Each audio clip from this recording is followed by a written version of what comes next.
Good morning, everyone. Feel free at any point to refresh your coffee, water, muffins, etc. Thank you, everyone, for being here and welcome to the 2025 Fair Housing Summit. My name is Muriel Malone Nolan, and I'm the Executive Director of the Tennessee Human Rights Commission. Whether you are in person or online, I'd like to thank you for your time for joining us today as we honor Fair Housing Month. We have an esteemed group of speakers who will be sharing their insights on the history of fair housing and the state of fair housing today. Before we begin today's program, I'd like to take a moment of silence for things that are going around in the nation. We've had the fire of the Claiborne Temple. If we could just have 30 seconds of silence for all of the individuals experiencing turmoil around the country today.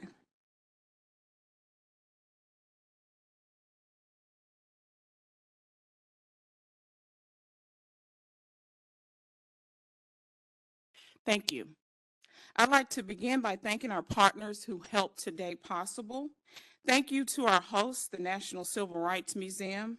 Also, thank you to all of the members of our planning committee, including the City of Memphis, Division of Housing and Community Development, the Fair Housing Council of Metropolitan Memphis, Tennessee Fair Housing Council, and West Tennessee Legal Services.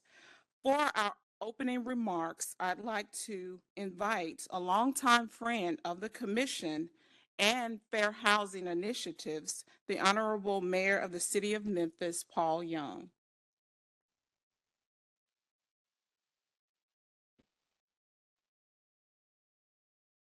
Thank you so much, Ms. Nolan. It's an honor to be here with you and all of you that are here supporting fair housing in our great city. I see many of my friends that I've worked with over the many years of my time here in this city working in the space of housing. Many of you that know me know that I had the pleasure and opportunity to serve in my dream job. My dream job when I graduated from planning school was to be the director of housing and community development. All right, shout out to Joyce Cox. And I see a lot of the HCD people here. And God saw fit for that to happen back in 2016. And, once God gives you a dream, he moves the flag for you. And then I set my sights a little higher, and here I am. And so I'm honored to be here as mayor of this great city, but I'm also honored to be here as an advocate for housing. It is one of the most important rights for the people of our nation. And unfortunately, there are still far too many people that are living in inadequate housing or underhoused. And we have a lot of work to do as a community and as a nation. And thankfully, we have people like you that are here on this journey. We know that the work that you all do is really, really important. It isn't just about compliance. It's about dignity, opportunity, building stronger and safer communities for every Memphian and every Tennessean. And so I want to thank you for the mission that you all have set forth.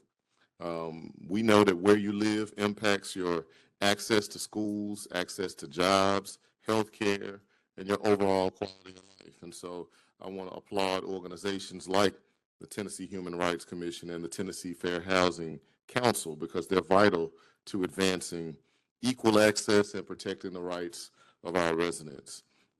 Again, I want to thank you for hosting this summit, and I just want to say this is personal to me.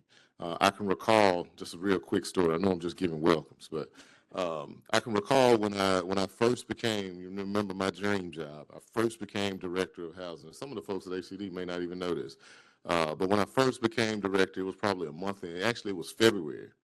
I came in January 1st. This is 2016. In February, I got a call from someone that I knew from East High School, which is where I graduated.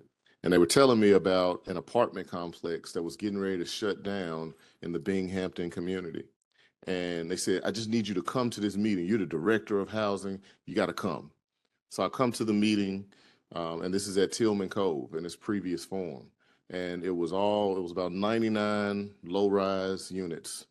And it was one of the most heartbreaking scenes that I've experienced as a government official, because when I went in the room, there were grown men boohoo crying, mothers that were crying, that were being told that they had 2 weeks to leave their housing unit. And if you drive by these units, you would feel like these are not really fit for human habitation, just on the outside looking at it. But when you go in and you see that this is a place that these people have called home for many, many years, and now they're being forced out. And it was a sobering experience for me, because as I listened and I tried to strategize on what we can do, what I realized was that as the director of housing, I really didn't have a lot of say over what this private entity did with their housing units. They decided they wanted to shut it down, and they did. We were able to get an extension of time and able to help everybody relocate. But it really ingrained in me how important this fundamental right is, of people having access to a safe, quality space. And I'm happy to say that since that time, I always remembered it. The city purchased that property under the leadership of Housing and Community Development, and now it's serving as affordable housing for over 200 families and residents. And it's an important story, and it's an important moment in our city. But it's also important for us to remember that those same people that were in that room crying, that needed our help, while it may not be them as individuals, there are many more just like them, and they're counting on us to figure this thing out. And so I just want to thank you for your work and your mission and your charge, because whether they know our names or not, the work that we are doing is going to allow them to have safer, stronger, quality housing. Thank you.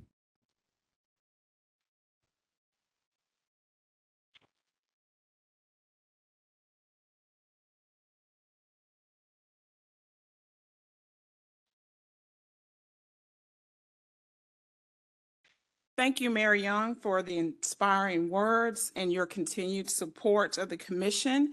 I'd now like to invite the Commissioner of the Tennessee Human Rights Commission, Dr. Amos Raymond, to read the proclamation from the City of Memphis. If you could join us.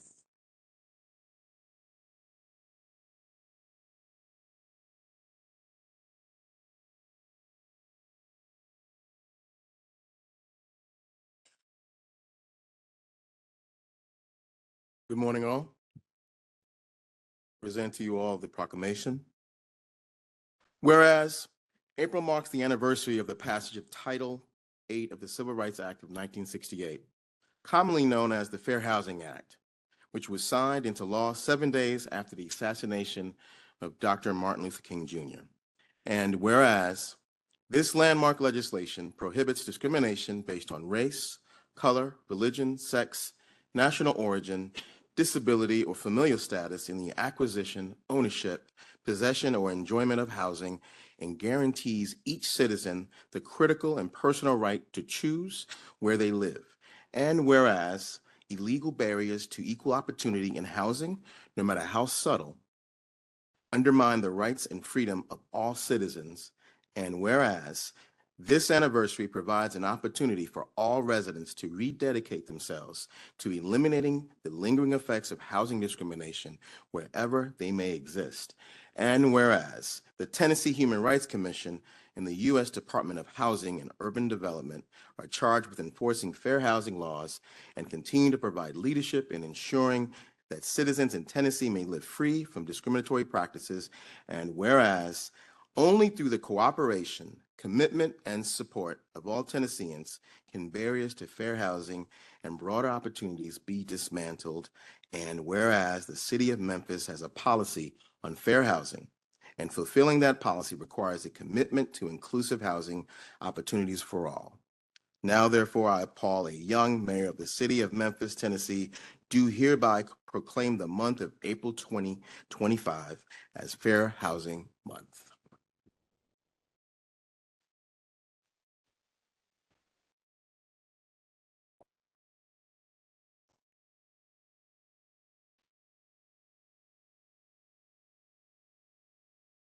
Thank you, Commissioner Raymond.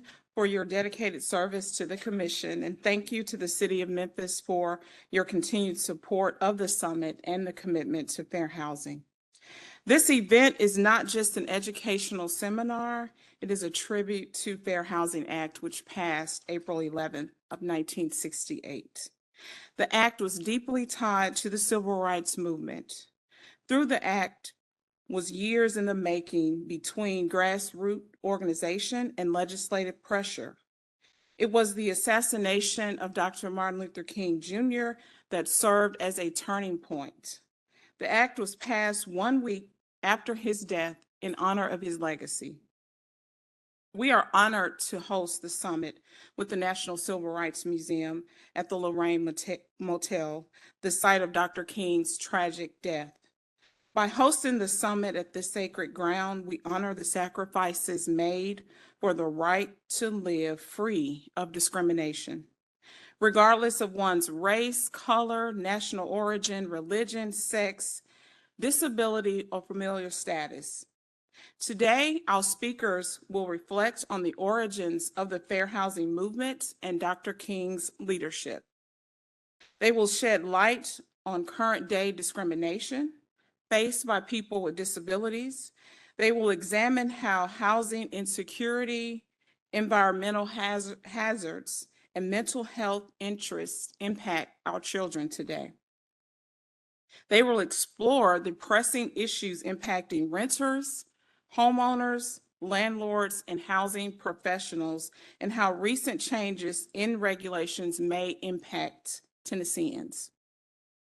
Speaking of recent changes to the law, we currently find ourselves at a crossroads. As some of you may know, recent legislation has moved to dissolve the Human Rights Commission and transfer the duties to the Attorney General's office. For over 60 years, our agency has served Tennessee, enforcing fair housing laws and safeguarding individuals from discrimination. Although the road ahead will look different, know this: the spirit of fair housing will live on in this state and in this country. The Tennessee Human Rights Act still stands.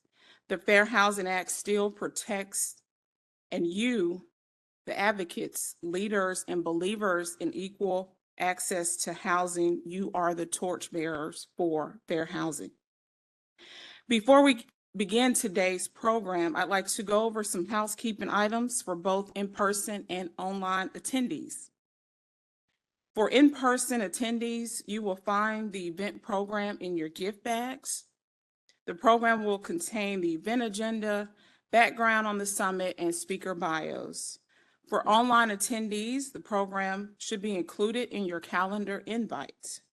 Digital programs include captions for photos for anyone with accessibility needs. We also have bathrooms located outside the room to the right past the elevator, and I believe there's an additional restroom on the first floor. We will have 10-minute breaks in the morning and afternoon, and an extended midday break for museum tours and lunch. For online participants, you can leave during the breaks and return when the program resumes. For in-person attendees, we will have Fair Housing Resource Fair that you can visit in the second floor lobby and the guest lounge. It is across, next to the bathroom on the second floor, next to the gift shop. At 11:30, we will hear from the museum, and we will be offering admission to the museum for self-guided tours. At 12 p.m., lunch will be made available to all in-line individuals. For each panel conversation today, we will offer participants Q&A at the end of the session. For in-person attendees, we will have microphone at the middle of the room that you can ask questions. If you need assistance, you can raise your hand and we will bring a mic to you. For online attendees, please use the chat function to submit questions to the webinar. We will read them aloud at the end of each session. Also, when you ask questions, we ask that you state your name and organization as well. At the conclusion of the day, we will have the door prize raffle for attendees. So stay present to win. We have some exciting parting gifts. We will also provide information on CLE submission process for attorneys. Now that we have our housekeeping in order, we will transition into the program for today. To provide the occasion for today's event, I'd like to invite Twyler Guest to the stage, Affordable Housing Administrator for the City of Memphis. Welcome, Ms. Guest.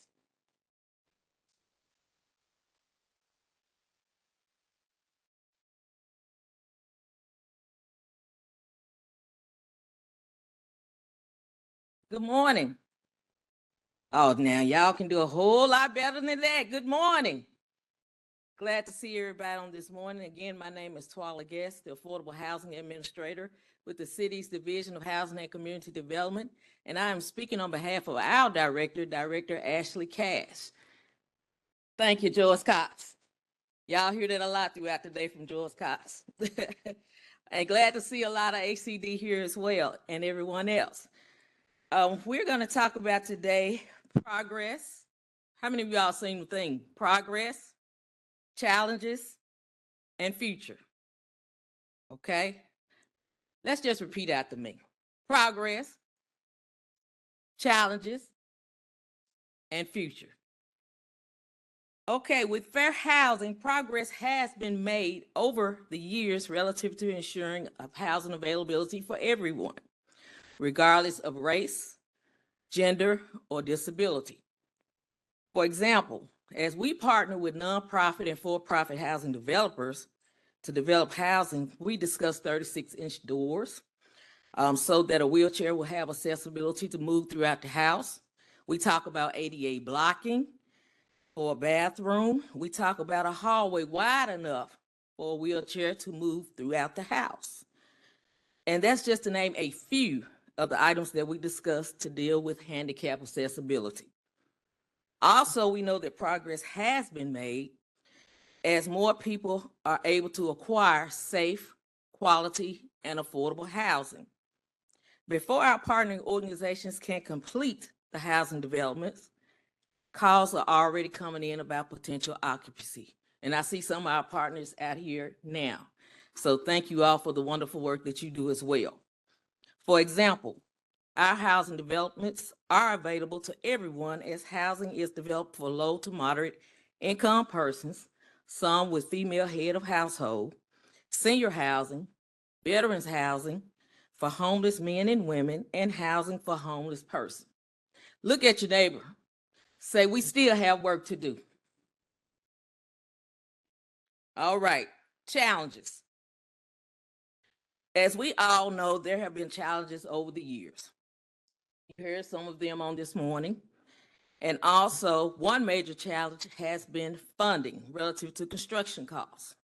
Since COVID, quite a few of us know that costs have increased tremendously.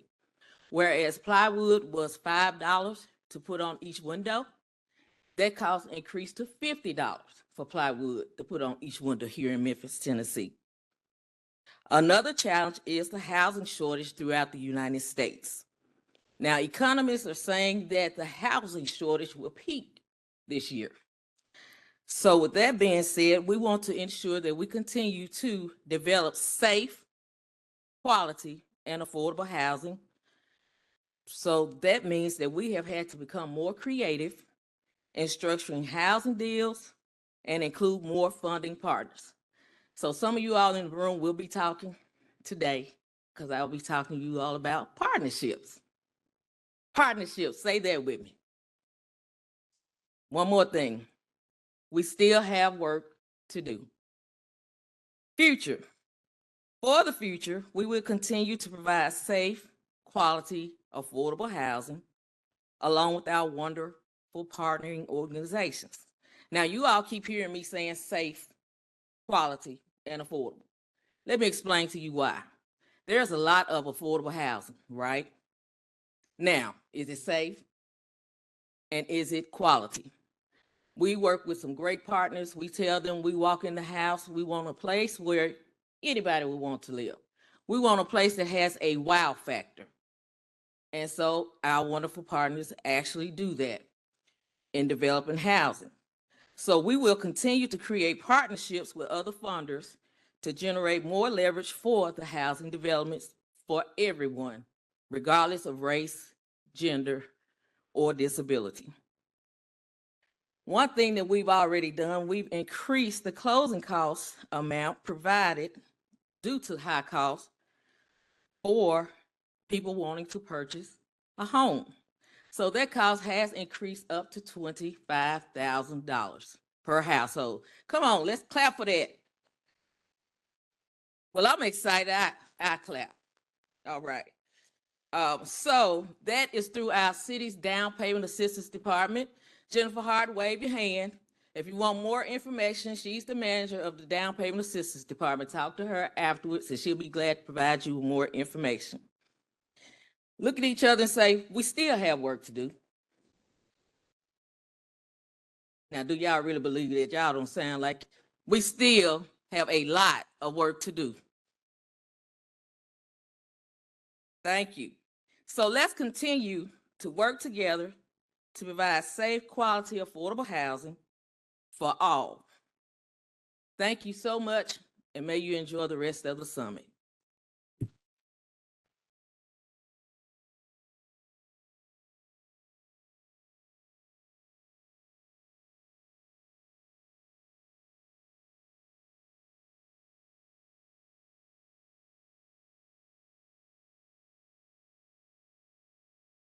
Have to make sure I can see because those steps are a little steep.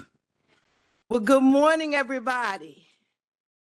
My name is Joyce Cox, and I am the Senior Manager of the Office of Neighborhood Engagement for the Division of Housing and Community Development. I affectionately call our department the One, and we are the rah-rah for our division. That's right. But my task today is to introduce, let me see, I had it written down. I'm here to welcome our first panel of the day, From Dream to Reality, applying Dr. King's fair housing advocacy to today's housing movement. And as Ms. Guest says, we still got a lot of work to do. And I'm gonna ask the panel to come on up.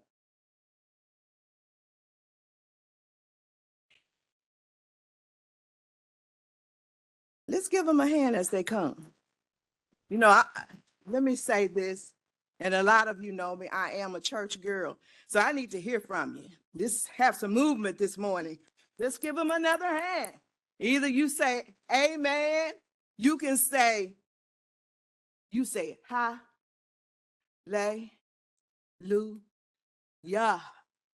You can say that because we're on sacred ground, so there's space for that. But this panel will be led by Arlinda Fair Cathy.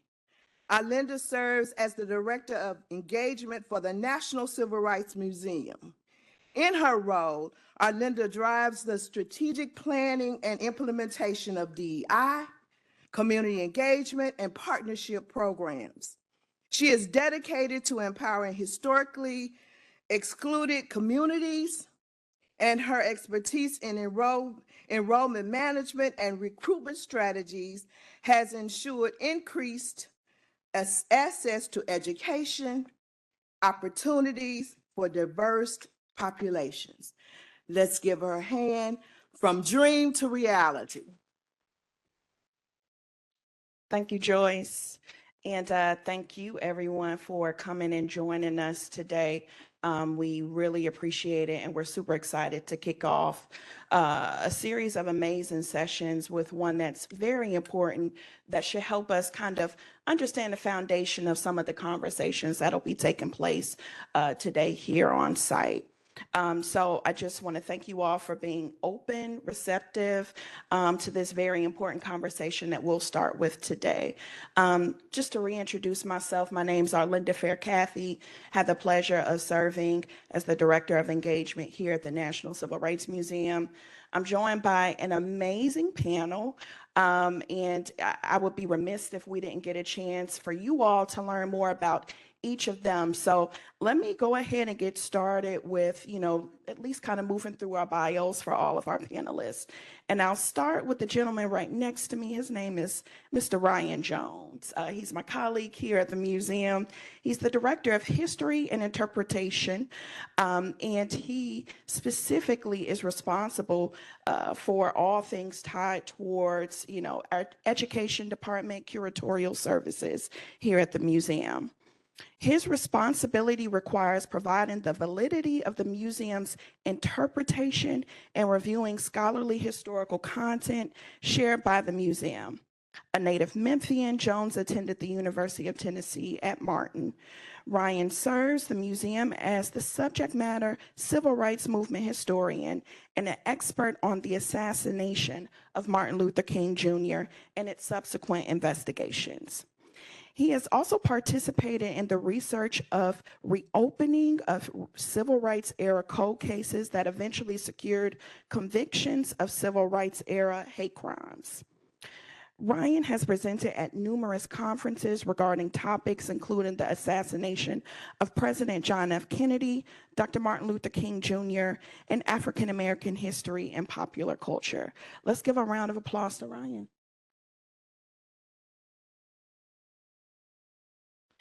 Next, I'll be introducing Dr. Karen Bishop Morris. Dr. Karen Bishop Morris is the Chief Development and Communications Officer for Edgewater Health. Edgewater Health is a federal qualified health center lookalike and a full-service partner for culturally competent, high-quality primary care and behavioral health services. Edgewater Health serves the greater Chicago area, providing dedicated resources for families and youth that address social determinants of health, including education access, healthcare access, and neighborhood and built environment factors like housing, transportation, safety, and access to healthy food. Prior to working at Edgewater Health, she was an English professor in the Purdue University system. She holds a PhD in rhetoric and composition from Purdue University.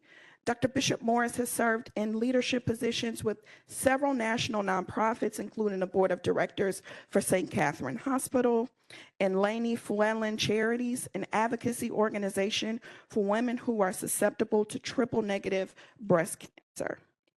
Dr. Bishop Morris is a frequently invited speaker, on issues revolving around the civil rights movement.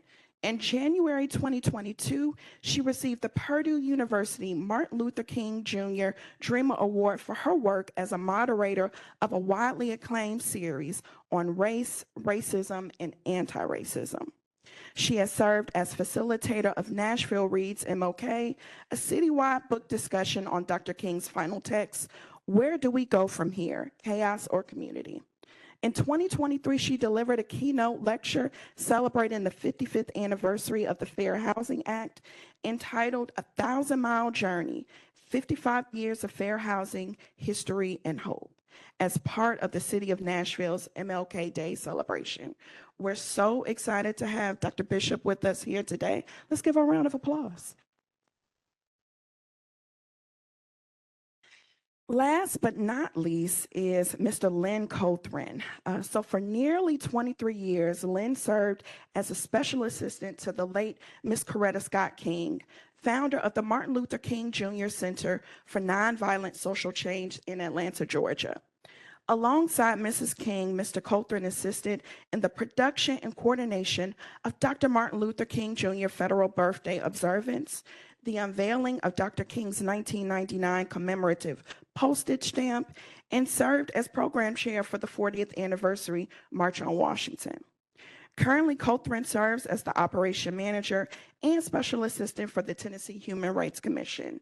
As an integral member of the executive team, he works in partnership with the executive director on all facets of the agency operations, education, and outreach, and as a liaison between the agency, its stakeholders, and the public. Lynn is frequently invited speaker on human rights issue.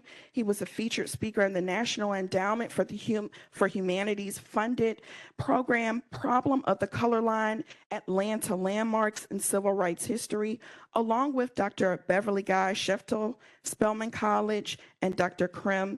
Tim Crimmins. Prior to working with the commission, Lynn served as the Director of Administration, Office of the CEO, and National President at Girl Scouts USA. Mr. Cothran currently serves on the board of Nashville Cable and the April 4th Foundation. He is a former board member for the National Society for Experiential Education, the National Gay and Lesbian Task Force, and former board chair of the Center for Democratic Renewal. Mr. Cothran has served as a judge for the Public and Community Service Emmy Awards and the National Women's Hall of Fame. He is a past recipient of the ACLU Georgia and B. Rich Wolf Award. Let's give a round of applause for Lynn. So as you can see, this is an esteemed panel, and I'm super excited for us to get into the conversation, but I just first want to acknowledge, of course, where we are today. So the National Civil Rights Museum, located at the Lorraine Hotel, honors and preserves the legacy of Dr. Martin Luther King Jr. We chronicled the American Civil Rights Movement and tell the story of the ongoing struggle for human rights. We educate and serve as a catalyst to inspire action to create positive social change. So as we gather for this panel, we do so in the spirit of justice, reflection, and action. Our discussion today centers very much on a powerful yet perhaps underexplored chapter in the legacy of Dr. Martin Luther King Jr., his work as a champion for fair housing, and his leadership in the Chicago Freedom Movement. Many of us know Dr. King and his voice for voting rights, desegregation, and nonviolent resistance in the South, but fewer people are familiar, of course, with his courageous decision to take the movement north to the heart of urban America, where he confronted a different, deeply entrenched form of racism, which was housing discrimination. Our incredible panel of speakers bring insight, history, as well as lived experience to help us explore all of the topics and questions that we'll dive into. So I'm super grateful for their time and their voices. So with that, let's go ahead and get started. And with that, I really would love for us to discuss the history of fair housing in the U.S. so that we can make sure that we set the context for this conversation. Dr. Bishop, can you share with us some details on the living conditions and housing options available to Black Americans and to other marginalized communities as we were looking at the turn of the 20th century? Absolutely. And just before I get started, just let me say thank you, Arlinda and Ryan, for hosting us. Not to, just to echo Arlinda, the magnitude of being in this place. I'm so humbled, really an honor to be here. And thank you, Director Nolan, and to Lynn and the THRC team for making this possible. So the living conditions and the housing options, I'm just going to speak for a few minutes about some of the things that we talked about in preparation for this call. So, and I think it's important that we do this because just as Twyla said, lots of progress, lots of challenges, lots of work to do. I think that's one of the takeaways from talking about this kind of fair housing prehistory that I'd like you to get, is that so much of this, we could change the dates, the names, the faces, and it's going to sound familiar throughout history. So at the turn of the 20th century, the conditions were a lot like the conditions for African Americans at the turn of the 19th century.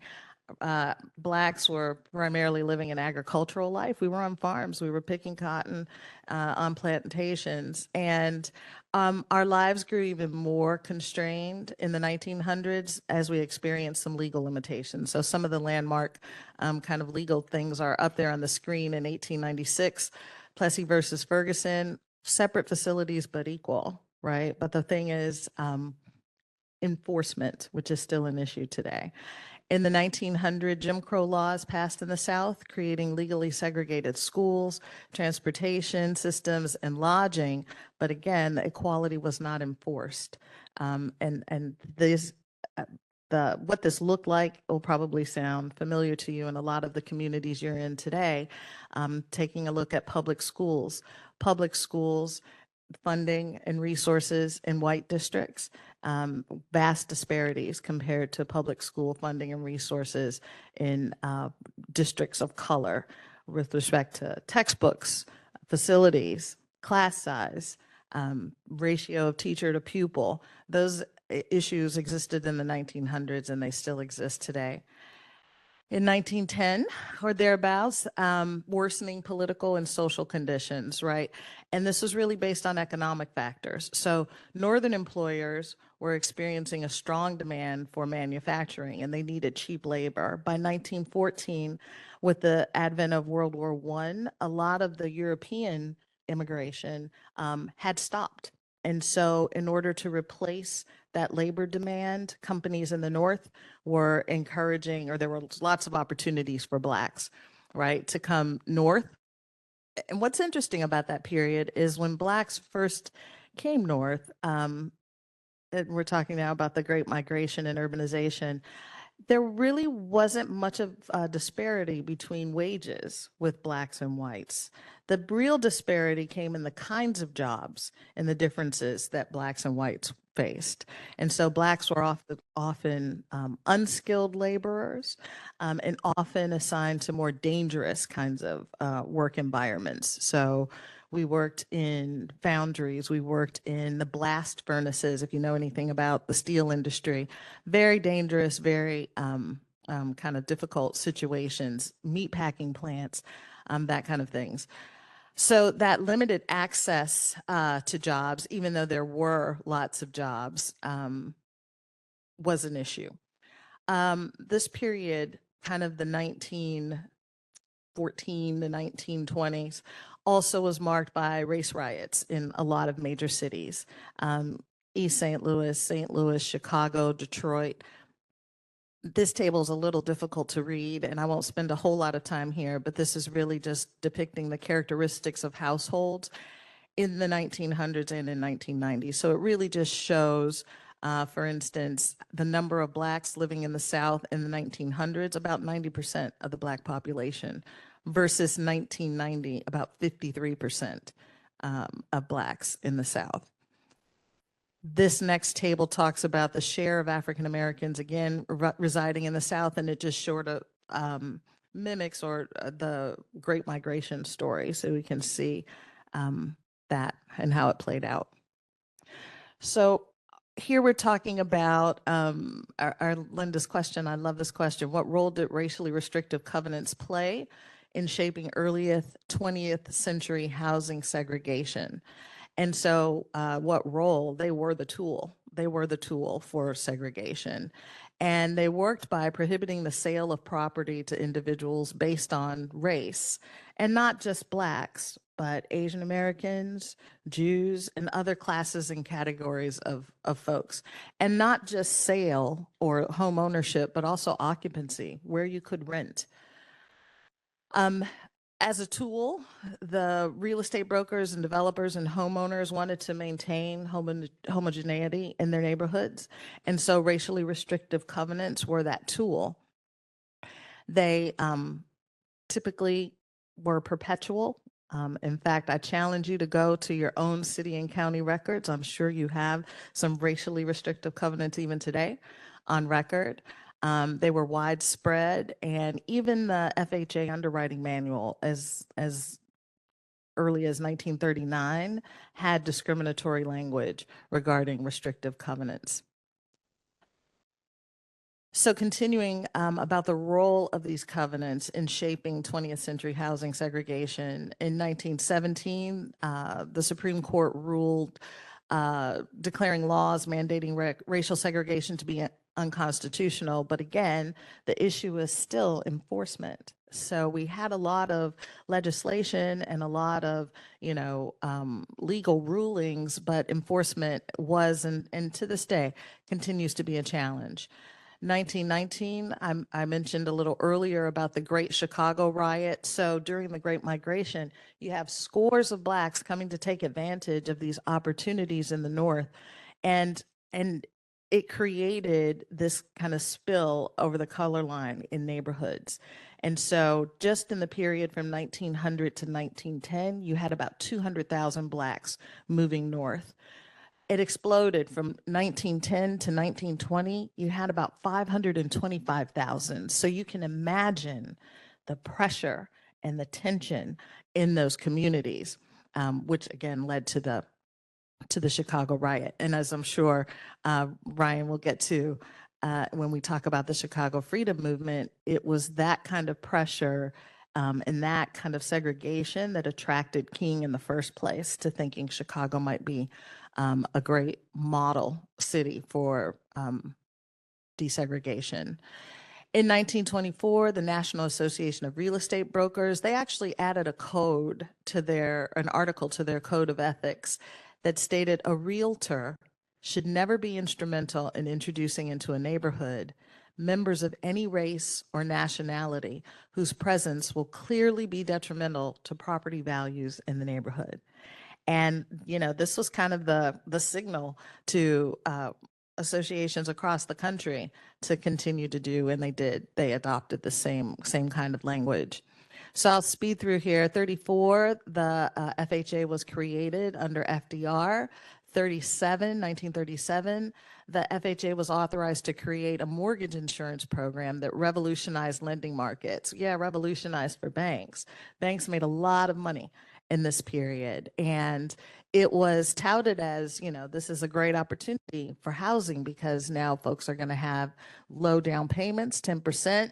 The bank's going to guarantee and provide mortgage insurance for 90% against risk and default, and for fixed interest rates for 30 years. But what happened is color-coded maps actually outlined credit worthiness. And so white families benefited from this, but Black families did not. And this really created, suburbanization as we know it, but even more to the point, wealth creation, because we know wealth creation, one of the fundamentals is home ownership. That 1939, there's a quote there actually taken from the FHA underwriting manual. If a neighborhood is to retain stability, it is necessary that properties shall continue to be occupied by the same social and racial classes, from FHA. This is just an example of a suburb in Chicago. This was recorded in 1937, Burnham Park. It's a example of what racially restrictive covenants sounded like on record. Only persons of the Caucasian race may own, lease, occupy, or use any of said lots, except that any persons may be employed on said premises as domestic servants or chauffeurs. So this covenant actually expired in 1958, but I can tell you there are still challenges in that community. That was a DC example. The end of the legal enforcement of these covenants happened in 1948, Shelley versus Kramer in St. Louis. So Shelley was a family, Black family, that purchased a home in about 1945, and very excited. Unbeknownst to them, in 1911, there was a restrictive covenant recorded.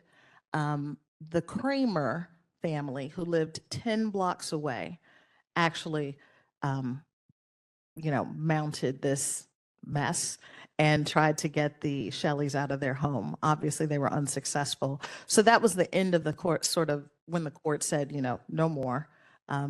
But we know that it's still an issue today. We know that, and we'll talk about that in a minute.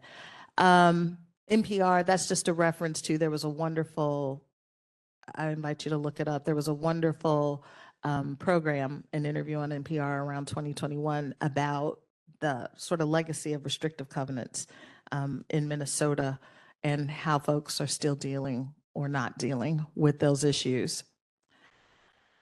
So that moved our conversation to redlining and how it was institutionalized by the Homeowners Loan Corporation. So I think most folks on the call and in the room are familiar with redlining. You know, it's an act that applies to mortgage lending that allows or denies folks mortgage credit in certain neighborhoods, and usually not because of creditworthiness, just in order to keep neighborhoods segregated.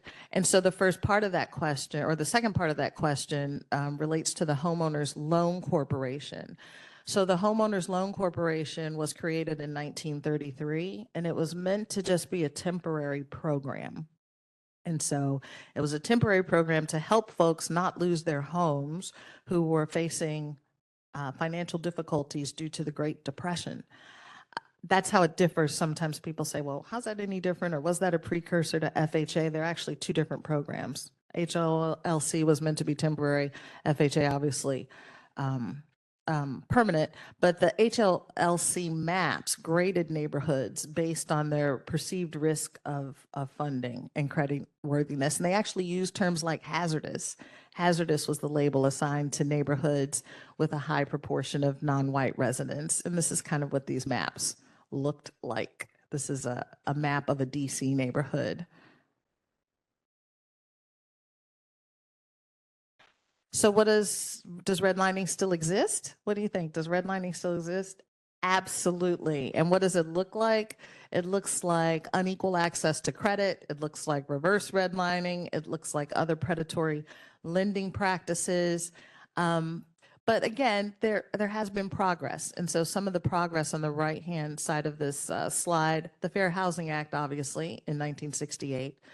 The Home Mortgage Disclosure Act, which mandates that lenders have to now report data on their mortgage lending and the ethnicity of their borrowers. That has helped.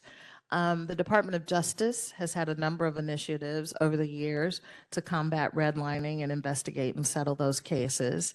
And then the Community Reinvestment Act, which encourages banks to serve their communities. And so our last sort of conversation around this prehistory of fair housing addressed the question, in what ways did federal and local governments support white home ownership while denying the same opportunities to people of color? And so I organized the slide in this way so you could kind of see there's really a constellation of activities, right? So the racially restrictive covenants, everything from that to the redlining and racial steering, from that to FHA, and even VA after the war set up a similar program to the FHA program, allowing those loans, but again, that primarily benefited white borrowers, and then unfair zoning practices.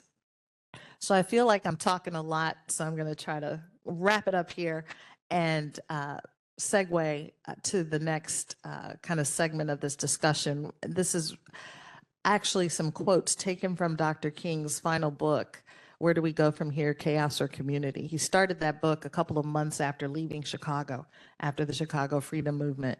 And in it, he talks about Negroes being herded in ghettos, being constantly ignored and made to feel invisible. If you haven't read the book, I highly encourage you to. He talks about the anatomy of the ghetto and how living with, quote, the daily ugliness of slum life, educational castration, and economic exploitation had a negative impact on the spirit. For him, housing was not just about housing, but stable housing meant jobs, it meant better education, it meant improved, overall quality of life. In the inescapable squeeze of ghetto life, inadequate health care, long, emotionally exhausting commutes, inadequate schools. This is what he observed in Chicago: nameless, faceless hordes of children playing unattended. Quote, already in childhood, their lives are crushed mentally, emotionally, and physically, and then society develops the myth of inferiority to give credence to its lifelong patterns of exploitation, which can only be described as our system of slavery in the 20th century. So I just think that is so profound. And in the book, he also talks about the impact of moving to Chicago on his own children sort of deprived and devoid of any kind of creative outlets, living in a crowded situation, witnessing and observing a lot of despair, created negative behaviors in them. And so I just thank you for your attention and the opportunity to sort of review some of that kind of precursor and prehistory to fair housing. Thank you so much, Dr. Bishop. Let's give a round of applause because that was a whole free history lesson for y'all. And really it sets the stage for, really the direction of our conversation. So I want us to shift gears and to really kind of start to explore more of the origins of the Chicago freedom movement. So with that, I want to pull Ryan into this conversation because I definitely want us to be able to start to explore, why Dr. King and the SCLC shifted their focus from Southern civil rights campaign issues to issues of housing and economic justice, especially in the North. So Ryan, provide us with some insight. Absolutely. Good morning, everyone. Thank you, Dr. Bishop, for that. The Chicago movement is the first time we see this evolvement of Martin Luther King Jr. as this radicalized leader. He's had these same philosophies since he started as this young 26-year-old minister at Dexter Avenue Baptist Church almost 1 decade prior. But in Chicago, this is seen as the promised land, as Dr. Bishop stated.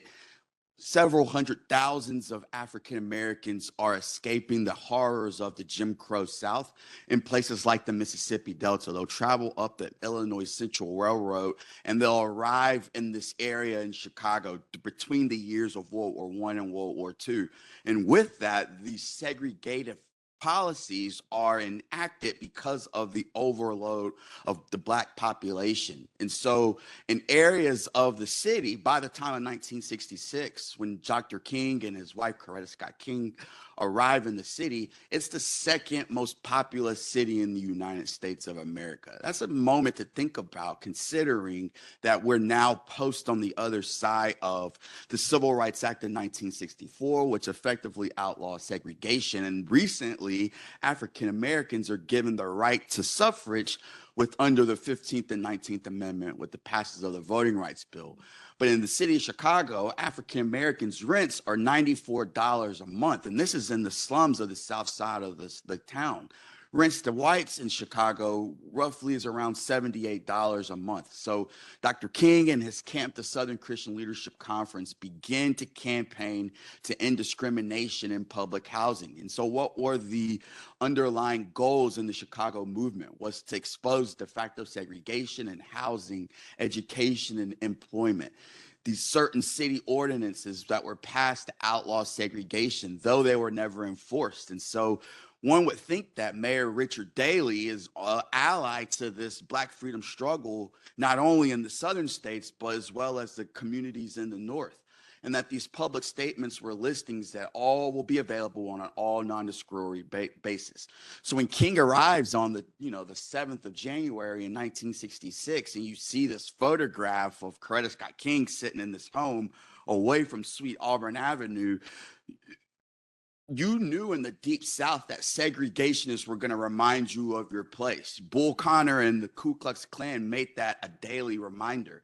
But once you arrive in a place like Chicago, Dr. King and members of the SCLC felt that this would be the place to open an open housing movement to show the limitations of equality within the right to fair housing. And so this really all comes to a turn in the summer of that year.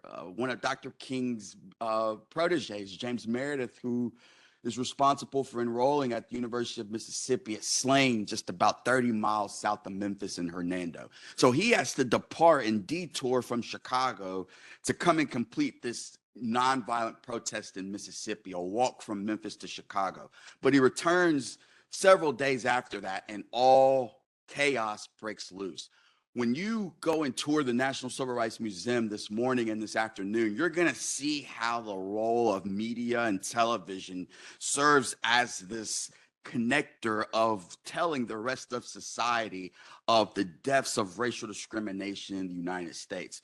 So this clip that we're about to see is exactly what's happening in Cicero and Marquette Park, when Dr. King and others are marching nonviolently under a non-direct action, the same tactics that they do in the South, in Nashville, Montgomery. We'll see as you tour the museum this afternoon in Montgomery. This is the footage that people are horrified by when they see the situation in Chicago.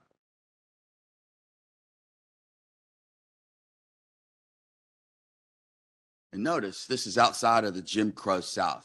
You see these symbols of hate and what we know as the Promised Land. So when one views footage like this, it's hard to separate it from what you see in May 1963 in Birmingham. It's hard to separate this from what you see on the Edmund Pettus Bridge on Sunday, March the 7th, 1965.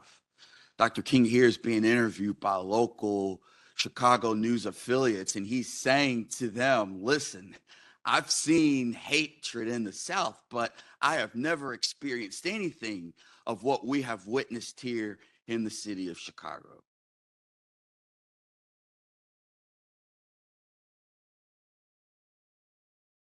And so out of the context of this footage, these infamous images of tear gas and overwhelmingly amounts of motivated violence towards Dr. King, who himself was a victim of being hit by a brick, you know, he is forced to reconsider what he has seen even after the passage in this agreement later in July of the Summit Agreement, which passes to end discrimination within the right to fair housing, as well as to make mortgages available for African Americans as well. As Ms. Bishop stated, you know, this movement in Chicago is what really sets the influence for his book, his final work, Where Do We Go From Here, which is written and released in 1967. And we know that after he delivers this iconic yet fiery speech in New York City, A Time to Break Silence Beyond Vietnam, in the context of all of these riots and civil unrest that's ongoing in areas like Chicago, Harlem, Detroit, Newark, all of these things bring us to why Dr. King has shifted in what we know today as the three evils of our society: militarism, poverty, and racism. This is all under the context of what brings him to our city of Memphis in the spring of 1968. And of course, leads us to this iconic and transformative moment in the course of American history here on the balcony of the Lorraine Motel. And so out of that context, now, what does the influence of the Civil Rights Act of 1968 have today? It bans the discrimination in the sale, the rental, and the financial housing due to race, ethnicity, and of color. And of course, it passes on the Thursday following Dr. King's death. But now, bringing us to turn today, by the year 2013, African-American renters who contact agents who about recently advertised housing units learned that there are only 11.4% fewer available units than equally qualified whites that are shown 4.2% fewer. So this is not just an African-American thing. This is shown in all different communities and minorities within the city of Chicago as well as abroad. Thank you, Ryan, for really kind of bringing us through the Chicago freedom movement and, you know, really kind of also bringing us into the importance of this space too, as we're looking at, you know, really all that took place on April 4th, 1968 and the things that followed after that. I want to pull Lynn in at this moment because really I think there's a golden opportunity for us to explore how much has been written about Dr. King and the Chicago movement. And folks are definitely curious about the details behind this decision, right? So picking up stakes, moving their family to Chicago definitely was of great consequence to Mrs. King. What were some of her reflections and experiences at that time? Well, I want to go back a little bit because Mrs. King and Dr. King were very intentional. And so once Dr. King won the Nobel Peace Prize, Mrs. King really felt that Dr. King had a place on the international and national stage. So it was intentional that they were looking for them to expand the movement out of the South. And she was truly, in his own words, would say that his go-to advice person that he got his advice from. And even the SCLC staff met in Atlanta at the Hilton Hotel. And I'm real excited to be here at the museum to see Baird Rustin exhibit, because a lot of people don't know that Baird Rustin got introduced to Dr. King by Mrs. King, because Mrs. King, when she graduated high school, she was a valedictorian, and he was the keynote speaker at Lincoln High School. And so they were friends or acquaintances. So when he came to Montgomery, that A. Philip Randolph sent him down there to help Dr. King, Mrs. King knew him and pulled him in. And he became then a person that Dr. King also used as the architect of the movement. But even at this meeting with senior staff members in Atlanta, when they talked about which city to go to, Baird Rustin and Andy Young were like, well, we need to stay in the South. They were not advocates for this to happen. But Dr. King, as he often did, he listened to his team. He listened more than he talked to his team, but he made up his own mind what he was going to do. And again, Mrs. King was very instrumental, because she always saw that he had a role to play on the international stage. And even during this time, they were even looking at Africa and moving forward to an international position. So again, I just want to say the intentionalness of Dr. and Mrs. King in their thoughts, because they had agreed, even when they went to Montgomery, that they were called to serve. So when they went to Chicago and into the tenement, the house that Mrs. King describes is, or she talked about, was the front door had no lock, and it was dirt floors. So it was often used by people just coming in and urinating. So it was the great smell of urine in the tenement house. It was on the third floor. They were able to get some furniture, and that's the living room, this picture, in the house. It had 3 bedrooms and a kitchen, but they spent time cleaning it up. There's some pictures of them cleaning it. Again, he went to the march, came back, did some more cleaning. When they got back, some of the neighbors realized who was actually living in the house. Andy Young stayed in the house a lot because he, was up there a lot working. And it was rough.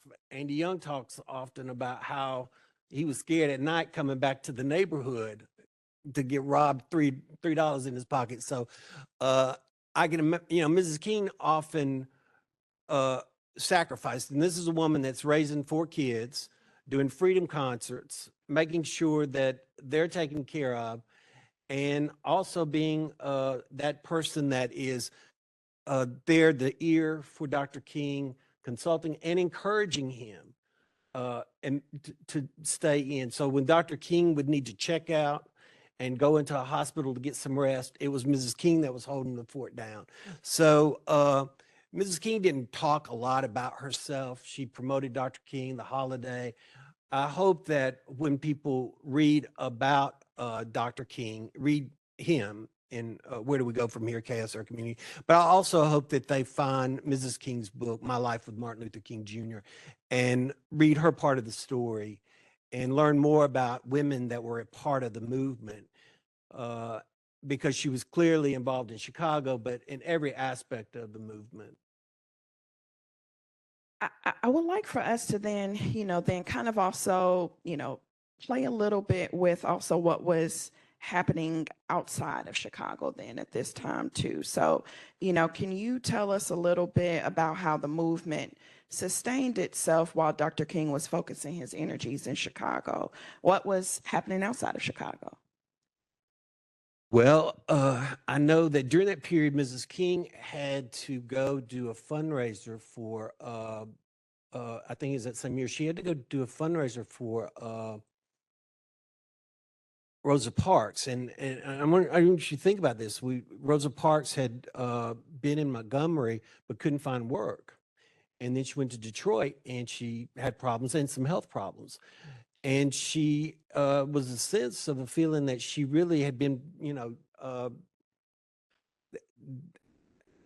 I want to say used, but the sense that there was no 401k plan. So the mother of the civil rights movement didn't have a retirement plan. So, and she sort of felt out there by herself. So one of the things was always, what do? You send Mrs. King. And so she went and raised some money in Detroit to help Mrs. Parks. That was going on. Meredith was going on. Dr. King had to go leave and lead that march. And it was the start of Stokely in Black Power. And, Dr. King was not against Black Power or the slogan, but he, in his nonviolent efforts, Stokely had said, well, we want all the white people out of the march down here. And Dr. King goes, that's not going to be my march.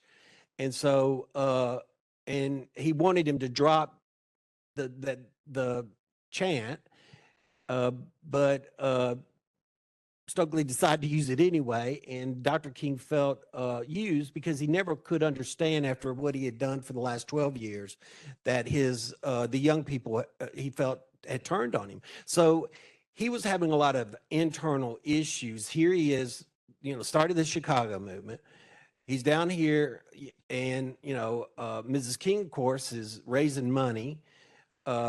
Their 4 children are up there at times, and like he writes in his book, they're acting out because they can't go outside and play. It's not safe.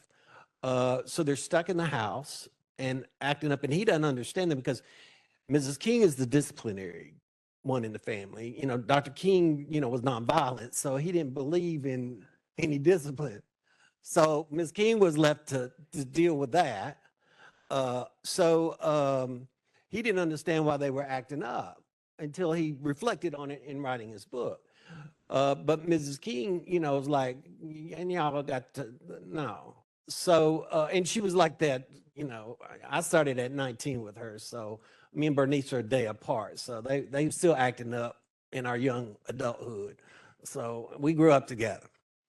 But she was the silent partner in a sense, but not silent. I mean, she was doing her remarks and going and speaking on the Vietnam War before Dr. King with Dr. Spock in New York City. And so it was safe because he wasn't ready yet. He couldn't be prepared yet to do it. In fact, when he finally did do it, SCLC board did a proclamation saying he speaks for himself, he does not speak for us.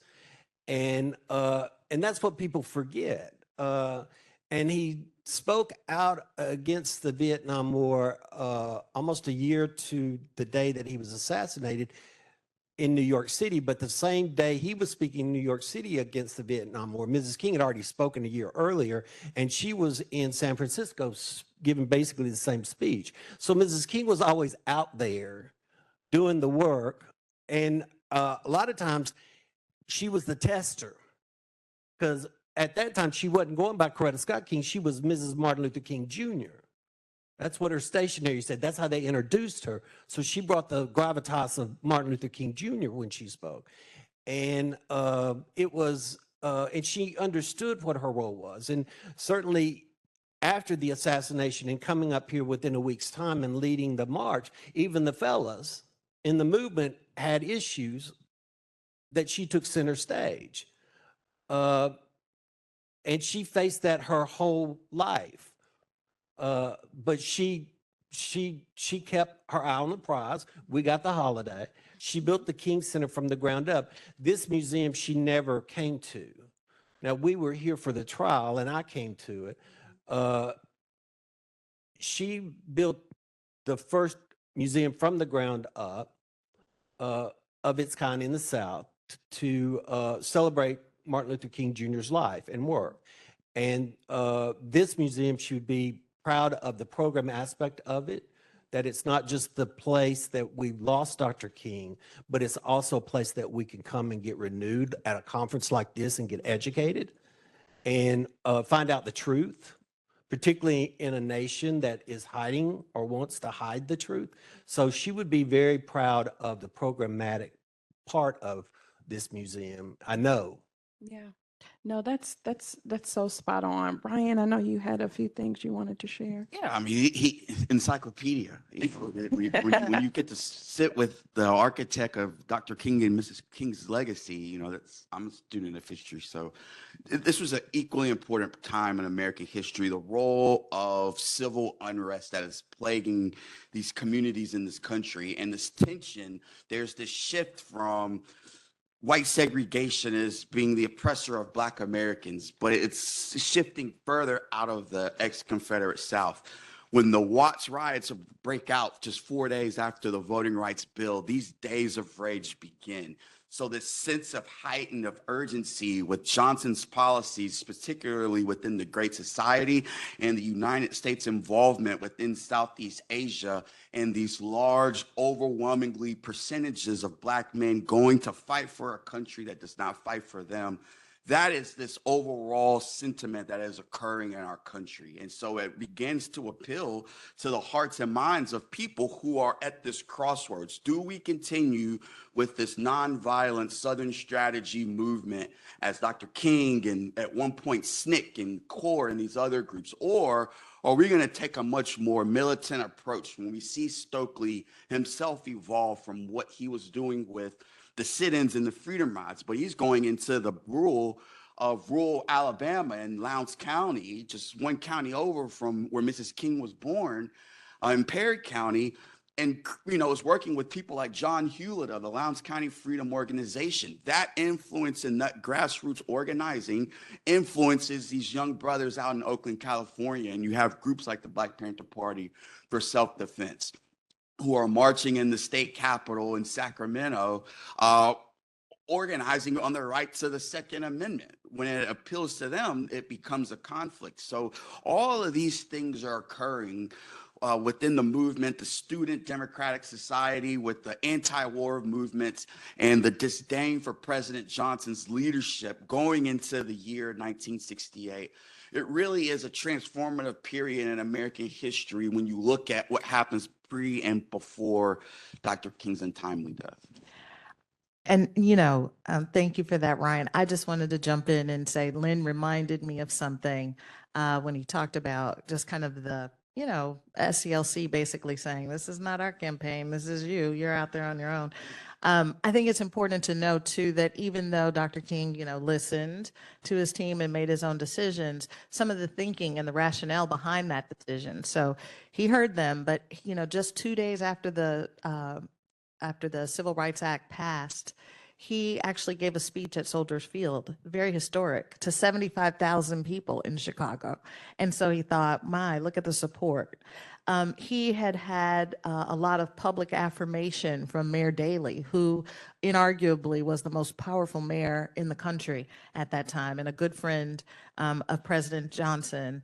And he thought, my goodness, here's the mayor speaking out, and supporting me.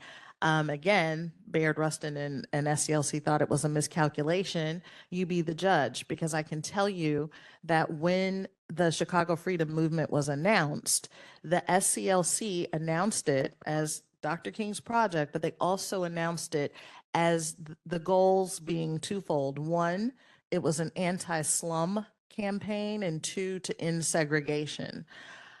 As soon as they announced the anti-slum campaign, it was just a matter of days. Daley announced an anti-slum campaign that really overshadowed the movement and the planning.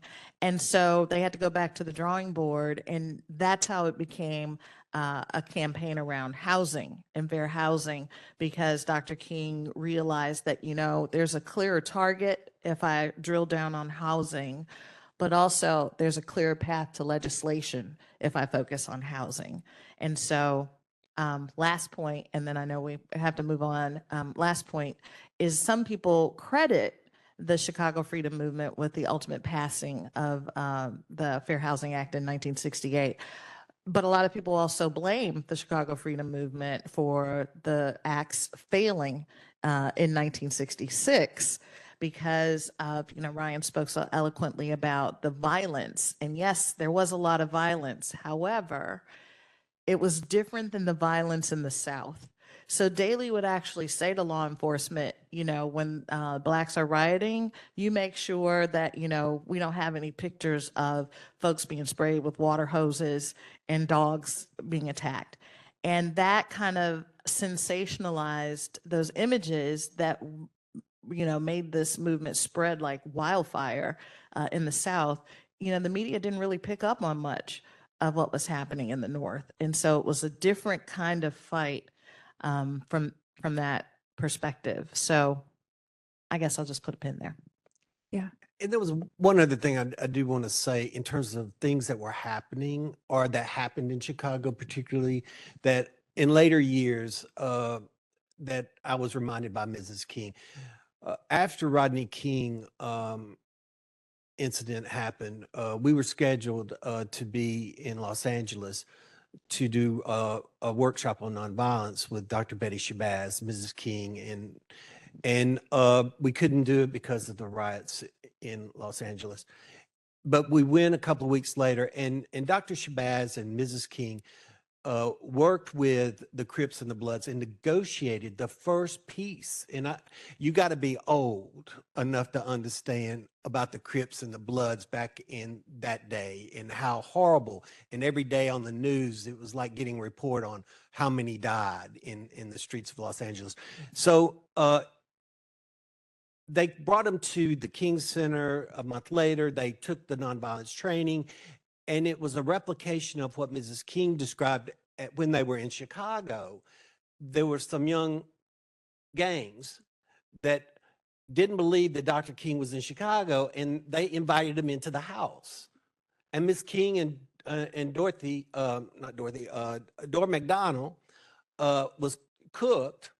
And Dr. King, they were like, "Are you really Dr. Martin Luther King?" "Yes, I'm Dr. Martin."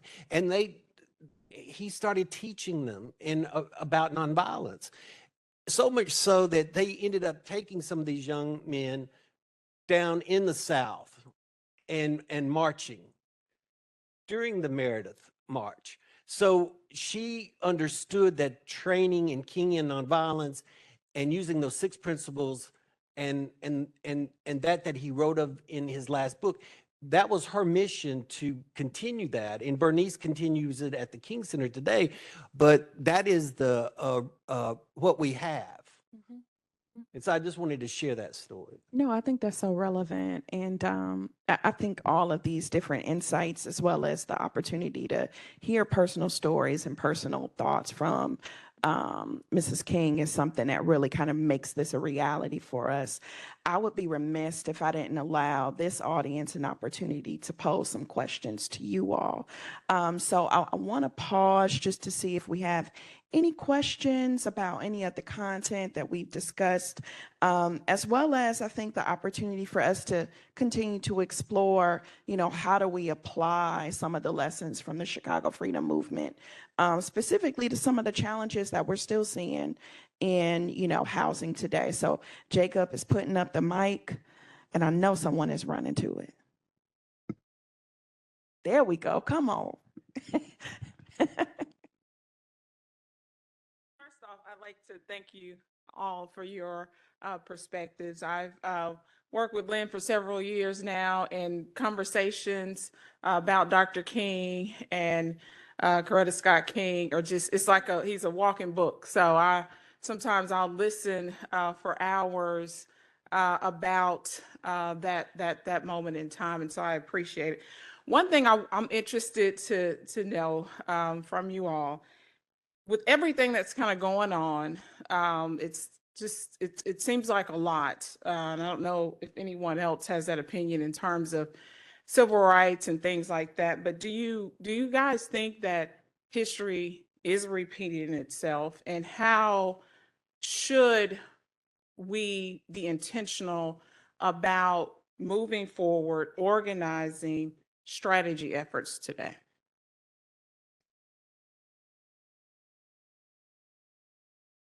Yes. Yes, and yes, and all those things.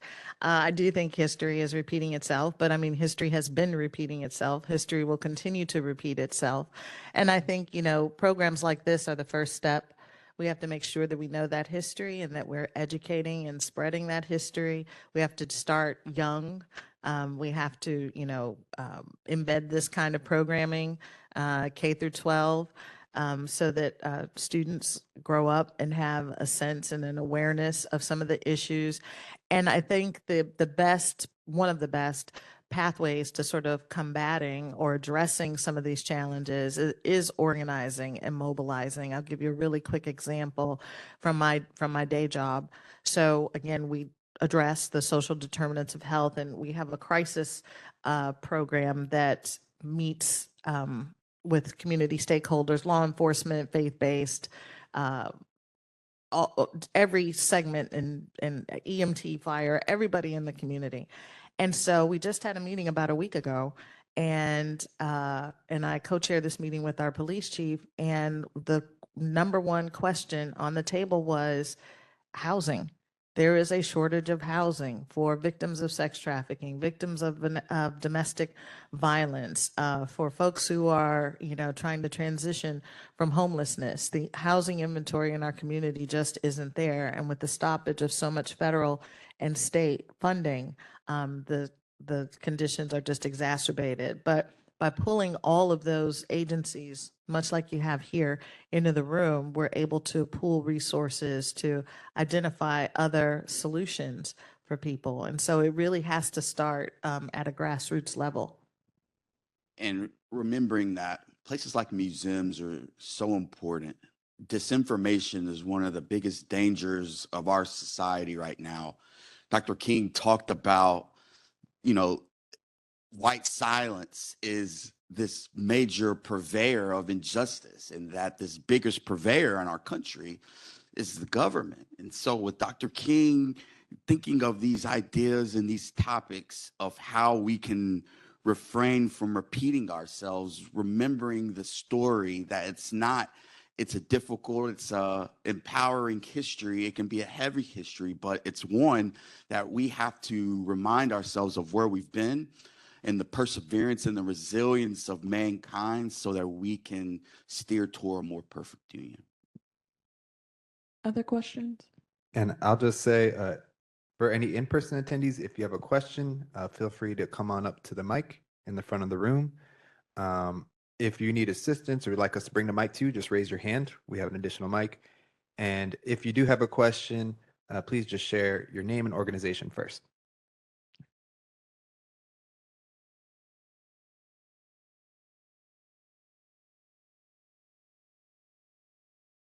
Hi, good morning. Zach Amos with Habitat for Humanity of Greater Memphis. The Fair Housing Rights or the Fair Housing Act was passed in 1968. That was obviously many, many years ago. If you had a magic wand and could tell Congress what an updated 2025 Fair Housing Rights Act would look like, what sort of statutory changes would you make to further the cause of fair housing? Thanks. That's such an excellent question. I don't know that I would have recommendations about any statutory changes. I think my focus would be on enforcement. Again, some of the legacy, when we think about some of the legacy of the fair housing movement, we know HUD is, investigates and settles cases. So I think more dollars, particularly in this uncertain political climate, I would want to make sure that the dollars are there and expanded to be able to investigate. Affordable housing, again, that affordable housing inventory, but again, as someone said earlier, quality housing. So I don't really have a good answer for statutory. But the answer has always been through the generations, as we saw on some of the previous slides, enforcement.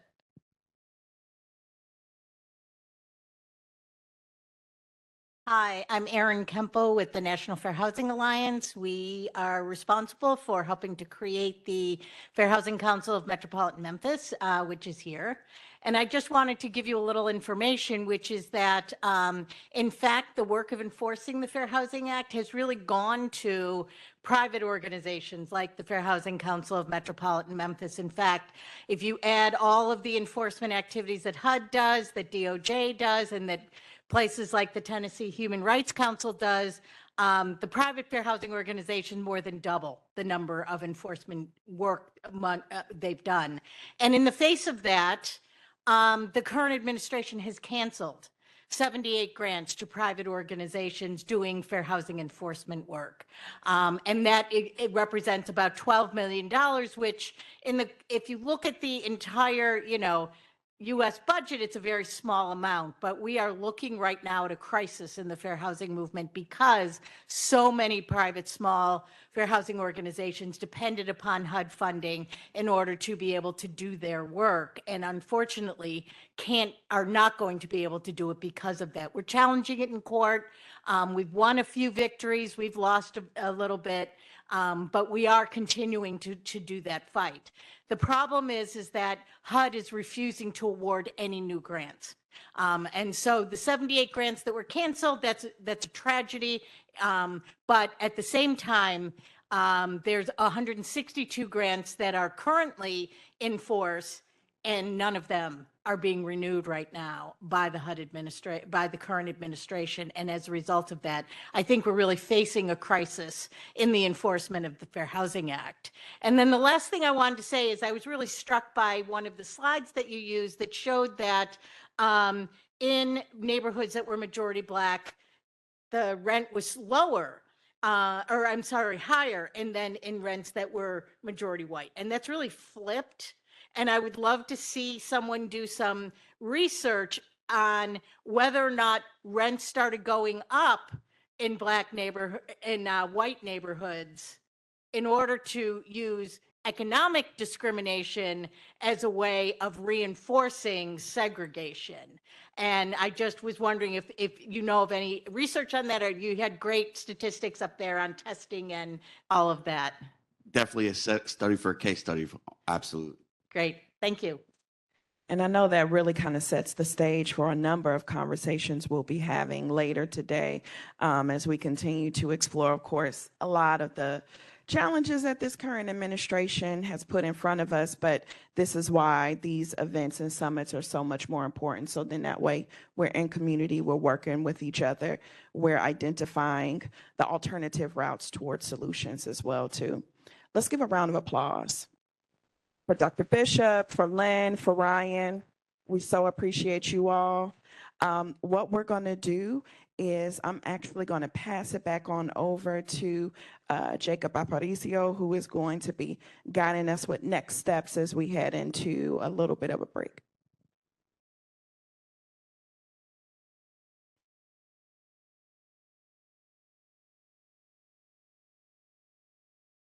Hey, everyone. Let's give one last round of applause to our panelists. Thank you so much for an enlightening presentation and really setting off the day right as we go into the rest of the day's topics and panel discussions. So a few quick instructions for everyone. At this moment, we'll be going into our first break of the day. So for in-person attendees, we still have some refreshments here available to the side of the room. Outside, Hooks Hyde Hall, we have our resource fair, so that'll be available. So if you'd like to check out, we have several tables from organizations who are participating in today's program with information and resources about their services relating to housing in Memphis and the Tennessee. So you can step out just past the registration table. There are a few tables in the roundabout, and then to the right, there's a guest lounge with our resource fair set up. So feel free to visit. That'll be available during this first break, during our lunch period, and during the afternoon break. For online attendees, feel free to step out. We will return at 10:20 for our second session of the day. All right, everyone. Thank you.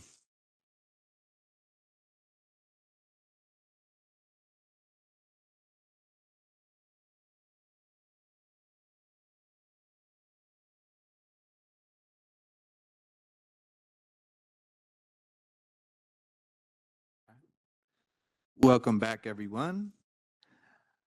I hope you enjoyed the break. We're able to connect with some of the resources we have and the organizations that are participating in our resource fair. We're now going to resume with the program and begin our second panel of the day.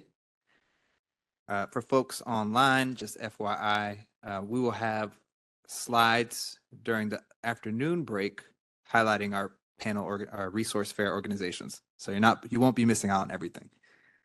My name is Jacob Aparicio, and I am the Communications Director with the Tennessee Human Rights Commission.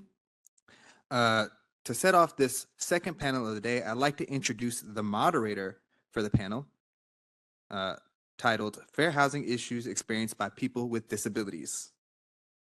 Marty Lafferty is the Executive Director of the Tennessee Fair Housing Council. She is an experienced attorney and nonprofit leader. Throughout her career, Marty has focused on civil rights and social justice issues, including fair housing and disability rights. Prior to her work with the Tennessee Fair Housing Council, Marty served as the Accessibility Project Director with the Civil Rights Education and Enforcement Center and as Legal Director with Disability Rights Tennessee. Everyone, please welcome me in joining the moderator for our second panel of the day, Marty Lafferty. Thank you for that introduction, Jacob. I'm going to let our panelists introduce themselves after I tell you their name, but first I want to add this. There's already been a lot of talk this morning about being called to this work, and I also was called to this work. I went to Vanderbilt Divinity School before I went to law school, and so law for me and social justice work is, to me, a social justice ministry. So glad so many other people are doing this work and have been called to do this work. So I'm joined today by Garth Carson from West Tennessee Legal Services, and also by Christina Cliff with Disability, hold on, what is your organization's name? Disability Connection Mid-South. I knew that a few minutes ago, and it's right behind me. There it is. So I'm going to ask each of them to tell us a little bit more about themselves. Christina, why don't you start? Sure. So I am a native Memphian. I went to high school here. Won't say I was the best student in the world, but I got through it and went to UT Martin for my undergraduate degree. I have been with Disability Connection Mid-South. It used to be the Memphis Center for Independent Living since 2003, and I served there currently as our co-executive director. So it's work that I necessarily did not get called to when I was in college, but one that I found and grew to enjoy to ensure that people with disabilities have the rights to work, live, and play in their community alongside everyone else. So thank you for having me. Thanks, Christina. Garth, tell us about yourself. My name is Garth Carson. I am the Fair Housing Project Manager for West Tennessee Legal Services. I am a born and raised Memphian, go Tigers. I have been at West Tennessee Legal Services now for, 5 years. In those 5 years, I spent most of my time in the housing department under the leadership of Attorney Vanessa Bullock. It's one of the things I'm most proud of. Our housing unit has defended hundreds of West Tennesseans in eviction actions, has enforced the Fair Housing Act more times than I can count. We've made a huge impact in West Tennessee, and we're going to continue doing that. And usually there isn't a public speaking engagement where I don't at least tear up, so I'm going to get it out of the way quickly. This is a pretty dark time in fair housing. We have an administration that isn't friendly to the act that we care about so much and that we fight for. But it's very refreshing to be in a room full of people who give a damn. And that's incredibly important. And I just appreciate all of you. And thank you for coming here. And thank you for your continued work in housing in West Tennessee. So give yourselves a round of applause. I really appreciate that. That's a great kickoff for our panel, Garth, so thank you for doing that. I'm going to frame the issue just a little bit. So we're talking about fair housing issues experienced by people with disabilities, and then we'll kind of have a bit of a round robin discussion. Across the United States and in Tennessee, organizations get the most calls about discrimination from people with disabilities. And we've all wondered about why is that? Because we know there's lots of discrimination going on across the board, but why do we get so many calls and so many just contacts from people with disabilities who are being discriminated against? And I've been thinking about it for a long time, but particularly since our own conference a couple weeks ago. And I think there's several reasons for that. The Fair Housing Act defines disability broadly, like the ADA defines disability broadly. And so disability is any physical or mental impairment that substantially limits one or more major life activities. And so that's pretty broad. Lots of people fall into that category. Disability is a unifying category, right? Because anybody can have a disability at some time in their lives, and it goes across all the other protected classes. And so I think that's another reason we get lots of calls about disability. Until the last probably 5 or so years, I would have also said it's because people are more comfortable blatantly discriminating against people with disabilities. However, as Garth has mentioned, it is a dark time in our country. And so we're seeing lots of blatant discrimination against almost everybody who is different in some ways, different than the apparent ideal of our country of white male. And that's wrong, but that's what we're seeing. And so one of the reasons I like disability discrimination law, including fair housing, is because there's a variety of issues. And so you're going to hear us talk about a variety of issues today impacting people with disabilities. So first question, and I may weigh in too, but my first question is this: what issues are you, Garth, and you, Christina, seeing impacting people with disabilities right now? And we'll start with you, Christina. So we get a lot of calls from individuals with disabilities. And to frame what a Center for Independent Living is, we are one of the only cross-disability organizations in the city of Memphis. So just like Marty said, we serve people that have intellectual, mental health, visual, deaf and hard of hearing, or physical disabilities, regardless of their age, income, and all those good characteristics that are found in the Fair Housing Act. And so when we have people looking for housing, one of their first challenges that they're often facing is sometimes the ability to have equal access to the application process. Sometimes they're stopped right off the bat when they call and they're asking about an apartment complex or a housing unit, and the requirement is that they must make 3 times the rent. That's usually one thing you see at a lot of places. And while those housing entities have the right to ask that as a qualification, it has an unintended impact of excluding good bill paying, has good credit individuals from applying to those complexes because they might be on a fixed income such as Social Security. Currently, if you receive a SSI benefit, you're only getting about $970 some odd a month. So if you have to make 3 times the rent, I don't know about you guys, but I can't find anywhere, especially even a 1-bedroom, where you can pay $300 and be quality, accessible housing that we talked about earlier.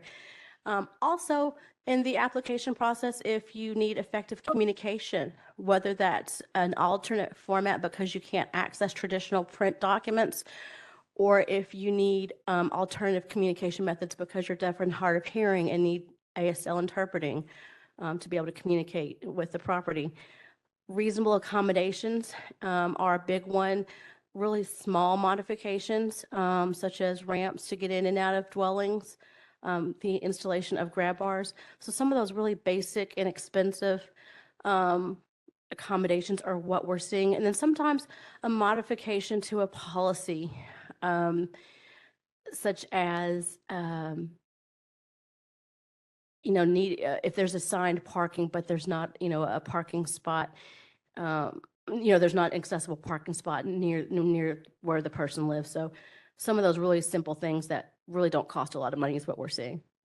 Thank you, Christina. Those are helpful. And just to kind of sum up those issues, and I'm going to ask Garth what issues he's seeing, and then we'll unpack, kind of go through some of those issues and talk about what we can do about them, because just because the issues are occurring, that's not the end of the story. There are ways to solve some of these issues. So the process of getting into housing, the income requirements, the applications being accessible, reasonable accommodations, reasonable modifications. We're seeing all of those at the Tennessee Fair Housing Council as well. And I think they're really common across Tennessee and across the country. You mentioned the parking space. I've been dealing with parking spaces, it feels like, every day from, 30 years or something. It's been a long time. Lots of parking spaces issues. So we'll come back to those to talk about what we can do about them. But Garth, tell us some of the issues you're seeing. Sure, I will happily. Just a little background on why disability is such a huge area in our practice. So there are 7 protected classes under the Fair Housing Act. Notably excluded from that is age. And so oftentimes how the Fair Housing Act can protect older Americans is through the protected class of disability. So that's a large reason why our practice, I would say, 50 to 60% of the fair housing calls that we receive are disability based. Of those, the largest that we see are probably requests for a reasonable accommodation to get a service animal or assistance animal. Another big category that we see a lot, we're dealing with landlords who demand rent be paid on the first of each month with a 5-day grace period. And we have folks on Social Security disability. That's their sole source of income, and that check comes on the 15th. What we'll often do is do a reasonable accommodation request to those landlords, requesting that they move the due date for that tenant's rent from the 1st to the 15th. Landlords give a little bit of pushback on that, saying, well, they can just save that SSDI payment until the 1st if they receive it on the 15th. SSDI payments, they're not for $5,000. They're for $1,000, $1,500, somewhere in that range. You can't live on that. You can't say that. That's unreasonable. So we use the Fair Housing Act to get that due date change for the rent. That's a big area that we work in. Thank you, Garth. That is very helpful as well. And I'm going to ask you in a minute what you might do with some of the issues that Christina has raised. I will add, so these are the big ones, definitely reasonable accommodations, reasonable modifications. Those are actually things that people with disabilities are allowed to request under the Fair Housing Act that other protected classes don't need to request. So people with disabilities are absolutely protected from, refusals to rent or sale or, to lend or any of those things, just like other protected classes like race or sex, for example. But people with disabilities are also able to ask for changes to rules or policies, which are called reasonable accommodations, or changes to physical things like maybe installing a ramp, which are called reasonable modifications. Of course, the law has to make some distinction between the wording just to confuse all of us, but people with disabilities do not have to request these with magic words. They can just request what they need due to disability, and the housing provider is generally going to be obligated to provide that. The other piece I would add that's specific to disability, and one of our other speakers touched on this earlier today, is physical accessibility for newer housing. And we're not talking about super new housing.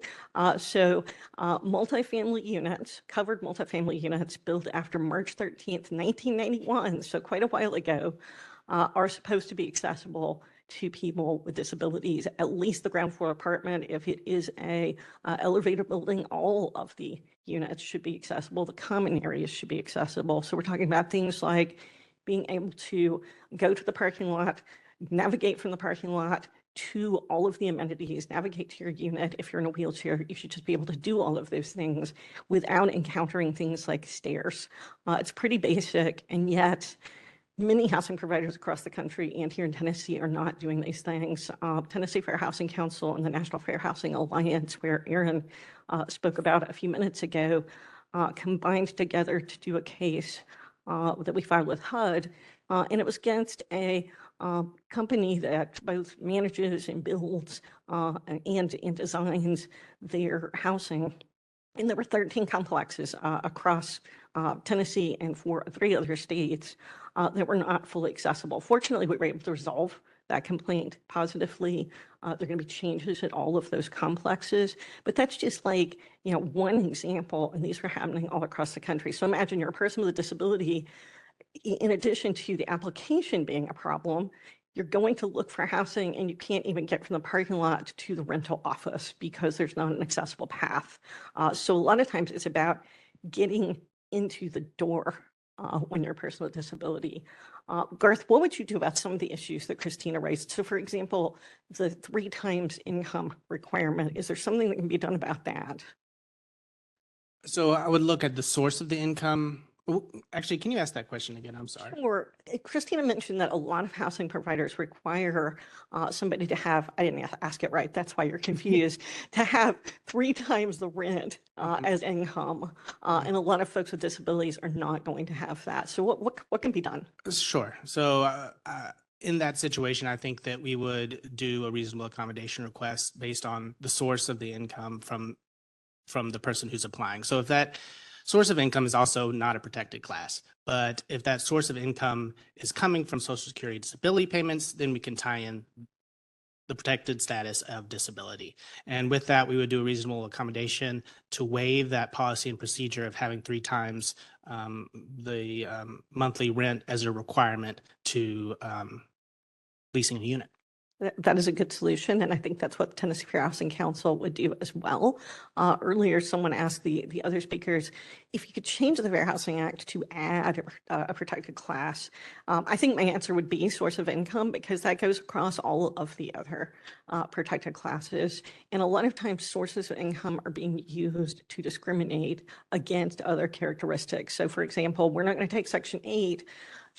Maybe a lot of Black and Hispanic people and people with disabilities use Section 8. Could it be being a proxy? So I would love to see source of income added. Memphis did have it, and our state said, sorry, you can't do that. We don't want to be a state that is progressive on the Fair Housing Act, unfortunately. And we hope that changes.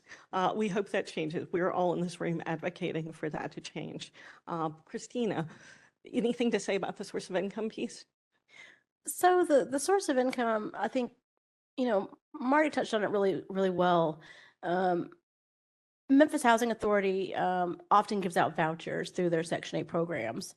And what we tell our consumers is that as hard as it was, getting your Section 8 voucher was the easiest part of what you're fixing to do to get into housing. That's easy, and that's not an easy process for many of you who might know it. It's very paperwork intensive. You got to fill it out right. But then when you actually get your paws on the voucher, it comes into the mail, then you have to figure out who's going to take it.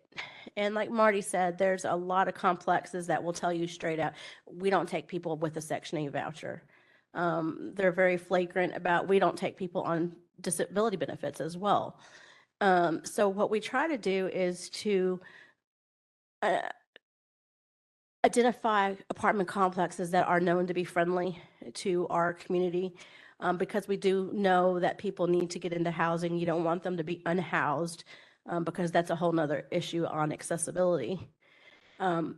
So we try to steer them to those communities. However, our community, as people with disabilities, don't always want to live together. We don't all want to live in the north of Memphis. We don't all want to live in South Memphis. We want to be able to spread out just like everybody else. Some of us are not just people with disabilities, but we have kids, or we are raising grandkids, or we have other people we're taking care of. So, often a one bedroom apartment, in subsidized housing just won't work if you're on, a really low income. So you really have to really beat the bushes, think outside the box, use your advocacy tools that you have, whether it's the West Tennessee Legal Services or other advocacy organizations. And then we encourage people, when they are in complexes and you can, to organize into tenants unions so that, they can have more of a voice in their complexes. So, a good example would have been if they had that at Serenity Towers. Maybe it would not have gotten into the sure pit it had turned out to be in the end, and maybe it could have done a different job. So Christina touched on not all people with disabilities want to live in the same area. Not all people with disabilities want to live in the same building either.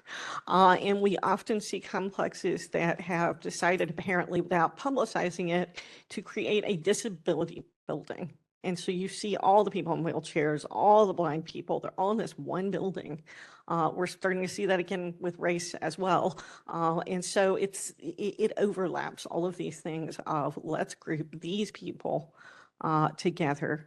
Sometimes people with disabilities do want to live with folks who are more similar to them, who have similar disabilities, the same disabilities. So it gets a little complicated at times, but the key is going to be asking the people with disabilities and not just assuming, let's put them all over here. So that's a good other issue to touch on. Some of the other issues Christina touched on were parking. And like I said, I feel like I've been dealing with that forever. Parking, there are several issues. Okay, so if it's a newer complex, it should have accessible parking spaces and it should have a good number of accessible parking spaces. But any complex should have some designated accessible parking spaces, at least for visitors, and anybody should be able to ask for, anybody with a disability should be able to ask for, I need an accessible space. Where it tends to get really sticky and interesting is if somebody with a disability who may not use a wheelchair, but may have difficulty walking long distances, wants an assigned space close to their unit. This makes housing providers' heads spin for some reason because they can't understand assigning a space that's not an accessible space. And they will say, we don't assign spaces. That's their first thing. And it's like, okay, no, my client needs the assigned space because they have a disability. They can't walk long distances. They have a heart condition. Then they'll say, they look fine. Okay, let's get you a doctor's note to explain that they have the heart condition. And then we still go back to, if we do that for them, we'll have to do it for everybody else. Does everybody in the complex have a heart condition? I don't think so. So ultimately, we get the accommodation granted, but there's so much pushback out there, and particularly my least favorite housing providers, sorry to anybody who is one of these or lives in one of these, but condo associations and homeowners associations, they think they can just make any rule that they want, and they think they will always say, we are not covered by that law. Oh yes, you are covered by that law. The Fair Housing Act covers a broad variety of housing providers. So that's my parking spiel. Anything to add on parking, Garth? Well, just at the very end, what you said was so important. I can barely count the number of times that Dano Petit in our office has to tell a landlord, no, the Fair Housing Act does apply to you. Their argument oftentimes is we do not accept federal funds. That is the argument that we hear over and over and over again. It does not matter. It doesn't matter. It doesn't matter. They can be upset about it. They can yell at Dana, but it does not matter. If you are in the housing game, lending, advertising, insurance, you're a government housing provider, you're a private landlord, the Fair Housing Act, it applies to you. And so that's so key. That's so key. Don't let landlords get away with that argument. That's unacceptable. Absolutely. And even tiny landlords that could potentially get out of being covered. Let's say somebody, they call it the Mrs. Murphy exemption, right? So you've got a landlord who lives in the housing. They live there and they have less than, I think it's 3 or 4 units. Even then, they're generally going to be covered if they do something blatant, like they say, no people with disabilities, for example, or if they advertise, or if they use a real estate agent. And so many people do that these days. So you can almost just say, if you're in housing, exactly, if you're in the housing game, you're covered. It's going to be the rare exception when you're not covered. In my, I haven't been doing this terribly long, but in the 5 or 6 years that I have been doing it, I can't think of a case where that exception applied when it got to my desk. It's extremely unusual. Absolutely. And even then, Tennessee Human Rights Act actually is broader in that instance. So we can usually say, hey, Tennessee Human Rights Act prohibits discrimination in this situation. And as the director said, the Tennessee Human Rights Act is still good law, and so is the Fair Housing Act. And so, people are covered and should not be discriminating against. One of the other issues, I think it was Garth or Christina that brought it up, I think it was you, Garth, is animals. And we already had one pre-question that came to us about animals. animals, this tends to be a hot topic. Christina, do you have anything to say about animals before we get Garth going? Because I know he has a lot to say about animals. So a service animal is an animal that has been trained to do a specific task for a specific person. So service animals are not limited just to a guide dog for somebody who is blind, but it also includes service animals that help to pick items up for individuals who might be in wheelchairs. They can help pull people in wheelchairs, but they can also provide emotional support for individuals who have hidden disabilities that you might not see, such as Christina, anxiety. I'm going to stop you for just a second. I don't want everybody to get really, really confused. You're right, but Sure. there's a really important distinction here. So the Fair Housing Act, so your first point is under the Americans with Disabilities Act, service animals. The Fair Housing Act is broader than the Americans with Disabilities Act about the kinds of animals it allows. So there's this umbrella term, assistance animals. The animals Christina's talking about as far as service animals are absolutely assistance animals. All service animals are assistance animals, but not all assistance animals are service animals. And so service animals are allowed in housing, other assistance animals are allowed in housing, and emotional support animals are allowed in housing. And now I'll let you go back. Sorry, I'm being an attorney for a second. Good distinction. I appreciate that. And that's why she's on the panel. So you can have individuals that have more than one service animal. So you have some apartment complexes, that will say, well, we don't allow dogs on property more than, 10 pounds. They want the toy dogs. Service animals come in all sizes, so obviously that rule would not apply to the service animal. They are not pets. So sometimes you will see an apartment complex say, you got to pay a pet deposit.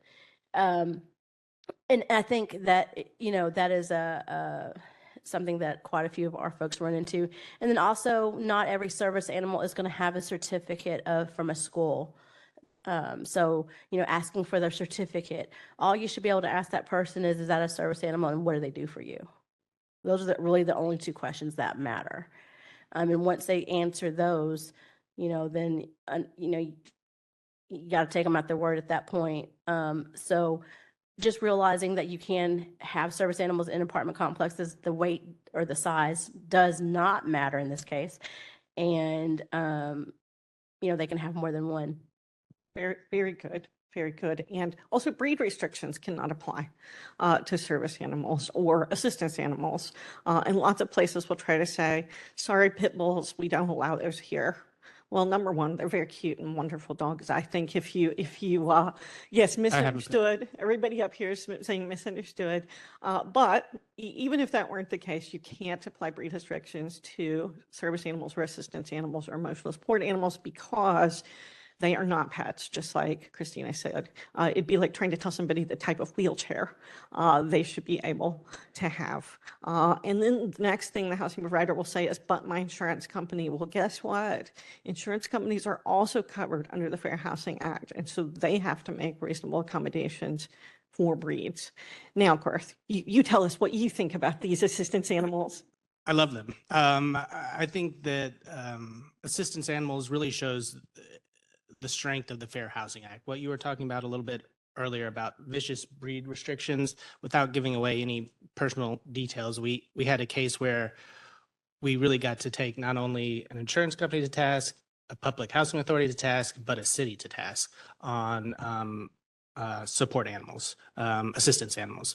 So in this situation, there was a public housing authority that was denying a client her emotional support animal. The reason for the denial was the breed of the dog.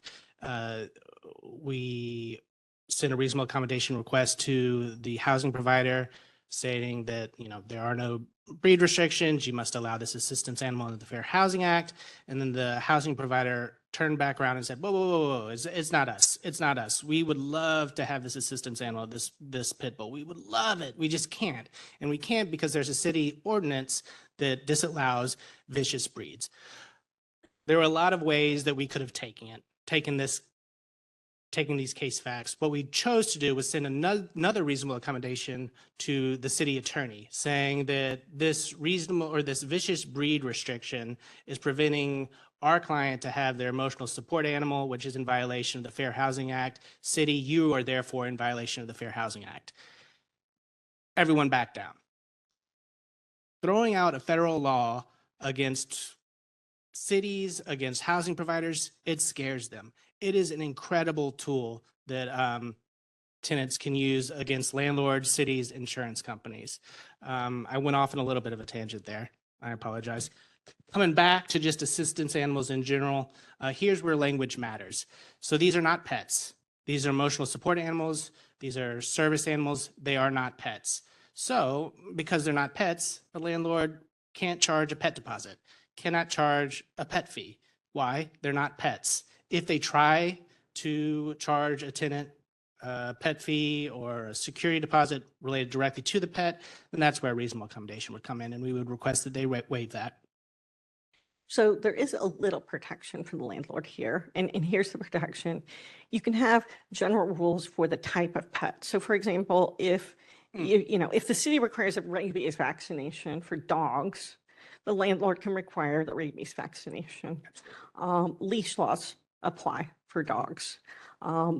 Generally, the only exception would be if for some reason the person's disability made them unable to use a leash and they were able to keep the animal under control anyway. Things like picking up after pets, the person with a disability or someone on their behalf is going to have to do. I had a tough case several years ago where the person was simply unable to, due to her physical disability, go out with her dog and pick up after her dog. And she wanted somebody in the apartment complex staff to do that. And I had to explain to her that's not their job. That is an alteration of what the apartment complex staff does. Now you're welcome to get a friend or family member or hire somebody to do that. And it was able to get worked out. But that's one of the keys to the reasonable accommodation. Is it reasonable? Is it going to put any kind of undue burden or fundamental alteration on the housing provider? And 9 times out of 10, what the person with a disability is asking for is not going to do that. Another important point is service animals are dogs. That's all they can be. They can't be some other kind of animal. And so service animals being dogs, like Christina said, they do work or perform tasks for the person with a disability. They tend to also go out in the world with the person with a disability, not just in housing. Assistance animals can be other kinds of animals, so they're just in housing, all right? So you might see a ferret that's an assistance animal. You might see a snake that's an assistance animal. You might see some animals that are trained to do work or perform services for a person with a disability that aren't dogs. And so those could be assistance animals, but they wouldn't be allowed out into the world, like to this event, for example. So, I mean, I get that it can be confusing with all of these different terms. And a lot of times people with disabilities will call their animal something maybe that it's not, but really drilling down to what's the disability. And the housing provider can't ask that specifically, but is there a disability? Is there some relationship between the disability and the use of the animal? What is the animal doing? Is the animal just a comfort animal, which is totally allowed under the Fair Housing Act? So it might be a comfort fish, an emotional support fish, an emotional support snake, all of those kind of things. It can be lots of variety of things. And Christina hit on this about the service animals. For service animals, you just get to ask those 2 questions. Does the animal assist with your disability? What work or tasks does it perform? And you don't get to ask for documentation of disability or need for the animal. For the other kinds of assistance animals, you can ask unless it's obvious. If it's totally obvious what's going on and that this is an assistance animal, you don't need to be delving. And you don't get to ask for lots of documentation. Sometimes landlords get confused about what kind of documentation. I've had clients have wonderful documentation about the need for an animal, and the landlord will get hung up on, but they didn't show that they get Social Security disability. Well, guess what? Not every person with a disability gets Social Security disability, and that is not something you get to require for an assistance animal. One other issue that we definitely left out was like group homes, NIMBY, not in my backyard, which is another issue that reminds me of a lot of the other civil rights issues of we don't want these people living in our neighborhood. Are either of you seeing NIMBY kind of issues at your organizations? Christina?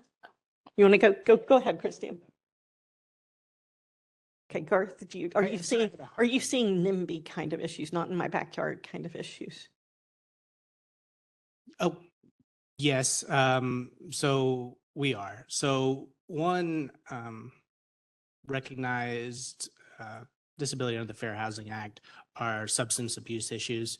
So the Fair Housing Act, in my opinion, and I want to hear if you agree, doesn't cover people who are in active addiction.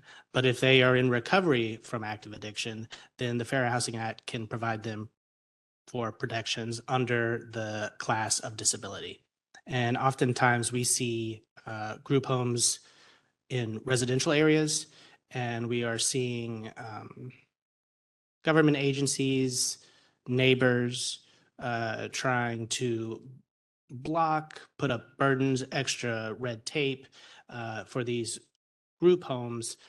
And I believe it's because these group homes are popping up in suburban neighborhoods, and the government is trying to, I guess, protect those areas, and I put that in quotation marks. I'm not really sure why it's an issue. These are people in recovery who are working towards staying in recovery, but that's an issue that our office has seen. And I agree with Garth. The law is really clear that somebody who is actively using illegal substances is not covered by the Fair Housing Act. However, if they're in recovery from that kind of addiction, then they are covered.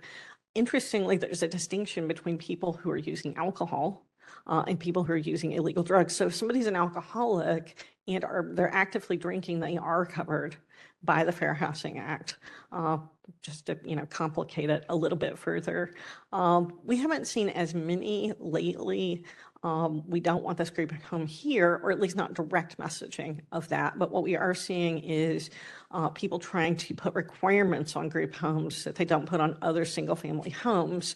So you have a group of folks living together with disabilities, and suddenly that house has to have a sprinkler system. That house has to have the kind of alarm system, fire alarm system that you would have here in this kind of space. Those requirements actively end up in effect, discouraging people with disabilities from being able to live in the community. And typically, those kind of requirements can't be made for people just living in a single family home in a community. Unfortunately, often the sponsors of these homes will be nonprofit organizations, and sometimes, and I don't blame them, instead of fighting the requirements, they'll say, you know what, it's just easier to go ahead and pay and get these houses with the sprinklers and those kind of things. We thought it was a really good case about that in Middle Tennessee about a year ago. And we were hoping to be able to fight the city on that. And then, the housing provider's like, I just don't want to take a chance that something could happen, because there isn't a lot of housing out there, as we've been talking about all morning, for low-income people, for people with disabilities. Christina, are you seeing any issues like this? We haven't really seen any issues like that. We get more the individual calls than we do the group homes calling us.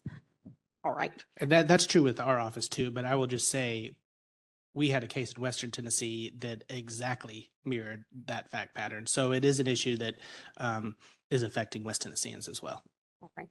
And we talked earlier about reasonable accommodations and reasonable modifications, and we've talked about some of those, but give us some examples. Parking obviously is one, service animals and assistance animals are another. Christina, what other kinds of needs for reasonable accommodations or reasonable modifications are you seeing? So one of the things that we're seeing is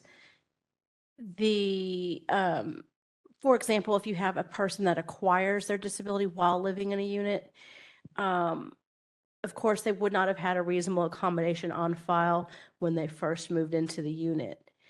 And they need to file one once that disability is required. Say that was through a car accident, a stroke.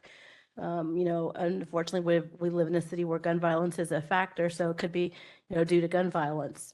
And they are on a second floor apartment complex. Well, the reasonable accommodation would be to move them to a ground floor dwelling that would be accessible to them. And most apartment complexes, we are seeing pushback when they're asking that. I know there was one where this particular apartment complex had a staff person that lived on site, and it was a ground floor unit. And you can't force anybody that's in a unit to move, of course, but we thought it was ironic that person, was able to move into a ground floor unit, but the person on the second floor could not. Sometimes they've offered to maybe move them into another property, and that would be the choice of the renter, whether they would want to move. But then there are costs associated with that. They would have to have somebody help them pack. They'd have to get a moving truck.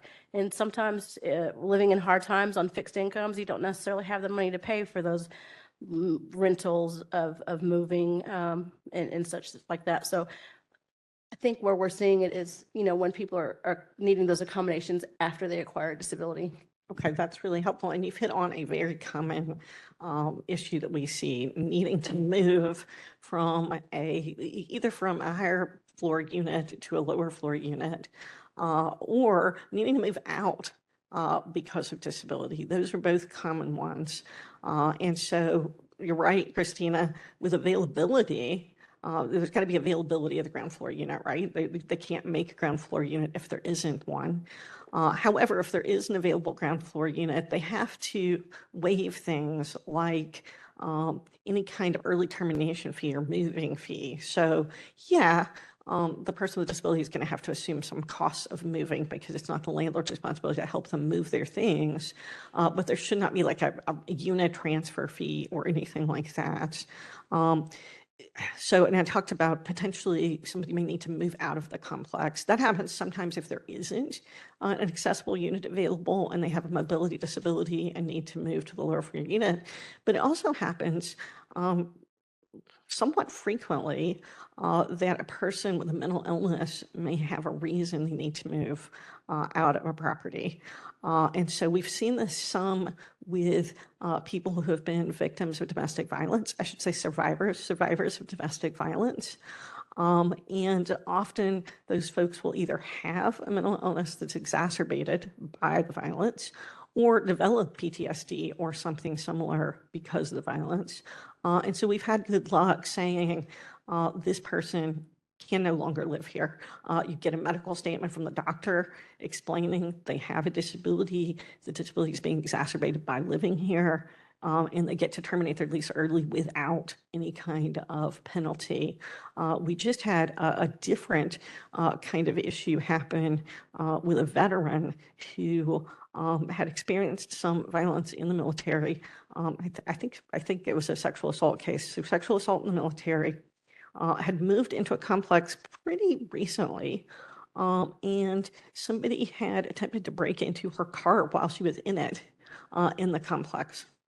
And so she already had a diagnosed mental illness, was able to quickly put together, she did a great job advocating for herself on this, put together the documentation, and we were able to get across the finish line of advocating to explain, yeah, she just moved in here 2 months ago, but the intervening event was somebody trying to break into her car while she's in it, and that is exacerbated, and she's just not going to be able to stay at this place where this happened. While we're talking about people with mental illness and other invisible disabilities, I should point out people with mental illness can also have assistance animals, and not just emotional support animals. Some people with mental illness have service animals that have been trained to do work or perform services. Good example, I'll use PTSD again. Some folks will have trained their animal to, help them remember to take their medication. So the alarm is going off, they're ignoring it, and the animal is pestering them until they see them get the medication out of the bottle. Or somebody's going into a panic attack, or approaching a panic attack, and the animal comes and helps interrupt the symptoms and get them back on track. So just another thing to keep in mind, just because you can't see the disability doesn't mean there's not an accommodation. Would you like to add anything, Garth, about particularly reasonable accommodations, period, but also this issue of moving either to a different unit or moving away from the complex?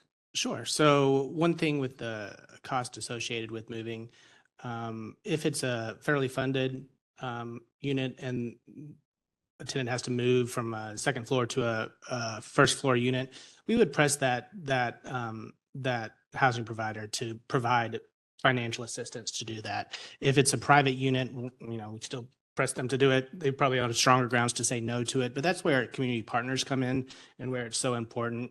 Institutions like Salvation Army, United Way, those sort of partners can oftentimes fill that gap for our clientele base, can provide actual movers to do it or finances to do it. So if you're in this game, it's very important that you make contacts with other agencies who can maybe fill in when the law doesn't force a landlord to do X, Y, and Z. Well, then the United Way, just as an example, I'm not putting pressure on the United Way to start a fund, can cover that cost. So that's an important thing that I would point out. Also, some of the most heart-wrenching cases that I've been involved in have been moving from that second floor to that first floor. We have a notorious apartment complex in Jackson, Tennessee, where that is, for some reason, the hill they have chosen to die on. And they have tenants who are in a second floor unit who are literally, I'm not making it sounds fake, where she was crawling up the stairs to get to her second floor unit. We had to draft a 903 complaint, a HUD complaint, send it to their attorney and say, fix this, grant this reasonable accommodation, or this gets filed tomorrow. And that was what finally got them to do the reasonable thing, approve the reasonable accommodation request, and give this woman her first floor apartment due to her disability. Yeah, that's my 2 cents. Wow. Yeah, it was gross. That's a very big example. It is gross. Making people crawl in Tennessee is unfortunately a pattern of things that happen here. We've had people have to crawl up steps to courthouses here in Tennessee, but we fixed that too. So that's beyond fair housing. I won't go into that today. And I'm sorry that happened to your client. I'm sorry. I'm sorry it happened to her. But she had to fight for her rights. She chose to stand up for him, and she allowed us to help her. And so I'm thankful she did that, and I'm thankful that apartment complex didn't get away with that. Very good.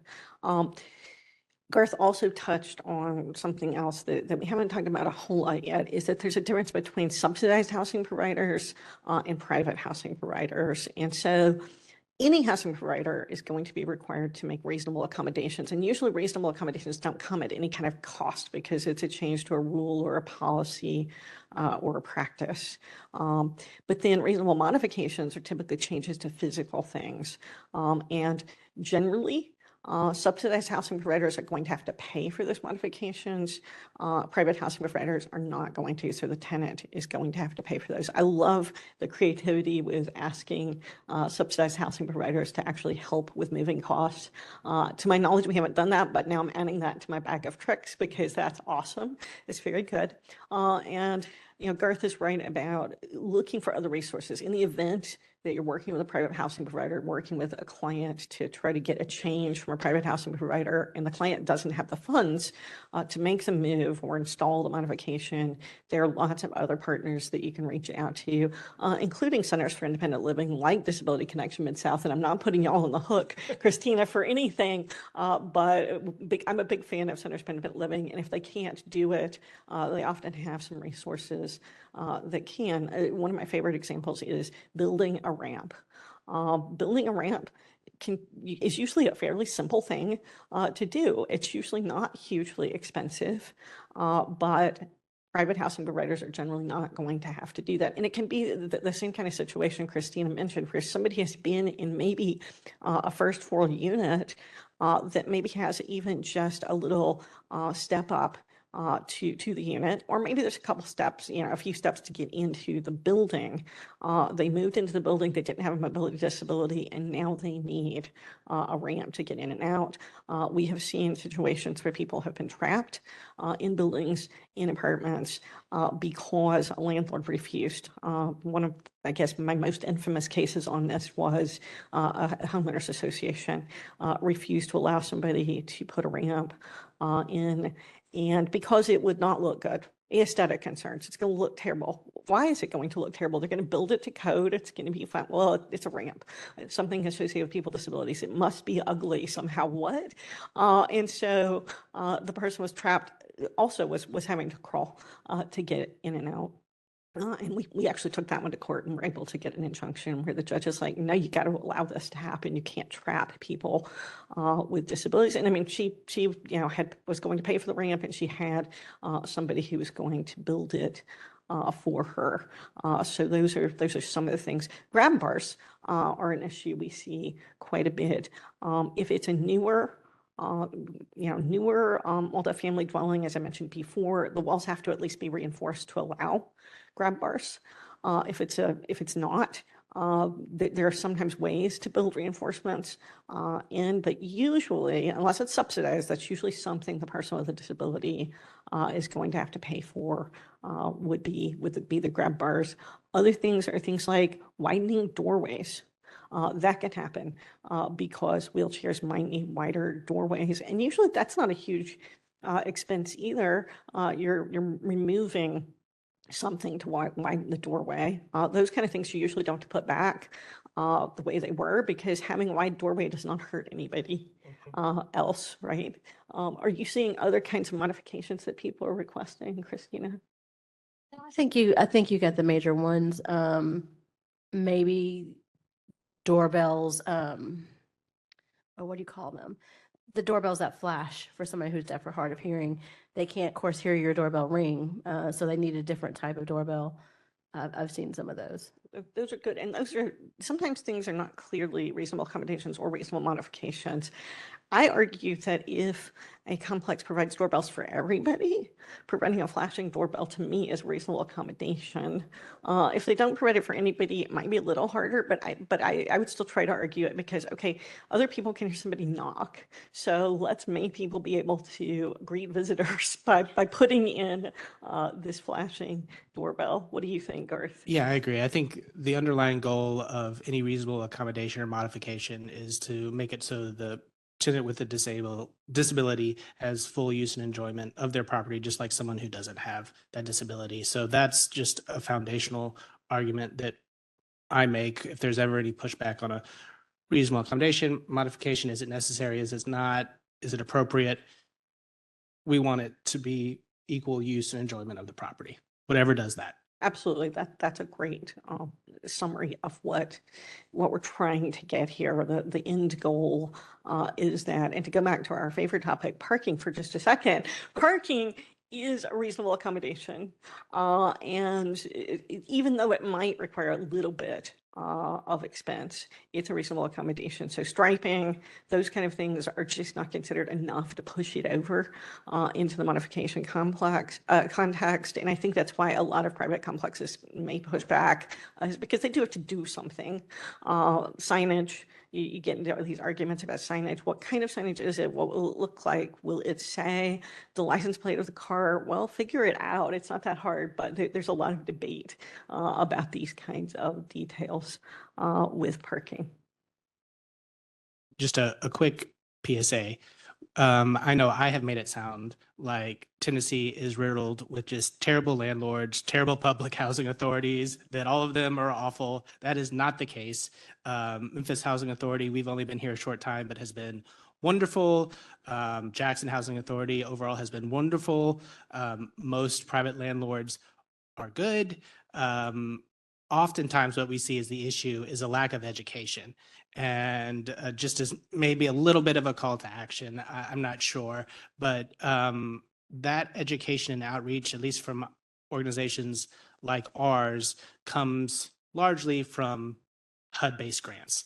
And so that's why it's very important that those grants stay in effect. Because if we don't have that education outreach, then really our only option is to educate landlords and public housing authorities and the like through court action and complaints. And that is more expensive. It clogs up the system. Education outreach really can do a lot of good. So I hope that those funds stay around. You somehow anticipated my next question, and I see that you want to say something to Christina to it, and we will. But the question was going to be, how can we all work together to promote fair housing for people with disabilities, prevent some of these problems? And I agree 100%. Most landlords, most government entities that provide housing, most housing providers, whatever they are not, don't have malicious intent. It doesn't mean that some of them don't, some of them do, but most of them don't. There's a huge lack and gap of knowledge. And, like I said, not only the education outreach piece, but just the advocacy piece, because what a lot of the things all of our organizations do is not to go out and just immediately sue if there's a problem, but to try to advocate for the change. And even if it's not like an education outreach event like this, we are educating. We're educating the person with a disability about their rights. We're educating the housing provider about the requirements of the act. And we try as much as we can to get these situations worked out. And it's really hard to do that without funding. Christina. So definitely there are good landlords out there, and there are good housing authorities out there somewhere. One of the things I would say for anybody who works at a housing authority, because we've run into this, and I do hate to point with it, but it's our own housing authority where we're having some struggles. If you have a person that has a voucher and they have a disability, so it is hard enough for a person without a disability using a voucher to find housing. It is even harder for somebody who needs accessible housing to find housing and they have a voucher. So being as flexible with those extensions that you can to ensure that they've been given every opportunity to use that voucher before canceling it is definitely something. But educating, whether you work at a housing authority, whether you work at an apartment complex, Centers for Independent Living, we don't mind going in educating staff. We don't mind going in and doing disability etiquette training. We don't mind answering questions about the Fair Housing Act. It makes our jobs a lot easier because we'd rather not have to do letters of reasonable accommodations and have a lawyer maybe look at them and see if, did we word that right? So working together, to educate, and then we want to collaborate and advocate to ensure that everybody has access to quality, accessible, and affordable housing in our city. One of the big things I know that our staff, it annoys them to no end is they call them the tall and skinnies. Any ideas what those are? Townhouses, right? So townhouses are going up, in a lot of different places, and they're great properties. The only issue about townhouses is they're inherently inaccessible because there's the downstairs part, and then most of the living, bedrooms are upstairs. So it does limit the people that can live there. And those are usually, the lawyer will correct me here in a second, I do believe that those are excluded from a lot of the fair housing. You're right. Fair housing rules.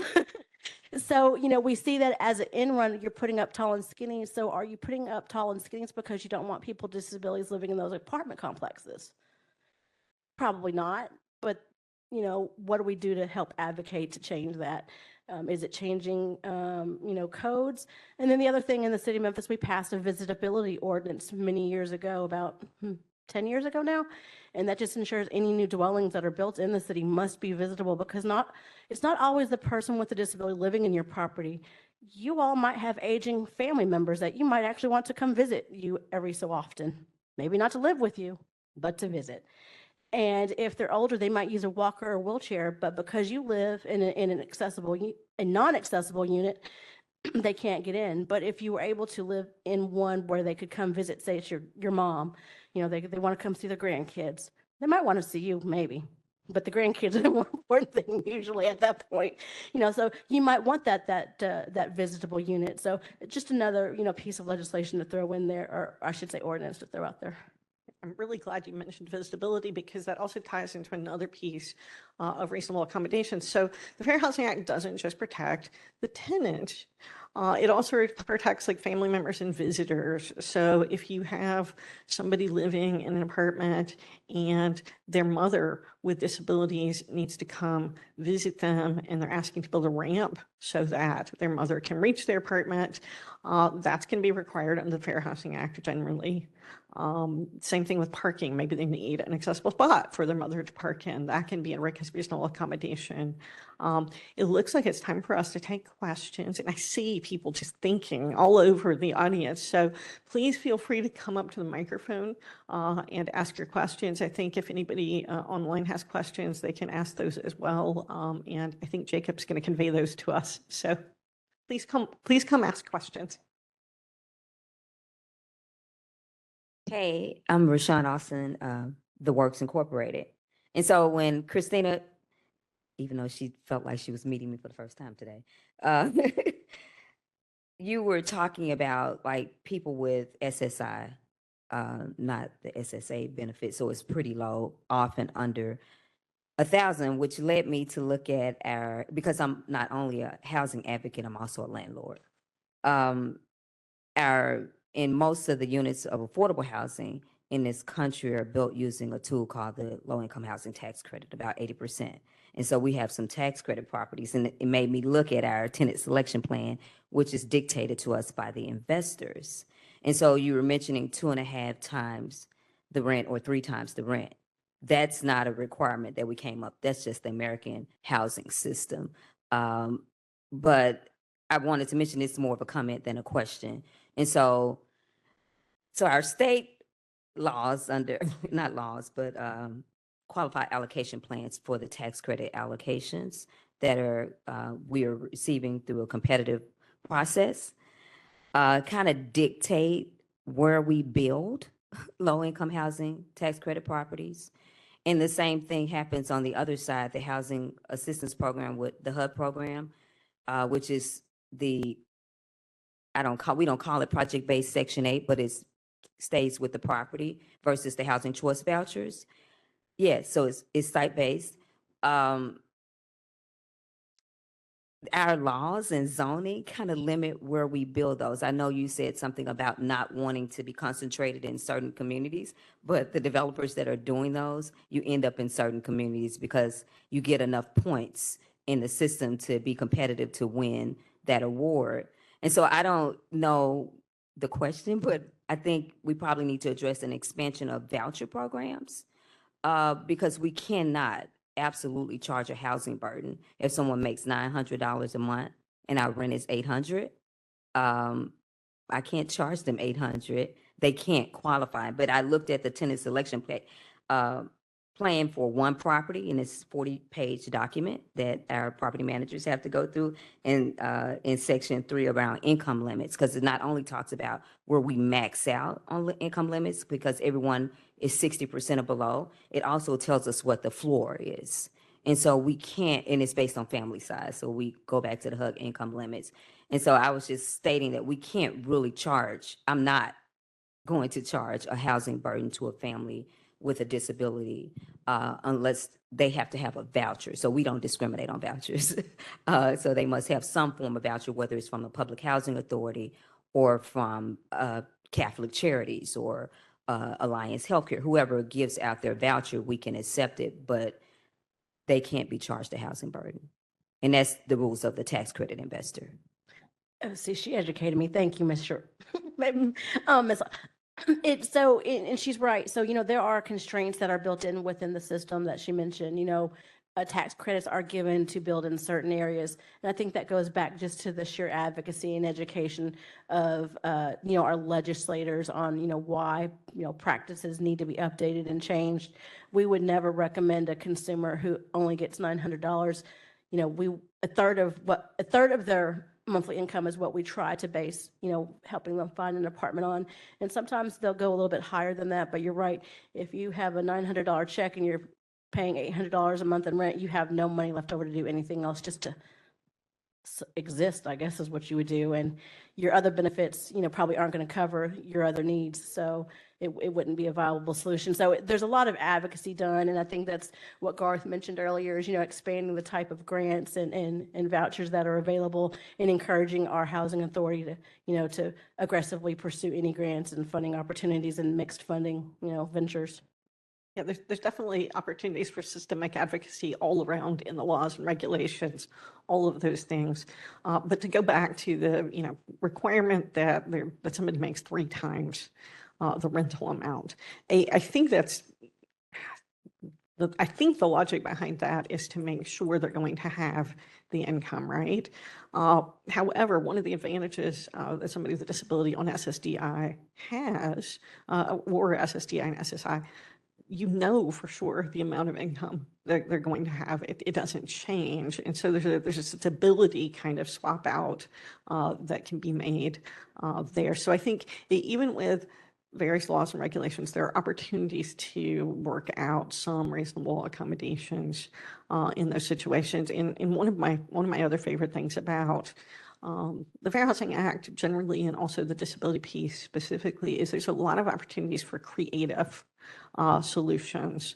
And I think all of us up here and fair housing advocates around the country really look for these creative solutions. So, if you're a landlord, look for creative solutions. If you're a person with disability, look for creative solutions, because I think there's a lot of opportunities. Other question? Go ahead, Garth. Just really quick on what you were speaking about. Reasonable accommodations aren't black and white. So if you make a reasonable accommodation, it's in some instances the start of a negotiation to try to figure out a solution. Other times it is a little more black and white. They're allowed an emotional support animal, but in these complex cases, a reasonable accommodation, that initial offer almost might just open the door for a back and forth where we can come up with those creative solutions you were talking about. That's a great point. Other questions?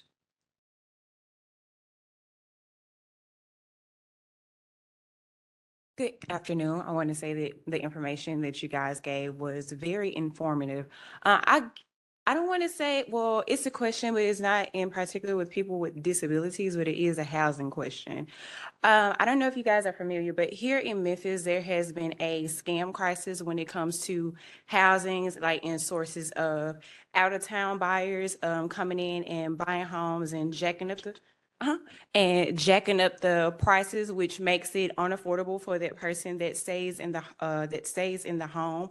But also, one more thing, quick deeds as well. People are signing off on quick deeds on homes that they don't own, and a person is trying to rent out a house from them and come to find out they don't own the house, and now they're led in a situation of being homeless.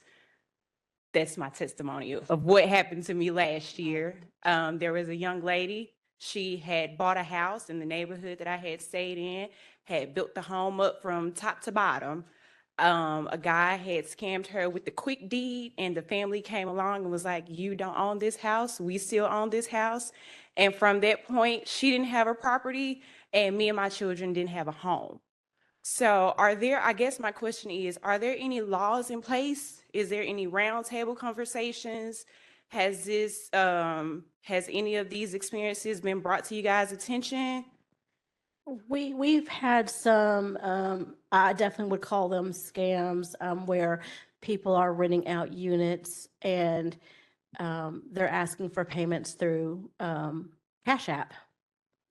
And I think any reputable business, especially a housing provider, would not be using Cash App to take deposits or rent. At least I would hope not. So we do try to educate our consumers to be very wary, especially when you're going outside of, maybe subsidized housing or traditional complexes into the realm of privately owned or managed, properties, to make sure that, one, it is a legitimate rental. Always, I always tell people, they'll ask me, is a property safe? Well, my safety factor and my tolerance factor might be different than yours. So I always encourage them to go look at it. Don't just take the word on it that it's a beautiful 2-story, house with indoor carpeting and tile flooring, go put your eyes on it and look at it to make sure if it says it's accessible, go in and look and make sure it's accessible because again, accessibility is different for individuals who need it. But then, making sure that you have a lease, a signed lease, and, making sure they're doing their due diligence. Those are some of the things that we have, we do, and that we have started noticing that there are some scamming opportunities that way. And some of the landlord-tenant laws may protect in these situations. So if you're renting in some of the bigger counties, Davidson, Shelby come to mind, you're protected by the Uniform Residential Landlord and Tenant Act. And so like for somebody to actually enter a lease with you, for example, written lease, for a property they don't actually have authority to lease, I believe would be a violation of that act.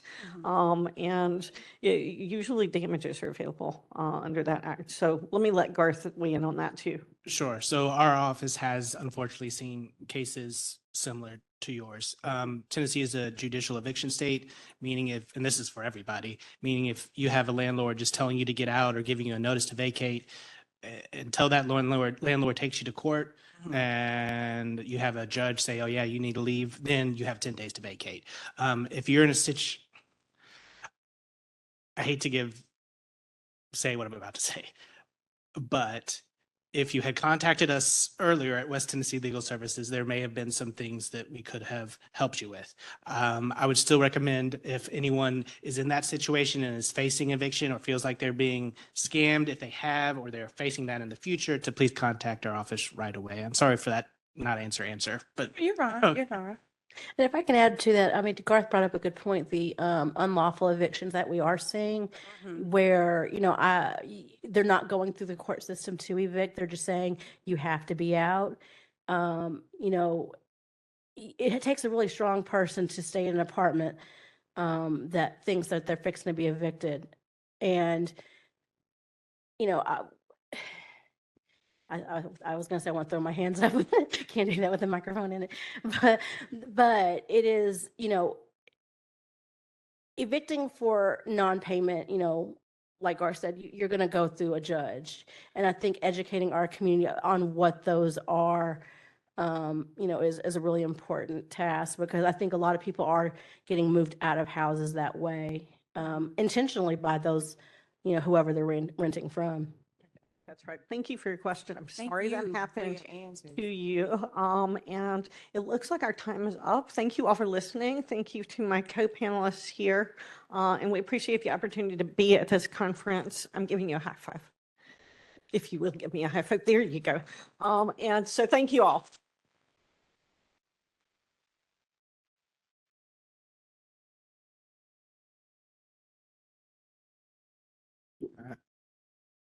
Thank you so much, Marty, Christina, and Garth for sharing your insights on some of the serious issues impacting our community members living with disabilities and the issues they face in housing and some of the complexities behind the fair housing issues that they deal with on a daily basis.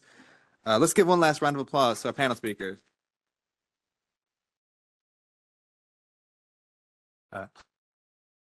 Next up on today's agenda, we'll be moving into the museum tours and lunch session. For our online attendees, the virtual program will resume at 1 p.m. So you can exit, take a break as you need. I encourage for in-person attendees, if you haven't already visited our resource tables, we have them outside in the second floor lobby, to the right in the guest lounge area. We also have our backdrop. If you want to take some selfies, some photos, we'd love for y'all to tag the commission and share some highlights from today. Now,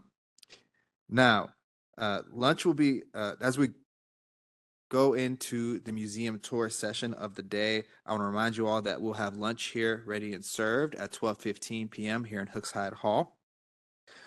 So make sure to be back in time for lunch, but we'll have up until 1 p.m. to kind of use the time flexibly for in-person attendees as you see fit. Now, to provide some welcoming words on behalf of the museum, we'll be joined by a dear friend of the commission, the president of the National Civil Rights Museum, Dr. Russ Wigginton.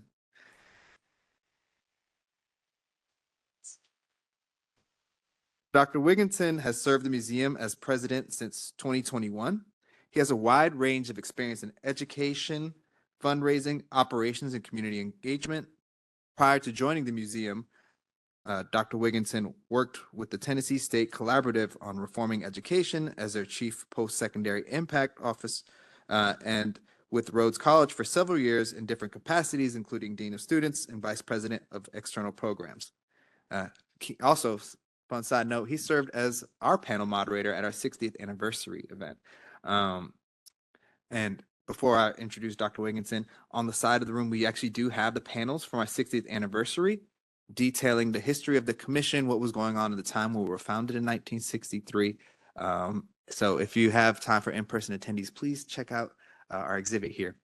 But yeah, Dr. Wigginton served as our moderator that day, and we're excited to introduce him to the stage, to introduce a little bit about the museum as well as the tour process. So please join me in welcoming President Wigginton from the National Civil Rights Museum.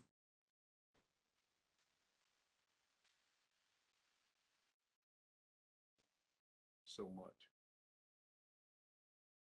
The more things change, the more they stay the same. That amazing panel that I was able to participate in 60 years ago, or not too long ago, referencing, they don't change that fast, referencing 60-year anniversary.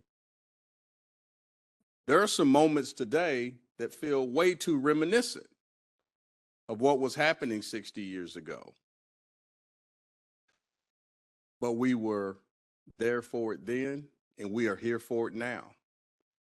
The National Civil Rights Museum, I can assure you, is proud to host this conversation, to be a place of solace, learning, and figuring out how we move forward as a society.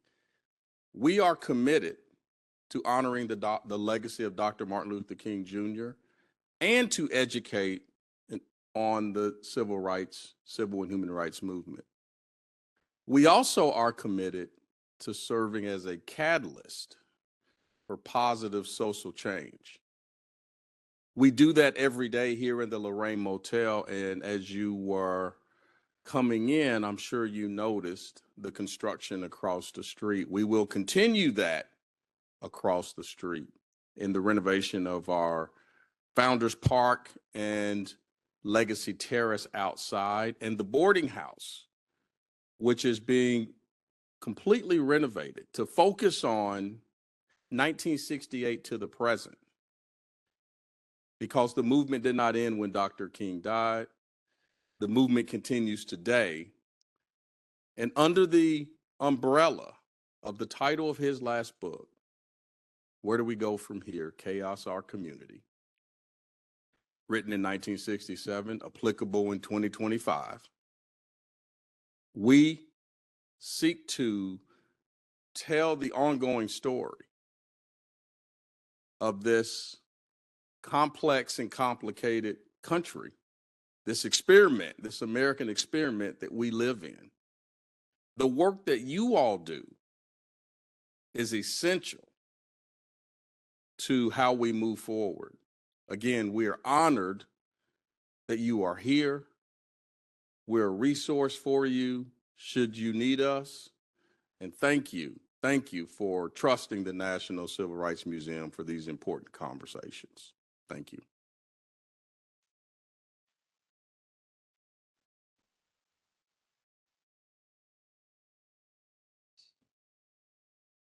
Y'all, this is Arlinda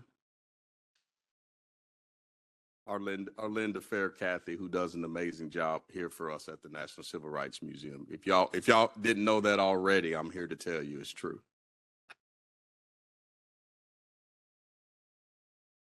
Everybody needs a hype man, right? It's especially nice when your president is your hype man too. I'm definitely here to just, kind of provide everyone with directions for the self-guided tours, which will commence at this time. So we're super excited for everyone. If by chance this is your first time being able to move throughout the museum, or if by chance this is your 20th time moving throughout the museum, something that is very important to us here at the National Civil Rights Museum is being able to always reflect on history and let it be our compass as we navigate through challenging times and continue to reflect back on the struggles, as well as the solutions that were presented to us in the past that we can use today in our current times. With that, if by chance you are planning to move forward with touring the museum, what you will do is, as you are exiting out of this space, you will go back over to the registration table, and that's where you checked in this morning. They will provide you with a red wristband. You will need that red wristband to move throughout our full exhibits today. So once you get that red wristband, you are able to move downstairs, and then we will have direction from that point forward for you to enter into all of our exhibits. I will say this is really exciting, of course, to be able to have the summit here on a Tuesday, which is a day, if you didn't notice, that the museum is actually closed to the public. So if you have never been able to move through this institution without other visitors, consider this your perfect time to be able to take in all of the exhibits, fully read through things, fully take it in, because you have it essentially all to yourself. So that's something that I find to be really exciting. And there's always something new for you to gain. Like I said, even if this is your 20th or 50th time moving throughout the museum.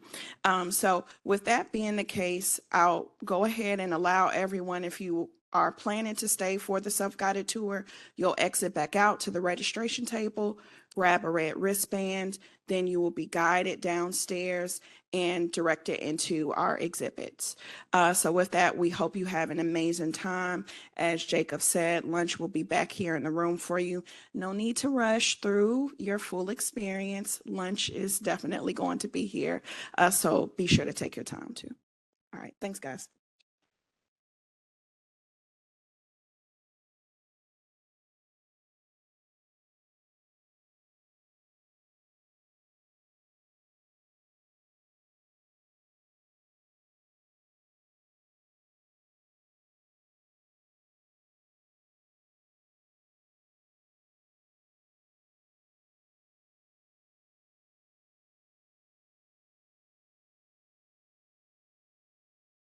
Good afternoon and welcome back, everyone. I hope you were able to enjoy the delicious lunch. We're able to connect with some of our resource fair vendors and took some tours through the museum. If you're feeling excited or feeling good right now, just make some noise for me. How we doing? For those in the chat, if you're feeling renewed, feel free to throw some stuff up in the chat. We're excited to welcome our online attendees as well. At this moment, we're going to begin the afternoon portion of today's program. Just a few reminders before we jump into our keynote panel for today. The resource fair for the in-person attendees will be available during the afternoon break, which will be from 2:30 to 2:40 p.m.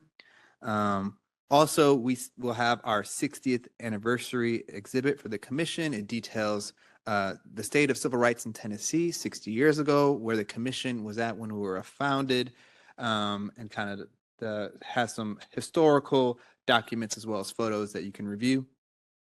We have food here that'll be on the side, so there's plenty of extras. If you wanted to grab some extra food, feel free to go up and grab. We'll also put out some more items during the afternoon break.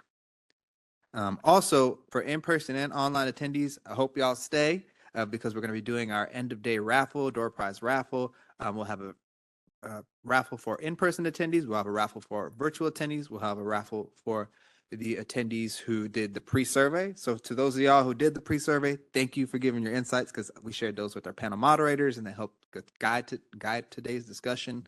And then we'll do a general everyone raffle. At this moment, I'd like to introduce the introducer For our moderator of the panel, everybody please give a warm welcome to Marty Lafferty, Executive Director of the Tennessee Fair Housing Council.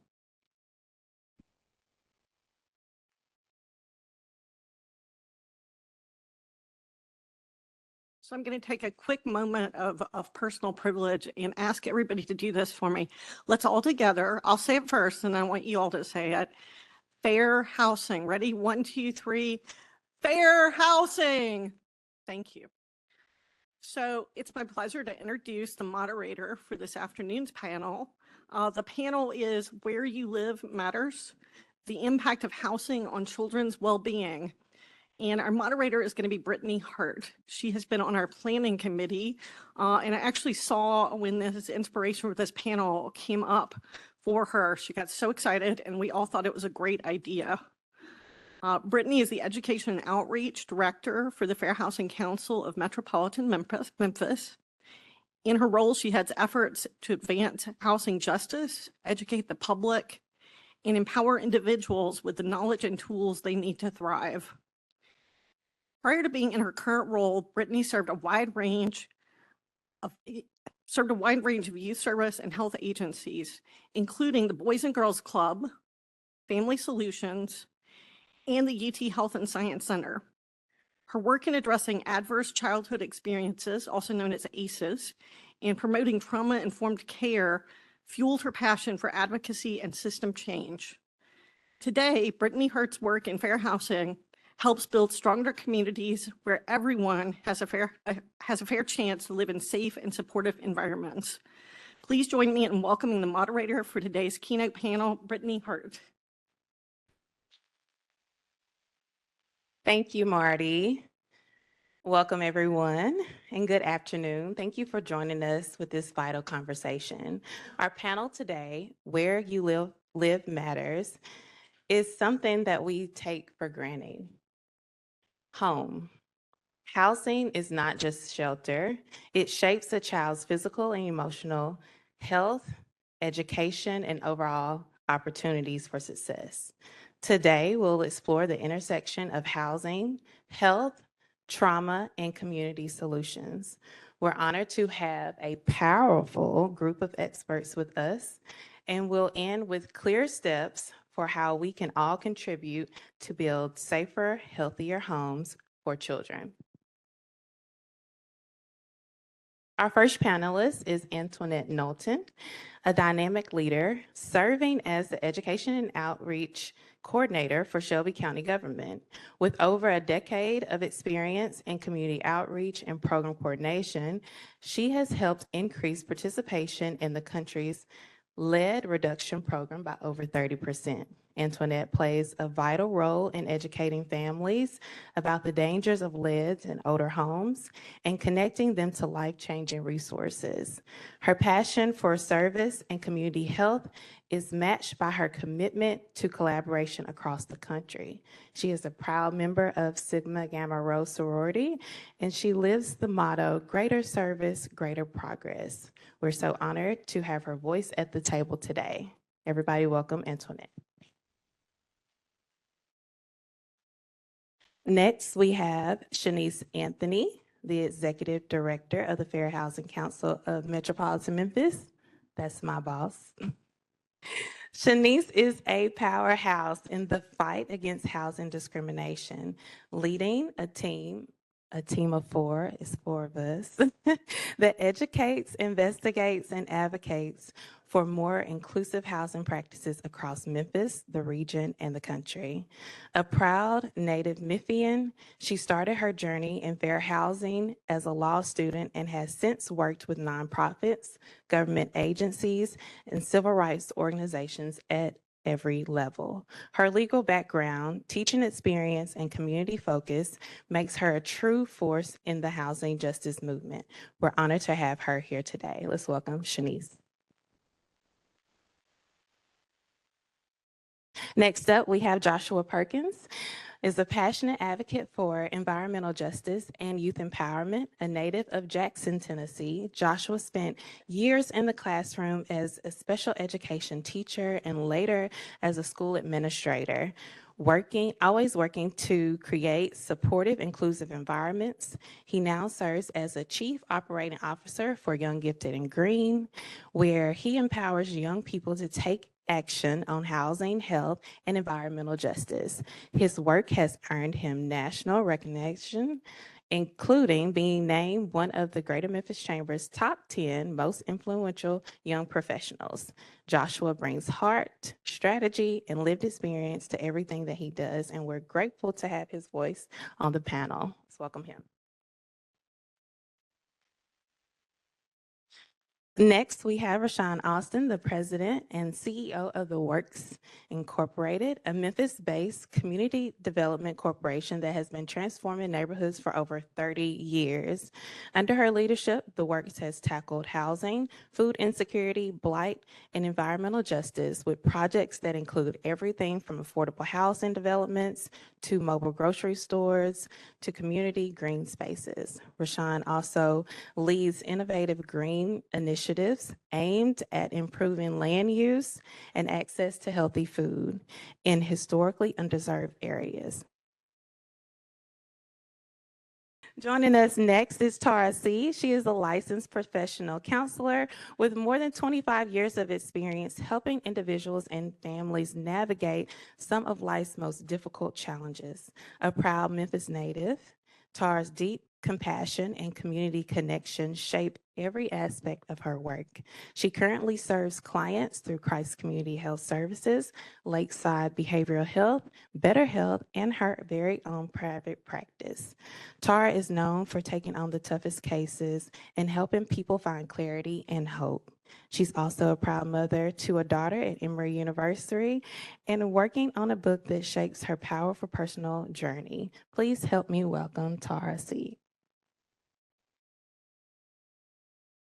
Last but certainly not least, we have Ms. Tiffany Day, an advocate, strategist, and founder of Daylight Solutions, LLC. With nearly 15 years of experience driving equity across the local, state, and federal systems, Tiffany helps organizations and leaders co-create transformative change. She's worked with national powerhouses like Aspen Institute and the National Community Action Partnership, champion the two-gen approach to support whole families, not just individuals. She's also served in Tennessee state government and led grassroots justice efforts across Memphis, Nashville, and beyond. A proud West Memphian, award-winning fellow, and servant leader, Tiffany is here to remind us that systems can be redesigned with families at the center. Please welcome Tiffany Day.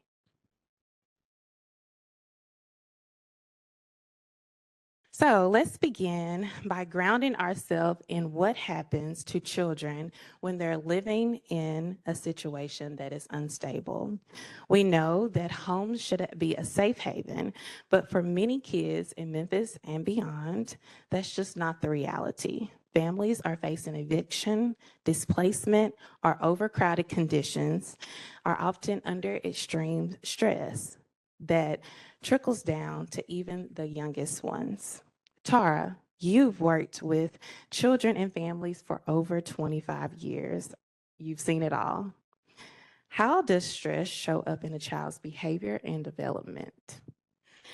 Stress shows up in the form of course, increased anxiety, and that can look like sleep disturbances, not being able to sleep, which of course we know leads to maladaptive behaviors the next day. If they're in school, it means less focusing, being very irritable, difficulty retaining information, being very sensitive, of course, being sleepy and being very impulsive. And so a lot of times the children that that teachers or people consider as bad children are really more than likely stressed children, children with high anxiety due to, the thoughts that are going through their heads, thinking about the things that happened the day before in their house, worrying about their parent who thinks that they're keeping secrets, but the child knows that there's something not going on. And it also affects their personal property and belongings. They can't retain things that are special to them because they're always moving and there's not enough resources to keep everything. Sometimes you see kids struggle socially because they get tired of trying to rebuild friendships and networks, especially when they're always moving and they're coming in an environment that's new to them and people have already developed friendships throughout the year. And then they have to answer those questions that are tough. Sometimes it looks like children who come to school with unclean clothes, who get bullied because they literally only have what is on their backs.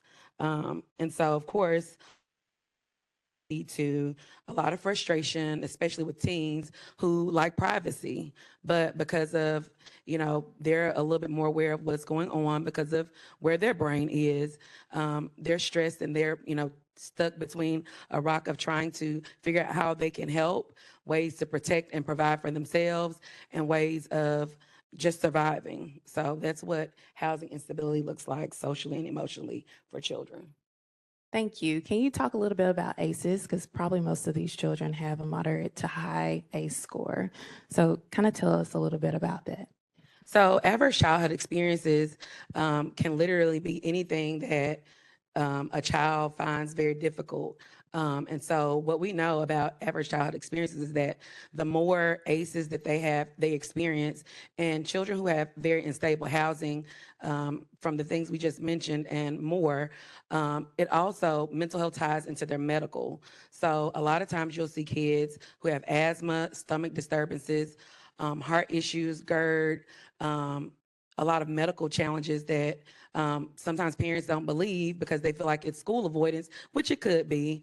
But the body's central nervous system that's always stressed as a result of ACEs means that their brain never gets a rest. That means in turn, their body and their nervous system doesn't get a rest, which, our nervous system secretes a hormone that, it's supposed to help us fight, flight, and freeze. But for a child that has high ACEs, they're always in that mode. And so when children are always in a high stress mode, the prefrontal cortex, which is the part of the thinking part of their brain, which we need for school and making good decisions and being less impulsive and reasoning and being creative, those things are kind of put on the back burner because their body is in survival mode doing all the physical things instead of more of the mental things. And so that's how ACEs can definitely impact children. And then they become adults who have a lot of complicated medical issues as a result of unmanaged toxic stress. Yes, in the ACE community, we always say it's not what's wrong with you, it's what happened to you. What's going on at home really does matter. So what trauma-informed strategies have you found that are most effective in helping children and families cope with the stress of unstable or unsafe housing? So I would say some of the best trauma-informed strategies, one, we have to know what trauma-informed means. Trauma-informed means being relational with children. And so in order to have a relationship, you have to get to know them. And that means not grouping them together according to their development age, because what we know in the school system is that there are children that may be different ages, they may be different heights, they may be on different development levels, they may be on different social levels. And so one of the things that would be good for educators is to establish a good relationship and to notice when things are changing with children. I also, encourage parents to try to keep a routine as much as possible, even though you may be moving and staying at different places. Like they say, a family that prays together stays together. I always say a family that eats together and do affect building activities, which can be old school games, watching a movie together, doing something as a family keeps you together. And so I always tell parents, your child is not really going to remember all of the struggles. They're going to remember all the good times that you had when the lights were off, the fun the creative things we did as a family, because it's not just me here, we're here. I also say keep an open dialogue with your children. You know, we're in a day and age where children are very progressive. A lot of parents think they're shielding their child from stress, but sometimes children fill in the gaps because they see things and they fill in the gaps with the things that they know, which may be totally far off from your situation. So I would just say, be open with your child and allow them to tell you what they're experiencing, and to ask questions. Also, you know, we talked about continuing to do affect building activities, and to know what resources are available. A lot of families that I deal with are so embarrassed about their situation. They may know of some of the more popular ones, but there are a lot of other good resources, especially here in Memphis and in the Mid-South, that are here to help and assist. And sometimes just knowing, even if it's a staff person that can just send a note or a sticky note saying, hey, here's a food pantry, hey, here's a clothes closet. Knowing resources would definitely help the family, which also helps the child. Thank you. So we also know that these challenges don't exist in a vacuum. Discrimination adds another level. Shanice, your work in fair housing has uncovered patterns that continue to harm families and children. What are the most common forms of discrimination against families with children? So the first, well, I'll say it this way. The biggest issue that we see with families with children is this: housing providers want to dip into business that is not theirs, right? So the Fair Housing Act says you can't discriminate against someone based on their familial status. If you're a single mother and you have 3 kids, it is no one's right to ask you, well, what's your last name and what's this kid's last name and what's this kid's last name and where do they all go to school? Did you just leave your grandma's house? And they go and ask the kids the same thing. Oftentimes in Memphis, you'll see that. You will see people who, with a smile, grandma, auntie, and they want to ask questions and they'll either try to probe the mom, but of course, since the mom's a grown woman, she's not telling her business. So they'll try and probe the children. And they try to get information to see whether or not they're going to rent to you, whether or not they're going to allow you to stay in this building, or whether they want to steer you to another part of town. Stay out of my business. So that is pretty much at its core level what we see. It's often the fake concern for how are you doing and what would you like and how can we help you? And it's really just thinly veiled housing discrimination. Just another way to turn them away, right? Right. Just another way. So what resources are available to families who believe that they're being discriminated against when seeking housing? All right. If you are in Memphis, in the metropolitan area, there just so happens to be a new fair housing organization called the Fair Housing Council of Metropolitan Memphis. So if you believe that you are being discriminated against, 1, you can call us. 2, you can email us. 3, you can go on our website and you can fill out a form and someone will contact you. Also, and this is very important, number 4, if you have no clue what housing discrimination is, you can call us and we will teach you what it is. We're a new organization. Of course, everyone here knows there hasn't really been any fair housing enforcement consistently for years. So a lot of times we're looking at people, they know what segregation is and they know what discrimination is, but they don't necessarily know what housing discrimination is or what the Fair Housing Act says.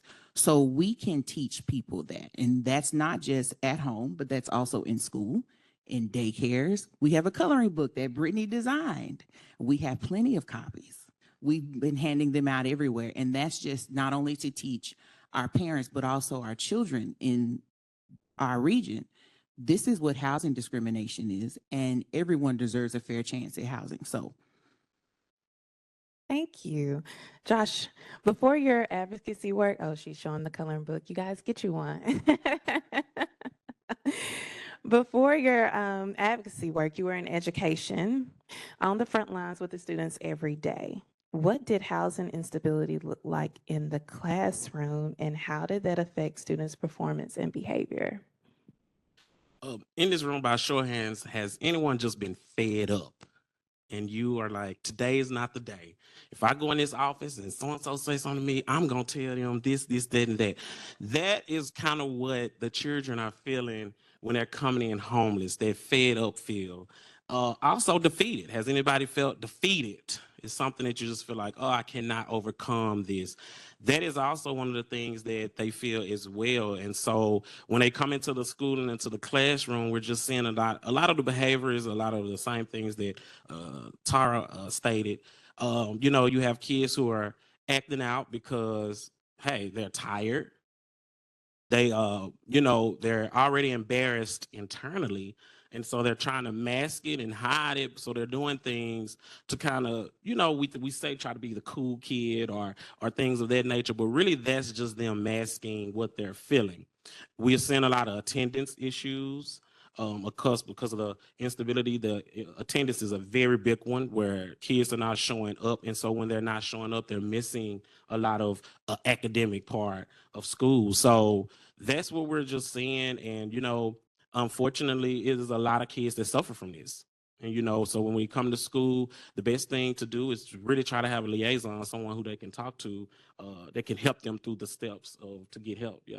So that goes into the next question. What type of support systems were most effective for these students? Having someone at the school that really cares, like kind of like what you said about fake love and things of that nature. You really want someone that is passionate about their role when they're helping these students to get through these things. And so that's very important to have a liaison that someone they trust counseling and offering those services at school, counseling services. And I think that we think about just the child, but I know in the charter school world, when I was working in the charter school, we offered that for the parents as well, because we so often we focus on the children, but we don't think about the whole household. And so we offered those things as well for the parents, because they're also going through these same challenges that the kids are going through. So thinking about the whole family and how you can help.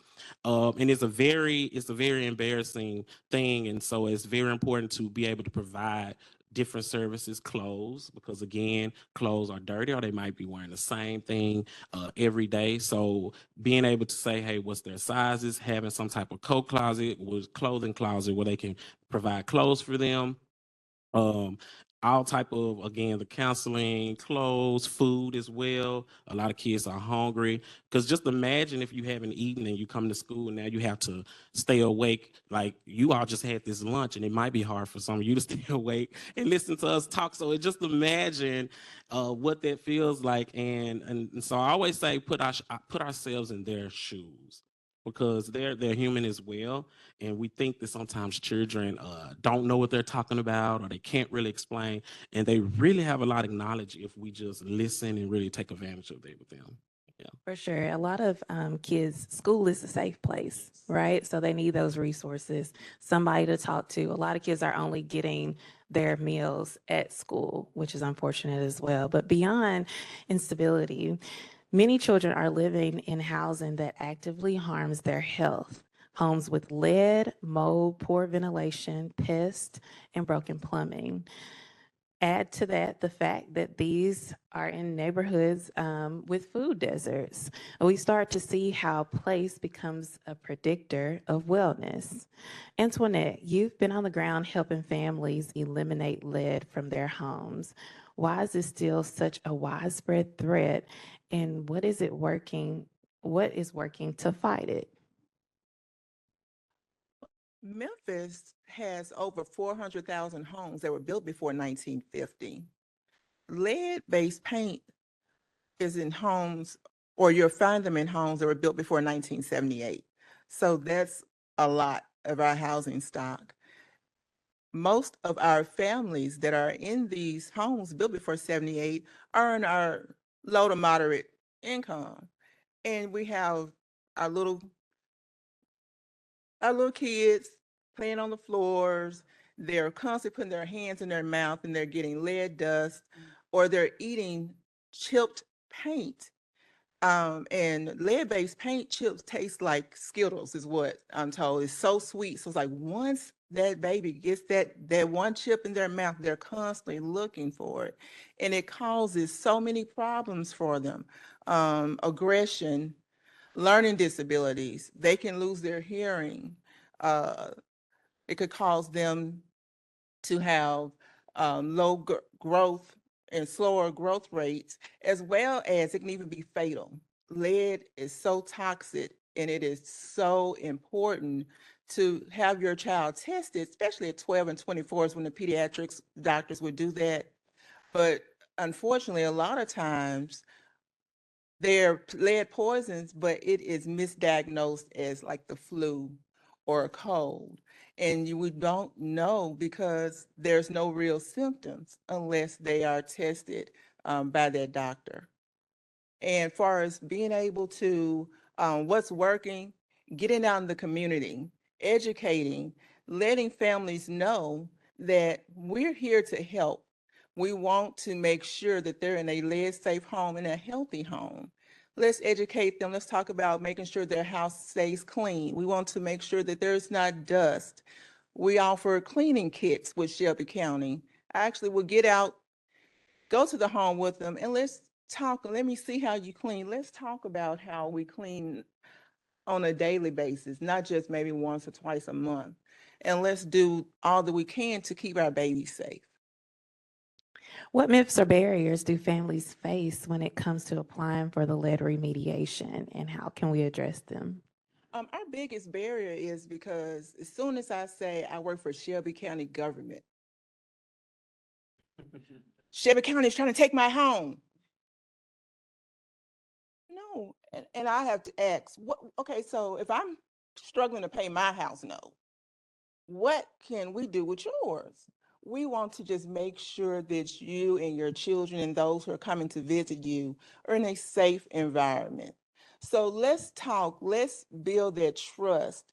Let's take time. Let's not just come out, every now and then. So we look at community outreach events, going out, and I love Joshua's organization. Every fourth Saturday, let's get out there, let's boots to the ground, let's go out, let's meet people where they are so we can foster that trust and let them know that we are here to help and not hinder. So Josh, can you talk about what Young Gifted and Green does with the canvassing? Young Gifted and Green is a environmental justice organization, and we focus on lead in homes. And so we canvass each month, mostly all parts of Memphis, but our focus right now is South Memphis, where we're going to houses, knocking on doors, and we're letting them know that they potentially live on a lead pipeline. And so what we do is we share the different resources here in Memphis, like the ones that she just stated, the ones that she stated, everyone's services. We share info cards, give them information about it, and we try to also help them complete the documents to get it turned in to make sure that they receive services if their home tests positive. So first we need to make sure that the house is positive. So that's the first step of just getting them signed up to get their homes tested for lead. And so that is one of the things that we do. Do you want me to talk about some of the other programming? Sure. And so we do our ambassador and griot programs with our youth. And so with that, what we do is we teach them how to advocate for themselves, because the biggest thing is not knowing what to do if you have an issue.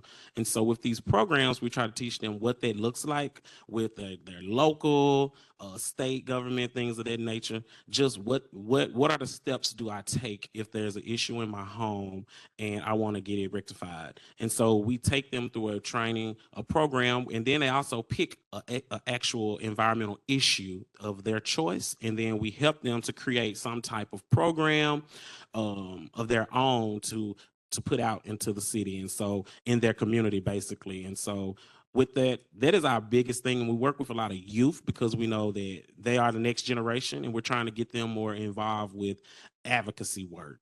And so, yeah, that is mostly what we do. Rashawn, you've created real community-led solutions to food and housing insecurity in Memphis. Your documentary on food deserts really paints the picture of what families are up against. How does the lack of access to fresh food combined with housing challenges impact the children's health and development? Okay, so briefly, and first, disclosure, I'm a disruptor. I just restart stuff. So how do we end up in the food space? Because number one, I was a community development practitioner for the last 30 years and mostly focused on affordable housing and neighborhood revitalization work. But our organization ended up in the food space, and I don't have those laminated cards like that. I scribbled some stuff in this pad. And I want to tell of, and I'll talk about some of our very Band-Aid like solutions. But I really want to talk historically about what happened in older neighborhoods. And one in particular that I'll focus on is where we were founded in 38106, which is in South Memphis. It's just about 2 miles southeast of this museum. Well, it depends. Yeah, it's a little southeast, not quite 2 miles, depending on how far you go into 38106. And, you know, historically up until you got to South Parkway, if you look at Mississippi Boulevard, I call it the Gold Coast of African American leadership in Memphis. Is where civil rights leaders, including my partner's father, A.W. Willis, lived along the Mississippi Boulevard corridor.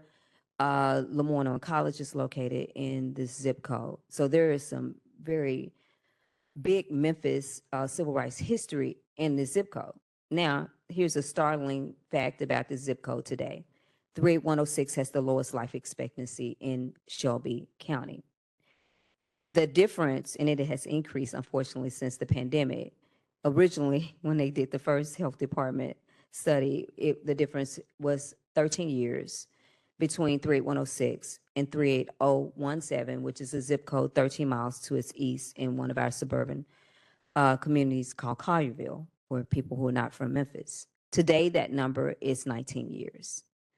Much of that difference is attributed to diet-related disorders. And so we think about diet-related disorders, we think diabetes, hypertension, all of that and more. But what happens to children and families, because sometimes we separate children and they do become adults. And if their life expectancy is very low, 19 years, that's almost 2 decades, by the way, off of someone's life between South Memphis and 13 miles in the same county. That starts in childhood. And so diet related. Also, so you kind of mentioned the food desert piece. So just here's some other stats about 38106. 26% of the people in that zip code are under the age of 19. So that's a quarter of the people. The per capita income is less than 20,000. This is in 2025. 70% of people in the zip code live with incomes that are less than 50,000, regardless of household. 41.5% of the people live below poverty. And 66% of children live below poverty. And this is only 9,000 households, a little over 9,000, 11,000 housing units. Also, South Memphis is one of the oldest neighborhoods. Well, in South Memphis, there are a lot of neighborhoods. So South Memphis is a generic area that we call South Memphis because it's south of Union. But there are neighborhoods that, and it depends on your age, you distinctly will say your neighborhood. You know, I deal with older people, they're going to say they live in Victor Kerr or Lauderdale Sub. They don't just live generally in South Memphis. And so what led us into the grocery business were neighborhood residents' concerns. About almost 17 years ago, we had a comprehensive planning strategy over a 20-month period where we engaged neighborhood residents, and it was called the South Memphis Revitalization Action Plan. And it, to this day, guides our work. That started in 2008. Out of that, because the works was founded by a former pastor of an AME church to really focus on affordable housing as a CDC. But he was a physician. He's not deceased. He is a physician, doesn't practice though, so I don't know if that counts. And so he was very focused on public health. And he was an internist. And so he was concerned about the body. And I was a parishioner of that church twice because I quit and came back. I do that. And so our motto was around spirit, soul, and body. And so we weren't just looking at the spiritual side of our relationship with a higher being, but also about the physical body and our mind, sitting next to a counselor. And so because all of the things, the food desert, the conditions of the neighborhood, the decline in improvements are impacting us in a lot of different ways. And so I don't like to think of housing in isolation because it doesn't exist. And I said, I don't know why humans became these siloed off individuals, because when we created our civilizations, and I said this in my TED talk, when we created civilizations, well, we needed to shelter because we needed to protect ourselves from saber-tooth tigers or wherever you lived, whatever your creature was. Mine would be birds because I'm afraid of them. I needed to be protected from them. We needed a source of food, and we needed water for irrigating that food, and because we can't survive without water. And so for some reason, we decided we're going to be in different categories. We're either housing, we're this, we're that. We have to be all of those things in order to survive. And so when we were looking at neighborhood revitalization, of course, the first thing people said in those meetings was that we need a grocery store. And I tend to be provocative even to people in neighborhoods. I'm like, so what does that look like? A grocery store. So because I know that all retailers have a model. And I didn't mention that this population, which Memphis is very sparsely populated for a city, because we spread over 300 square miles, the city, and that means we can sit in San Francisco, Baltimore, and a couple of other cities inside of our land, but not by population. Their populations we're dwarfed in terms of their populations, but San Francisco is 49 square miles. Memphis is over 300 square miles. So the population per square mile in South Memphis is a little over 2,000. Well, guess what? The grocery store model changed during my lifetime. So I grew up with a smaller footprint grocery store that may have been family owned. So 25,000 square feet or less. Now grocery stores are Walmart. So you can buy tires, sweatshirts, nails, contacts, go to the doctor, buy some meat, some eggs. You know, you can do all kind of stuff in the grocery store. And so we went to a big box model starting around the 80s, late 70s, 80s. You start to see grocery stores disappear. We used to have butcher, bakers, and other things in smaller footprint stores in our neighborhoods. They are gone. Now Walmart, Costco, and now Amazon has entered the market. As a whole nother story with Whole Foods. And so I needed to look at the model. So they want a grocery store. And you talk about, and I say a Band-Aid, it's like on a gushing wound. We have a small 3,000 square foot corner store, size store in South Memphis. Of course, we had to build a special relationship because it's not big enough for an associated wholesale grocery type supplier to supply us. And so I have a conduit relationship with an independent, and he's odd. His name is Rick James. He's a white man with a bald head. And I do make the Rick James joke a lot. But he decided, because he liked our story, that he would supply us at his cost, because otherwise I don't spend $25,000 a week in order to supply with a wholesaler, because low income people could not afford fresh goods at a markup that I would be required to make if I had to go buy at retail and sell at a higher retail. Thus, corner stores don't sell fresh food because they are buying at Costco to sell at a higher rate. And so buy cheap stuff like candy, soda, that's what they're selling. So, because the grocery store model says they need density. So they're looking for 5,000 per square mile. I said 2,000, right? Is here today because we have a declining neighborhood because of some policies, and I won't go into all of that because that's what I want to undo. I don't want to just amend. I like the idea of like disrupting and turning over, because Truman's urban renewal policies of the 40s and Eisenhower's Interstate Highway Act of the 50s were destructive. And so I don't need to amend that, because we look at the 13th Amendment and it just says but for, because there's always a but in an amendment. So let's just destroy it and start anew. That's the only way we really start to address these issues that families are having, because we can't build to the retailer's model. We're not going to go in there and individually change their model, because it's a capitalist country. And so they're going to make their money. Their margins are thin in grocery. They want big footprint stores. They're competing against the big guys. And you don't have enough people.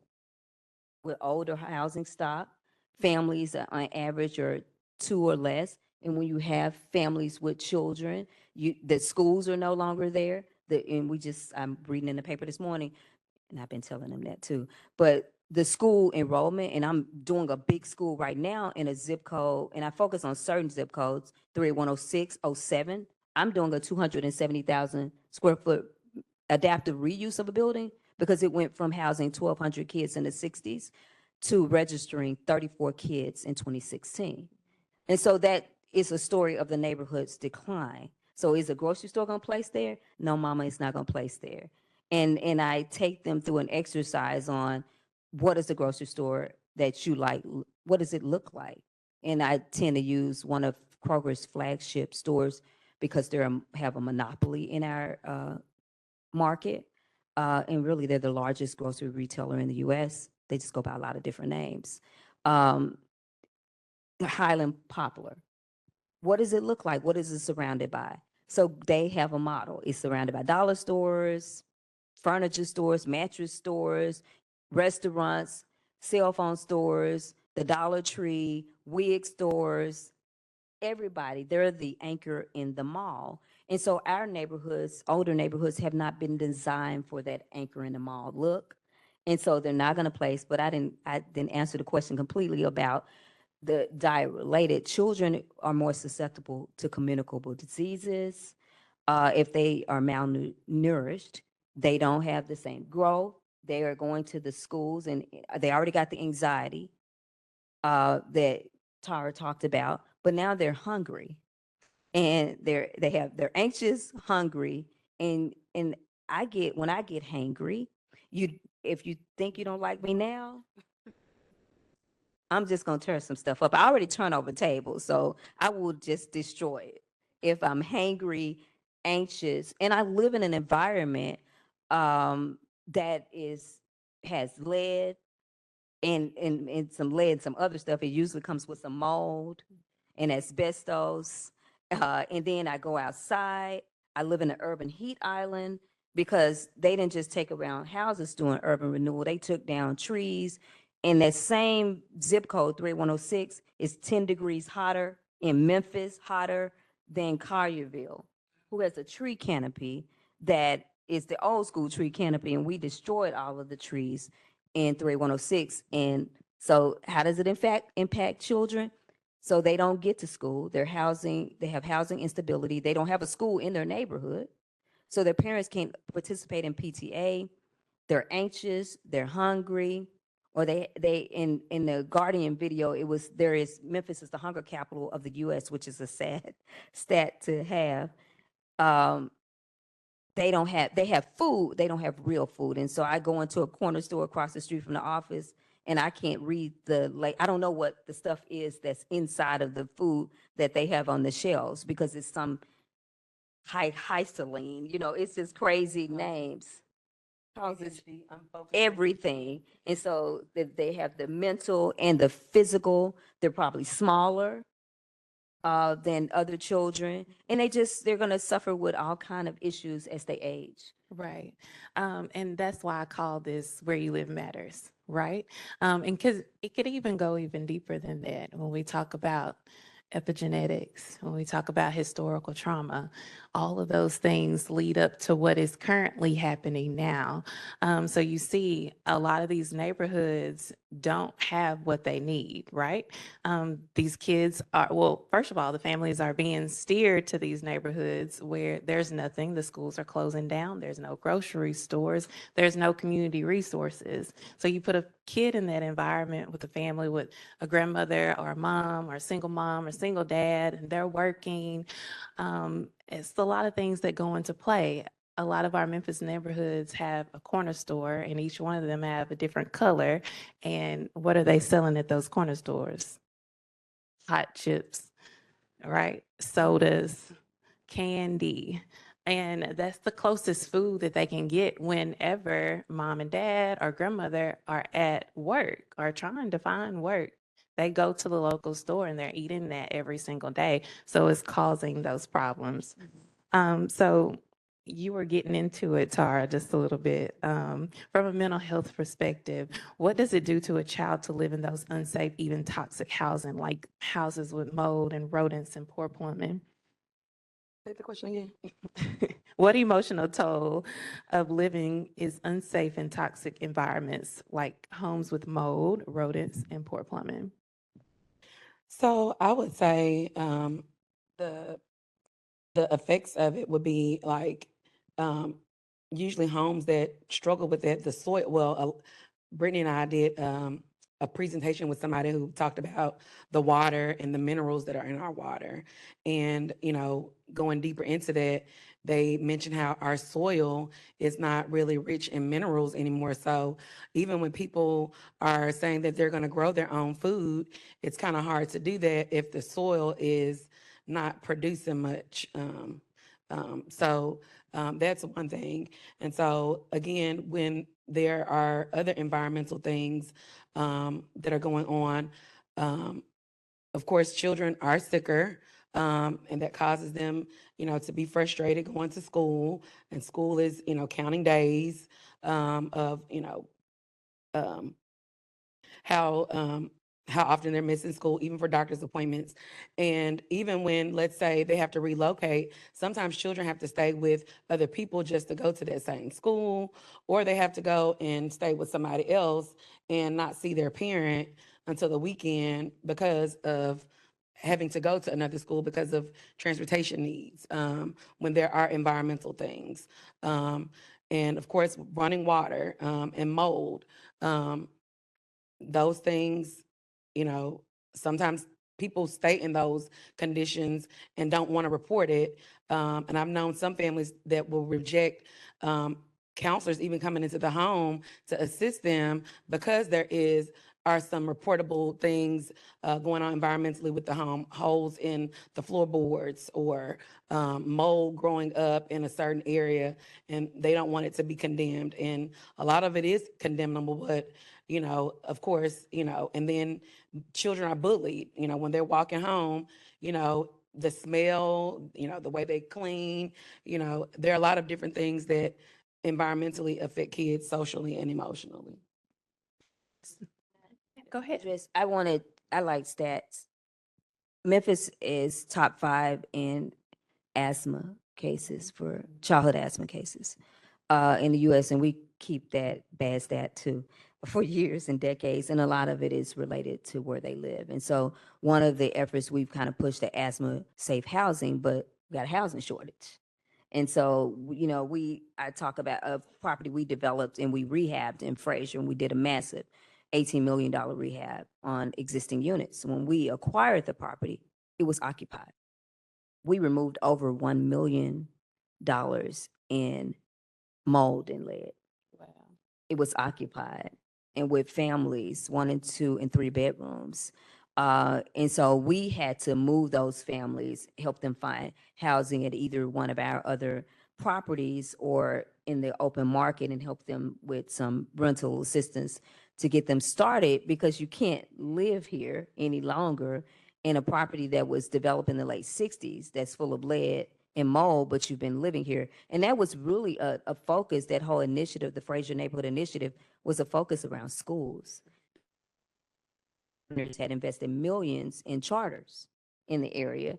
And what we found is, and we work consistently with Memphis Le Bonheur Children's Hospital and even St. Jude, with the cases that we are seeing in their emergency room. So it's mutually beneficial that the system that is receiving patients of families who cannot pay, that they, and I encourage them to invest in not just the systems, the nonprofit systems, but the payers, the Cignas and the Blue Cross and the United Healthcares of the world, to invest in housing because it's mutually beneficial. I served on the Methodist Healthcare Foundation board for about 6 years, and one of the, I think it was 2019, we found that there were people who had visited the emergency rooms of the systems hospitals. We represented $270 million in 1 year for people who could not pay. So what do they look like? Housing stability is key. children at the children's system at Methodist Le Bonheur, asthma because of housing conditions. And so it is mutually beneficial that they invest in the housing crisis, keep people away from their emergency rooms and move them into preventive care and healthier lifestyles and better quality of life. But also investing in education as well, because some people don't even know that they're living in mode, right? Until somebody tells them, until you go to the emergency room and that they see that your child has asthma, they ask, what does your home look like? Are you seeing this in your home? Some people don't even know what mode looks like and that it looks different in certain situations, right? Well, a lot of it is fear, like Tara suggested. They don't have anywhere else to go. True. So we have a huge housing crisis. It's not just in Memphis, it's the U.S. problem, but we're down almost 40,000 units.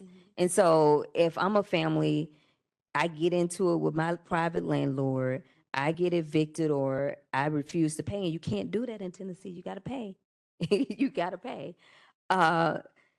Then what are my options? It's a second chance property. Y'all know what a second chance property is if you're evicted, because I can't take you in my property if you have an eviction on your record. My tax credit investors won't allow that, or the banks who are investing in our work. And so if you have a lot of different things happening, and I'm not discriminating against you, I signed a document with the investors, tenant selection plan, and it's a third party that we have to send our applications off to one site, and they tell us whether or not it's a flag on that application because they don't meet the qualifications. And so they go to the second chance property, and those guys are not nice. Women, they could be women, but mostly guys. And so those are the mold properties, lead properties, running water. You know, one of our housing director went to a property, it was a county, it was a tax sale property. I was a little surprised, and I've been in this business a long time. We went on the property. Number one, it didn't look completely occupied. There was raw sewage. Wow. And he said, people live here? And I've been walking through like puddles of water in the house with a smile because I don't want to make people feel, have less dignity, even though they're living in substandard conditions that I wouldn't put anyone in. And so, but we have people living in a property where my housing director asked, do people actually live here? Yeah. And that was a St. Jude case. I had to move a child with brain cancer out of a really poor, so a very immunocompromised child, and there were 5 children in the household, into some housing really quickly because I couldn't believe that a St. Jude van pulled up to this property with this child who I knew had cancer or sickle cell or something serious. I needed to get them out. And I, couldn't even walk in my house after leaving the property because of the pests, the sewage, the sitting water, but I just needed to get them out. But I don't have that many housing options. Right. Thanks for sharing that. We've talked about housing, how housing affects health, education, and emotional well-being, but how do we turn that awareness into action? What does it take to shift systems and policies so that families and children don't just survive, that they thrive in their communities? Tiffany, your work focused on building equitable systems that support the whole family. What does it look like when policy is designed for families?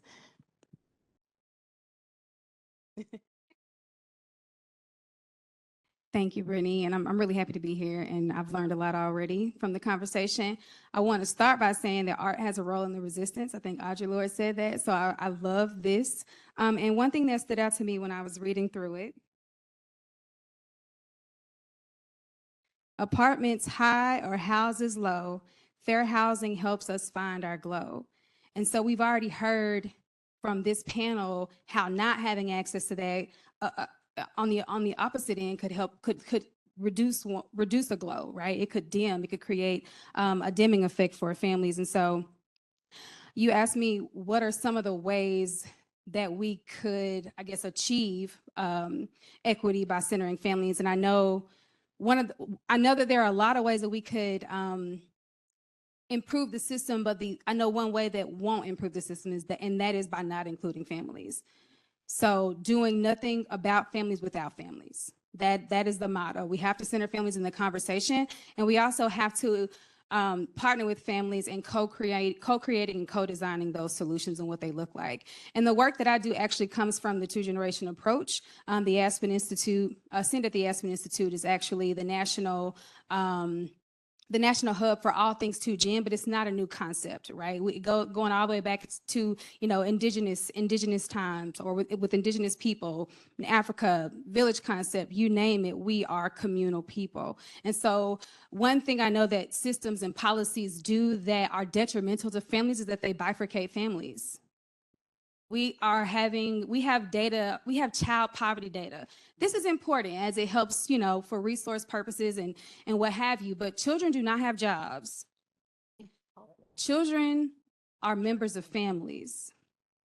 Families are part of communities. Communities are governed by municipalities, right? So we have to talk about children in the context of families and families in the context of community, and any policy that is punitive or that in some way bifurcates, that is what we have to really, really focus on in order to mitigate the detrimental impacts of that. I think one other thing that has come to mind in this conversation, and I haven't heard anybody say it, and it's interesting, is social determinants of health. And it's not social, it's structural, right? And so Dr. Wendy Ellis from George Washington University talks a lot about structural determinants of health. These are things, structures were created by systems, like we design those, the collective we. They're not social, they're structural. And so we have food deserts, we also have food swamps. These are all policy-driven decisions that are made. And so I guess what I would just lead with is that we have to engage families in the conversation. We have to co-create and co-design with families, and we have to stop bifurcating them. Policies were not designed with any others in mind. So right now we're reverse engineering and trying to find loopholes and where is their nimbleness, where is their flexibility in the law. We have to do more of that. And to what Rashawn said about being a disruptor, we don't need to amend it. It needs an overhaul, right? We need to overhaul a lot of these policies because we're spending a lot of time doing this reverse engineering and these tweaking. We've been trying to do tenant reauthorization for I don't know how long now. So the space that I come from is human services, I guess, focused, and partnering with families. I have a lot of notes too, because I have a lot of thoughts, because I'm at the systems level connecting dots all the time. And so you'll find me jumping here and there, but just stay with me. Partnering with families as families define themselves. Because currently within the law, there is not a lot of flexibility outside of the flexibility in housing where you are able to get benefits, right? If family currently, as defined by the U.S. government, is a group of two or more people living in the same household who are related by birth, marriage, or adoption. That is a very prescriptive definition, which creates barriers for families. Fiscal cliffs also create barriers for families to be able to access benefits and live, productive lives and have, well-being for themselves and their families. So I'll pause there because I have a lot of other things that I could probably say right now. Well, I just wanted you to talk more about the 2Gen approach and how the family-centered approach has changed the outcomes for children. Absolutely. So as I mentioned before, 2Gen, there are 5 guiding principles to the 2-generation approach. The first is measuring and accounting for outcomes for children and the adults in their lives. Right now, a lot of programs, funding streams, they're focused on either the child or on the adult. They don't necessarily connect the dots for the entire family. So being very intentional about the types of, what are the measures of success? What are we tracking here? Are we looking at the impacts for the entire family, and are we connecting those dots? The next one would be engaging and amplifying the voices of families. I've already spoken about the importance of co-creating and co-designing with families.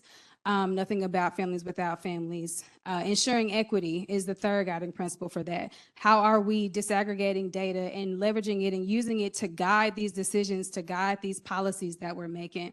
And making an economic argument. We know that investing early in life has significant returns on the investment later on in life. And we know that by not doing that, there's some dismal data out there. So really ensuring equity and using data to drive those decisions. Another is fostering innovation and evidence together. So what are the lessons learned? Are we sharing that information with one another? Are we reinventing the wheel? You know, when we have a best practice or we have a pilot that has been successful, why are we not scaling practice through policy? Why are we still seeking out waivers for things that we know work? So fostering innovation and evidence together. And then lastly is aligning and linking systems and funding streams. Now more than ever, we know that we have to be very inventive. We have to optimize the resources that we have. We have to work collaboratively as well to ensure that families have what they need. And so those are the 5 guiding principles. And there's tons of research that supports the 2-generation whole family approach. And then also, it's not rocket science, but it is rocket fuel. Right? It just makes sense. Why are we not working with the whole family? Right? Families, children go to school, but they go home to their families. Right? Getting a family access, we have to talk about access and success, right? Having access to quality, you know, housing is important, but also how do we ensure that that family is able to stay in that housing? What are the supports and how are we integrating those services and supports to ensure that that family has what they need to be successful and that we are creating intergenerational cycles of success for families? Yes, not Band-Aids. Thank you. Shanice, you look like you have something to add to that. All right. Everybody wake up for me and put your phone down. No, I'm serious. Put your phone down. Okay, now you're talking to Shanice Anthony, the former board advisor to the Shelby County Board of Education, the 9-member governing body of Memphis Shelby County Schools. I want you to hear me good. A system is like a machine. You take one piece and you put it together, and you take another piece and you put that piece on that one, and you take another piece and you put it on that one. And before you know it, you have something that goes and it operates. You don't understand that? Think about it this way. You have a table here. You take one building block, you put it on the table. You take another building block, you put it on the table. You take another building block, you put it on the table. Before you know it, you got a whole big tall building full of Legos and building blocks, right? But if none of those building blocks say children on them, then the whole system that you just built on that table omits children. Point blank, period. That's what a system is. A system is a group of people who sat in a room and designed rules, policies, legislation, any prohibitions, anything. That's what a system is. And when they put that system in, when they put those things in place, it becomes a system that governs everything related to it. If none of those people who put the system in place are advocates for children, that system will not work for children inherently. There is no way to fix it. You cannot doctor a broken system. You have to kick it down and start over. I speak to you now as an architect. If you build something, whatever you do not put at the foundation will not exist in that system, period. You want to know why we have coloring books and materials for children in the Fair Housing Council? It's because we want to teach children about fair housing. Because every adult was once a child, but every child does not become an adult. If I can teach you fair housing at 5 and at 7, when you're 37, we won't have a problem with fair housing and you knowing what it is. How do we reform a system that don't care about kids? You drop kick the system and you start over. Sometimes you got to do what you got to do. If you are here and you say you care about children, you need to be an advocate in rooms where they make systems and regulations about children, whether that's in education, housing, health, mental health, physical health, emotional health. In the boardroom at Kroger, you have to be an advocate. You cannot be what my mother calls a desk advocate. You sit behind your desk, you never go in the community, you never go to a meeting, and you never say anything. You're not an advocate. You just like to talk stuff. But if you ain't about it, then don't come at me sideways. And I mean that, because literally there are some of us, we don't care who it is. If the truth has to be told, it's going to be told. Y'all shouldn't have given me that microphone. I told y'all, I warned y'all. But I'm very serious on when we talk about children. We have over 100,000 children. We got a lot of kids in Memphis, and they're sleeping on, like, it's not even a concrete floor. They're sleeping on the dirt floor because there's no concrete in the house. And we go and we sleep in our beds and we're just fine. If you don't lose sleep over that, if that doesn't make you uncomfortable, you're in the wrong place. You can't be an advocate for any kind of change, any kind of anything, if you are not first an advocate for children. Because every last one of us was a kid first. And all the kids here in Memphis, whether they are in South Memphis or they are in St. Jude, every kid doesn't get the chance to be an adult. And if we have the opportunity to make more kids into adults, fully functioning, whole adults who are not completely traumatized, then it is our duty to do so. Amen. Right? So from a policy side, this is from anybody that wants to answer on the panel. What are the biggest gaps right now when it comes to protecting children in housing? What is missing at the local, state, and federal levels? Okay, so this one I get to destroy. And Tiffany hinted at it. I usually will say the systems were created by design, but this when I get into my zoning conversations, I need it to be by right. And so right now, in order as a builder, in order for me to build, I got to bend an existing rule that is punitive for me to build. I hinted at some policies, because zoning wasn't even created until the early 20th century in Los Angeles. And guess why? For racism purposes. And so, because they didn't want certain people to live certain places. In the earliest panel, someone was mentioning, yes, about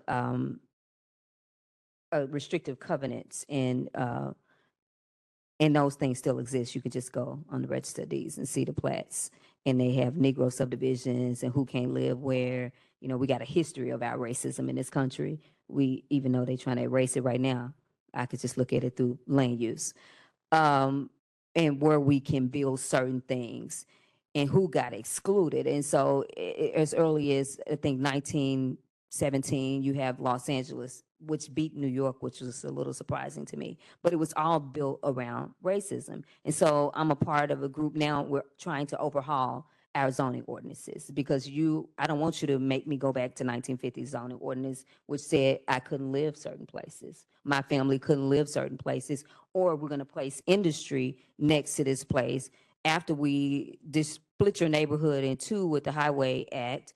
And once Crump was vindictive and tore down certain neighborhoods during urban renewal. And so until we address those 1930s, 40s, 50s, and then I want to even go further, all the way up to some of the financial policies that were really driven by zoning, because even with redlining, it was a government policy that they used academics to help them create. And the banks were like, we cool with that. We like to be racist and we ain't no lend them money anyway. So they use government and academic maps to not lend to people. Well, what do redlining communities look like? Because I usually had a map with me. It looks like the highway, the Interstate Highway Act, Interstate Highway and Defense Act. It looks like the disparities in health in South Memphis and North Memphis and older neighborhoods today. I can overlay every one of the maps. And so why wouldn't I be undoing the damages of the ramps to nowhere of the Interstate Highway Act? And so, and you start to see it in some cities in New Jersey and Dallas, they're undoing it. And so they're greening those spaces. They didn't go anywhere. And I live in a neighborhood that won the 1973 Supreme Court case where the Interstate 40 could not go through. In Evergreen now, I didn't grow up there. It was just a dream neighborhood at the time. But the neighborhoods around where I work in Klondike, they had ramps to nowhere. But I got one of the houses that was rebuilt because they changed something or they won something that kept that higher income affluent garden district type neighborhood intact, and everything around it got destroyed. And so overhaul zoning, I don't want to pay a special board to ask them to use land in a certain way if it's in a residential neighborhood. I don't want to pay you $1,000 for an application for a small lot that was zoned this way in an historically African-American neighborhood. And now I got to pay you because you changed zoning to make it look more suburban. In the 50s, it was another way of excluding. And then the financial sector in 1989 creating FICO, guess who it wasn't created for? So sometimes we push people into these systems that are already built, but they weren't built for me. The 1989 FICO Act was not built for minority people. It was to exclude you, just like redlining was, because people don't live like that. I have customers we socially underwrote our mortgage product because I was in the secondary market and the primary market of the mortgage industry. And I saw it exclude people continuously. I don't care about CRA acts and any of that because it was not meant for certain people. Because you're going to tell me a person that rents for 40 years can't do a mortgage?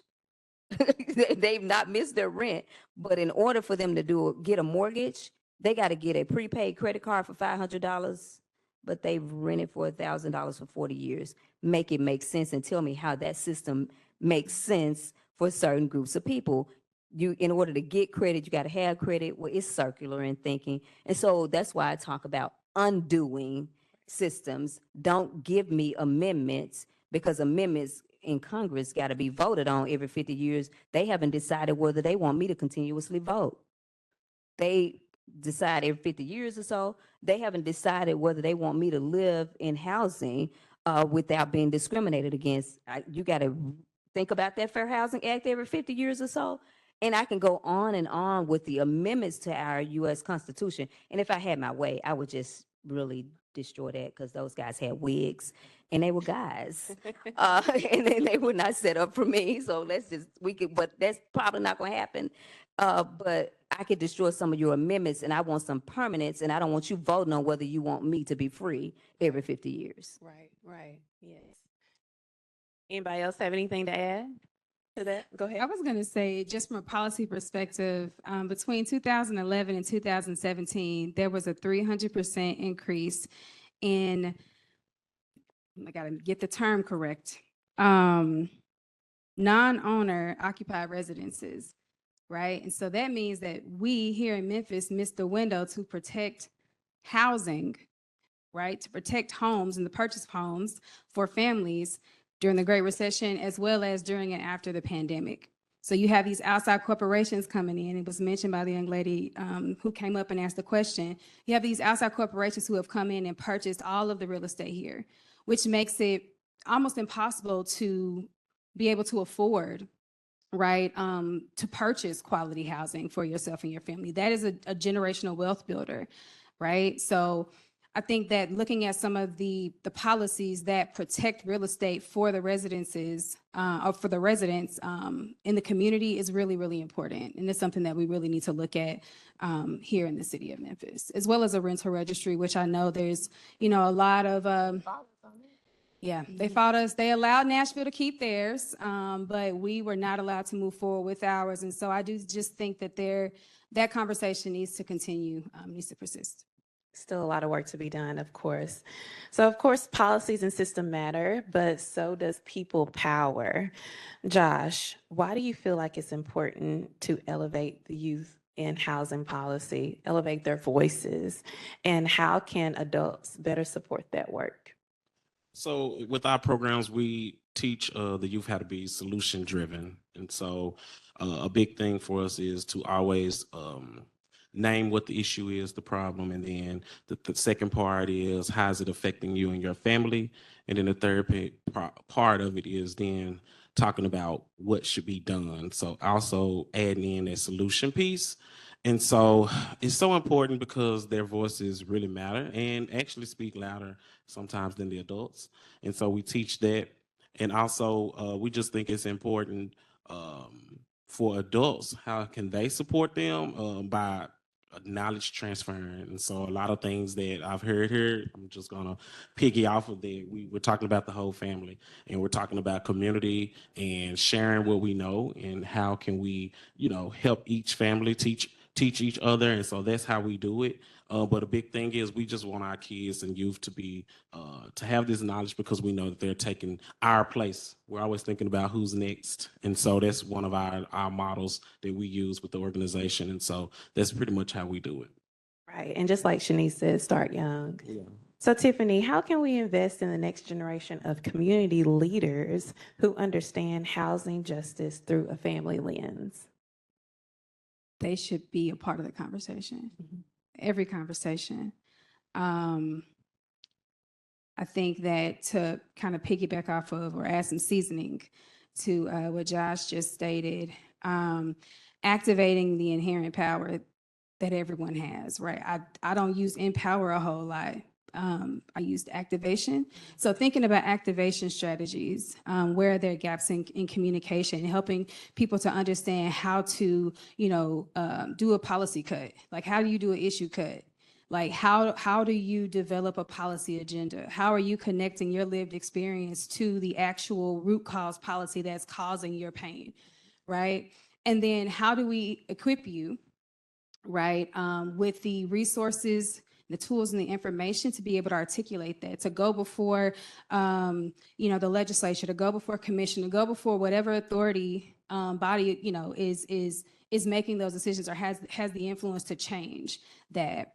And so I think that is one of the best ways. Also, just to stay together. I was having a conversation out in the hall. I've seen so many people here that I know back home or from Jackson, Tennessee, as well. Friend James in the crowd, we actually graduated together. See Karita as well. We graduated together. He's an attorney, and we were just having a conversation about, the difference between, like a thread and like a tapestry, or like one string, and then you tie those all together, you have a rope. So I just think also being very intentional about staying together, about coalition building, about collective impact, especially now when there's such an attack on human rights, on just the ability to be here. And so we have to stay with ourselves, and we have to stay with one another. I agree. So, audience, we want to hear from you. Does anybody have any questions for the panelists? Feel free to come up to the mic and ask your question. I'm y'all best friend today. I have a statement and then I have a question. Early 2000, late 90s, early 2000. I was born in 1994. And I didn't start kindergarten until early 2000. But I solely remember any issue that my mom had, whether it was reapplying for food stamps, receiving assistance for the light bill, or needed help on her mortgage. She was able to walk me to school and get all of that assistance at the school that I went to. And by the time she left out, all of those issues had been resolved. Moving forward, I'm now an adult. It is 2023, 2024. I have 3 kids. I have been homeless for 1,095 days. Hey, I think that I know that I can go up to the school because I remember when my mom used to go up to the school and receive all of those resources. I couldn't. All of those resources had been depleted from the Shelby County school system. So, and now I have to go here, there, everywhere just to receive multiple resources. I have to go to South Memphis to apply for this food bank. Then after that, I have to go to East Memphis to receive assistance for my light bill. And then I have to go downtown to receive assistance for food stamps. There's been a gap. There's a gap between families and the school system that didn't used to exist. So I guess, no, my question is, do any of you guys see yourselves in your programs and your resources filling in that gap and getting back into the school system? Because one thing that we do have in common, if you have kids, you're going to go to that school. You have to see them every day. So why, as a parent, do we have to go across America to receive resources when this one particular building sees me every day? Well, that sounds like you're talking about the family resource centers, and it was under Superintendent House. Uh, I can't, the answer for me, no, I'm trying to steer clear of the school system. But I see our director of community programs and engagement in the back. So one of the things as a housing provider, it is a one-stop. So we don't see our individuals as just tenants, whether they could be tenants or homeowners in the neighborhood. So and I see our caseworker and social worker right in front of me, so they can come to one of our locations. In certain neighborhoods, of course, we're limited to Klondike, South Memphis in general, and Fraser, parts of Fraser, not even the whole Fraser, but they can come one place. And our partners, whether it could be health even. So UT Health is one of our partners, UT Extension. So we do, and we are a food provider also, and we provide incentives if they have some mental health issues or they need skilled nursing services for an older adult, or it could be a younger adult in their household, or hospital services. They can talk to our social worker and caseworker. So the model may not exist in the school system, but it can exist in more places. And I don't think, and then people have alluded to this, we don't have a choice right now. With agencies, a lot of nonprofits are now closing because they had a reliance on federal support. And so, or either they're merging with others. And so it's an opportunity for us to have more one-stop shops, because we also have a public transportation issue. And so families can't just hop across 300 square miles. And so we need to have all of those services, I agree, in one place. And they used to be with Seco, they had the dealing with the TANF program, where we could qualify people on our site for food stamp benefit or other assistance that they could receive through DHS. And so I think we're moving back to the model. Well, I would say Family Solutions, which was formerly the Universal Parenting Place, which was grant funded by the AIDS Awareness Foundation. One of the things that Brittany and I did that made our counseling center different is that we wanted to provide resources, because what we saw was that there were multiple layers of things and issues that families deal with. A family does not care about deep breathing if they're hungry, right? Or if they don't have lights. And so Brittany and I kind of created a model with Christ Community, where we have social workers and case managers who not only, follow through with, keeping up with what are the needs, but it kind of became a one-stop shop for primary care. You go to your doctor's office for sickness and well child visits, so you also get a social worker and a case manager who can give you resources, walk you through applications, because what we know is a lot of people can't read, and they'll say, oh, baby, I forgot my glasses.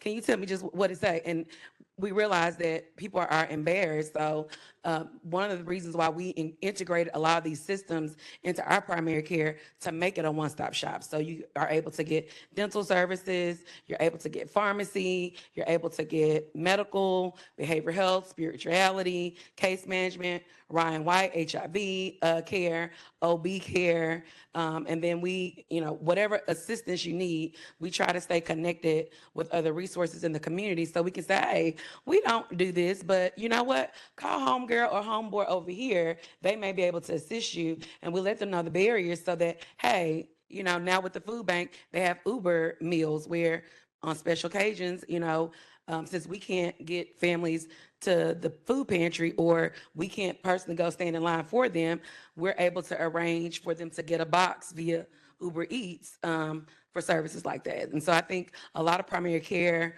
organizations are following that model, which is good, which means that there are some access in the underserved areas. So I'll flat out say the plan when we opened this organization was to indeed partner with the school district. But as you can see from the news, that probably ain't the wisest decision right now. The second thing is the gentleman who can answer your question as to why these things are not readily available to the public anymore was here and he left. The third thing is the fourth Tuesday of every month is a school board meeting. You should go and stand at the microphone like you're doing now and ask them why it's not in the schools. Now, as far as we're concerned, we all serve the community. So if they say we're going to put resources in the schools, it's then up to us to put the resources in the schools. I don't think we have any problem with that. Yes, what I'm saying, do y'all see yourselves, like, is there a future plan I in would, place? on Like she behalf of said, no. everybody, yes, yes. But it's hot right now.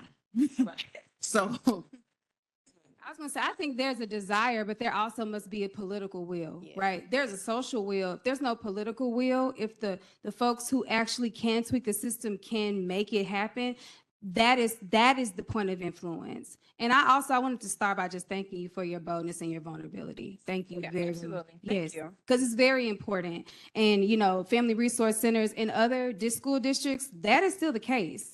Right. And in Nashville, that is still the case. I was there for, 8 years. That's the case. And they still have those? They still have family resource centers that are place-based, that are close to schools or partner with schools. Absolutely. I think the other thing to mention is we talk about, no wrong door policies or, one-stop shops, no wrong doors.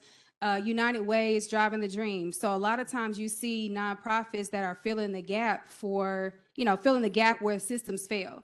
Right. And that is one of those systems that seeks to connect systems, to connect resources where you dial one number. That is the intention of it. Right. Where you dial one number, you state your issue and you're able to get a host of resources where you don't have to tell your story to 50 million people and fill out the same paperwork for all the right. We have a lot of issues within the system.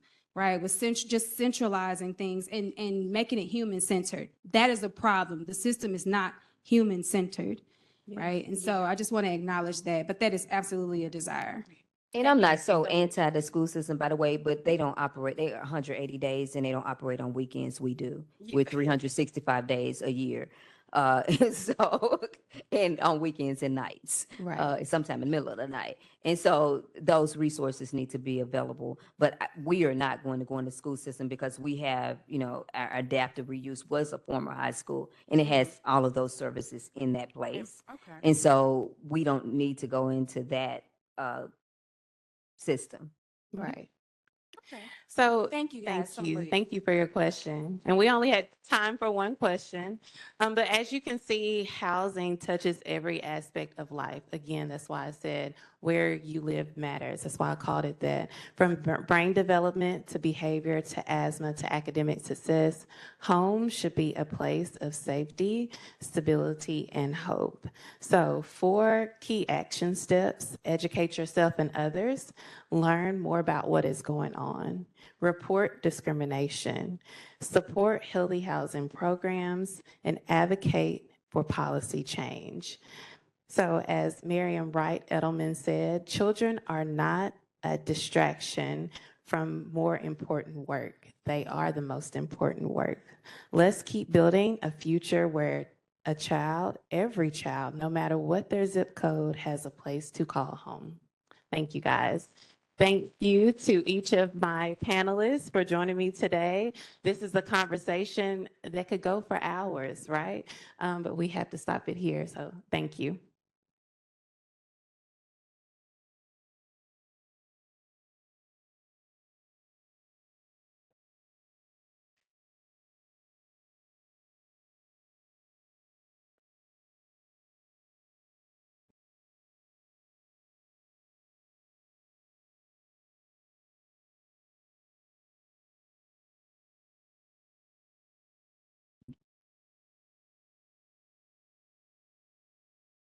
All right, everyone, let's give one last round of applause to our keynote panelists. Thank you for your in-depth perspectives on the challenges facing our young people here in Memphis and across Tennessee. Next up, we're gonna jump into a 10-minute break. So we will be returning at 2:40 p.m. For our final panel of the day on navigating fair housing in 2025. So if you want, feel free to grab some snacks. We have some refreshments to the side. We still have the resource tables for the final leg of our resource fair, and we will see you at 2:40 p.m. Thank you.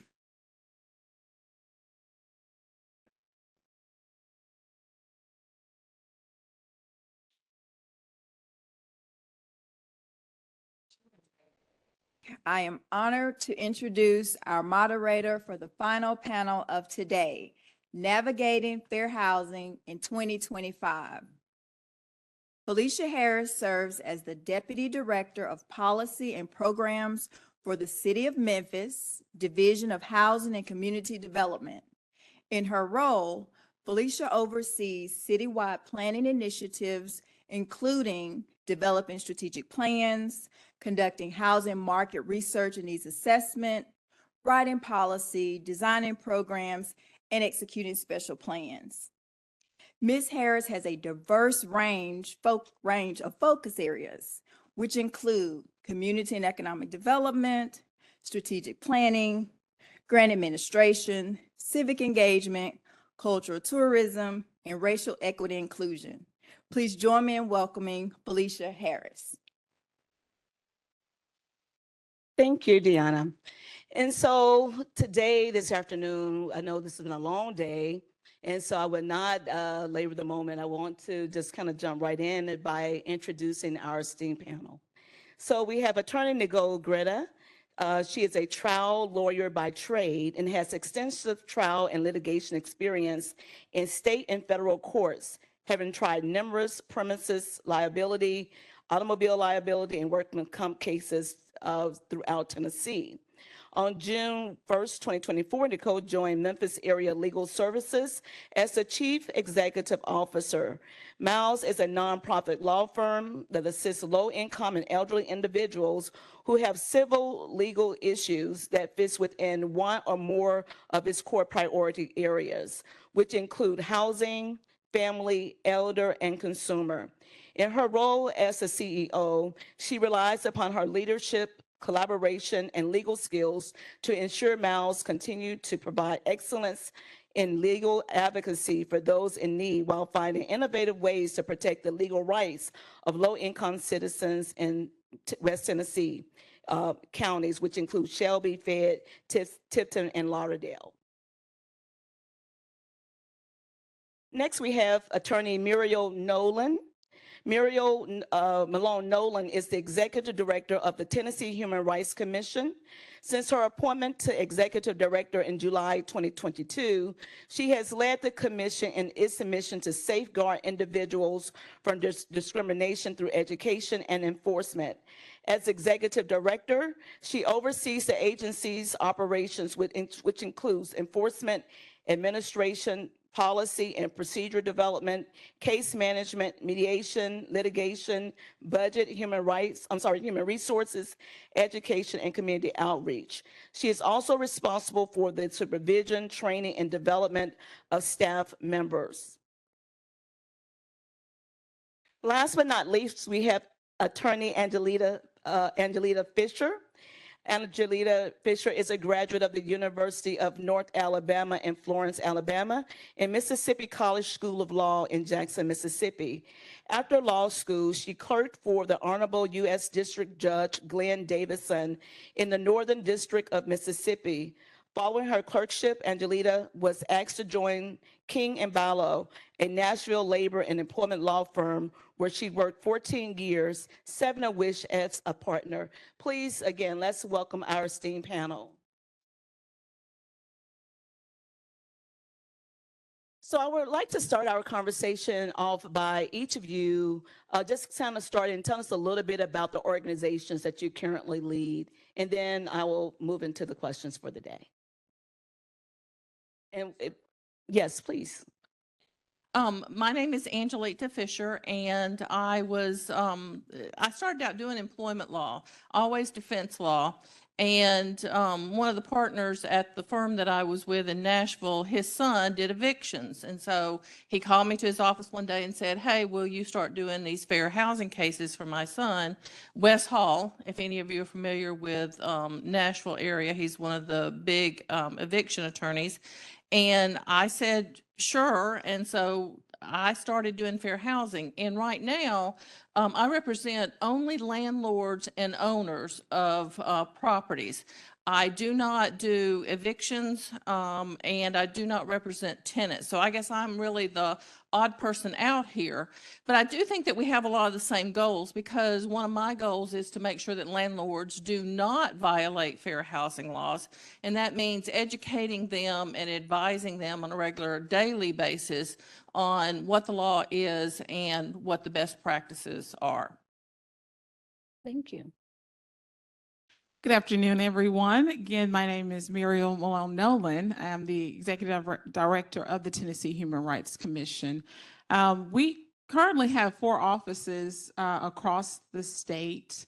We enforce anti-discrimination laws, not only in housing, but we also handle employment, public accommodations, and we are the agency that makes sure the state agencies are compliant with Title VI. And I thought it was important for the commission to have representation on this panel because I know some of you may be aware that there was a dissolution bill pending in the legislation this session. It did pass full committee on both the House and the Senate. It is waiting the governor and the speaker's signature. And so the importance of that now is, if you are not aware of that potential, the changes to the law, please make sure that you read it in its entirety. It is a 60+ page bill, and it is effective June 30th. The almost 1,000 pending complaints, inquiries that we have at the commission will be dismissed, and the commission will be dissolved June 30th. Under this law, the functions which have changed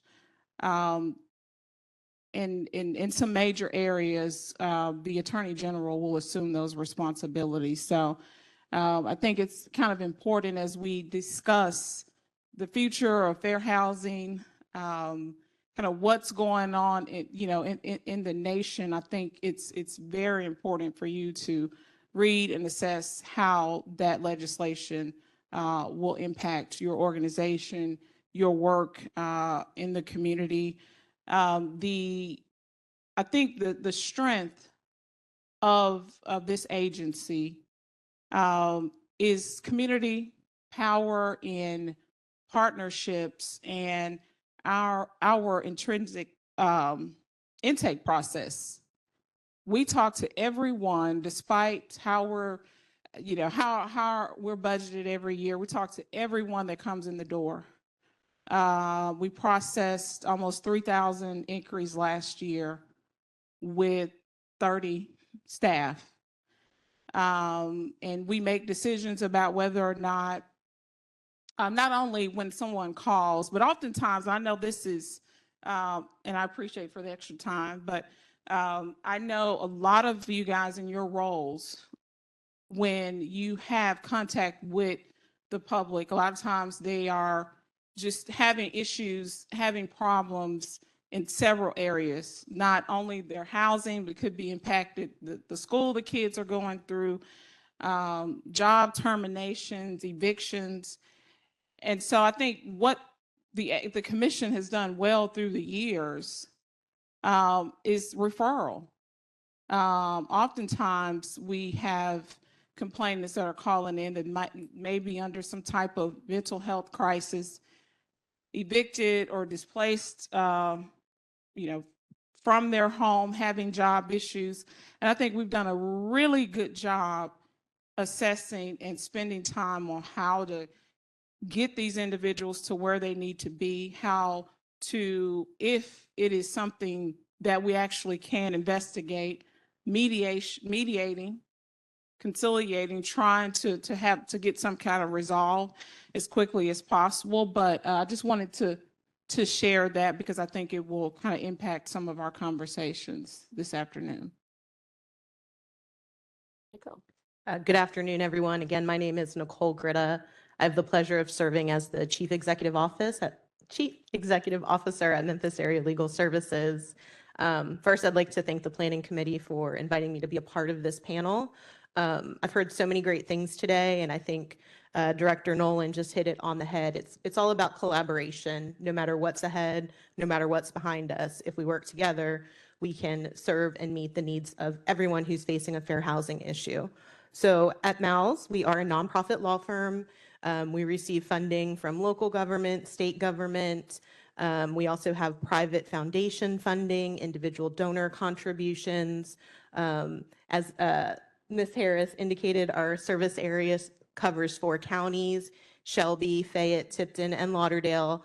And through our Fair Housing Center, our Memphis Fair Housing Center, we do serve clients who have housing issues. It can be fair housing, it can be landlord-tenant, eviction prevention, rental assistance. If you hear nothing else today from me, we have rental assistance money. I know there are people in our communities who are still struggling. We did recently receive some new funding in that space, so please share that information, have them contact our office to complete an intake, because we want to make sure we can help those in need. We also work very closely with a lot of people who are in this room. I know there's people from West Tennessee Legal Services here. I know I see other housing advocates, people from the city of Memphis who have graciously provided us with funding for many years in support of our Memphis Fair Housing Center. So with our staff attorneys, our volunteer attorneys, and every single member of our team, we continue to strive to provide excellence in legal advocacy for those in need. So again, thanks for being here, and thanks for being a part of this summit. Well, thank you. So ladies, let's get into it. So on the federal level, as you know, we are seeing a lot of like changes, right? And these changes, whether they're in ordinances or all levels of legislation, is impacting not only from the federal level, but it's trickling down to the state level as well as the local level. I would like to start with you, Nicole, and then Angelita, if you would also answer this question. What are the most common fair housing related issues you're seeing in your work right now? And if we can start with you, Nicole. Sure. I think first and foremost, what I always say is people don't know what people don't know. And so I think a lot of what we're seeing is people who come to us with a legal issue, but if they simply knew their rights on the front end, they probably wouldn't be facing an unlawful eviction. So we see a lot of instances where landlords are seeking to evict. We've heard several times today, failure to pay your rent is not a defense to an eviction. And yet so many people in our communities think that if my landlord isn't upholding their end of the bargain, I can withhold rent. And so when we see clients, they're coming to us because they haven't had running water, they've had standing sewage, they have mold in their apartment, they have exposed wires, they have all different types of substandard living conditions that they're being forced to live in due to the lack of affordable and fair housing in our communities. But again, withholding their rent is not the solution. So we obviously assist people in those areas. We currently have funding from the county under which is called a Housing Stability Solutions Pilot Program. We're working with Commissioner Erica Sugarman, Judge Deborah Henderson, and others. So when somebody has one or more of those issues going on in their apartment or their rental home, have them contact our office. We work and partner with a retired code inspector. We can have landlords be held accountable. And hopefully we can reach these people before they get to the stage of having an eviction, because as everyone in the room knows, it's a very quick turnaround once an eviction is filed and the tenant or tenants are served. We also talked about some of the eviction prevention when I mentioned that we do have some rental assistance funds available. You know, we see issues relating to ADA accommodations, violations, requests for accommodations. We help with certification and recertification for Section 8. And then we also, you know, we do, one of our core priority areas, as Ms. Harris mentioned, is family. And so we see victims of domestic violence who are trying to get out of leases, and so we can guide them through that process to make sure they provide the proper notice so that they can be let out of that lease and move forward and move away from their abuser. So those are just some of the most common ones that we see, but we see a lot of issues as it relates to housing, especially fair housing.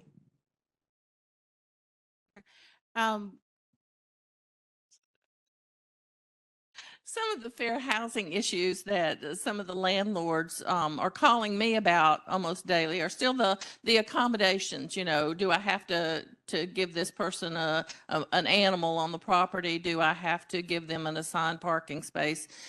Things like that. So the accommodation is always a process.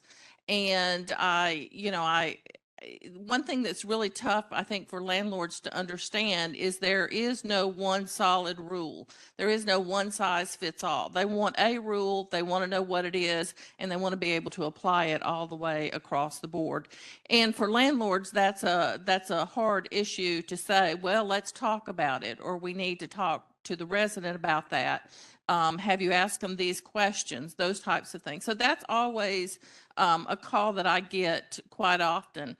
When I'm out talking to landlords, doing training sessions, I get a lot of pushback on some of these the selection criteria issues that have been, at least last year, in the forefront.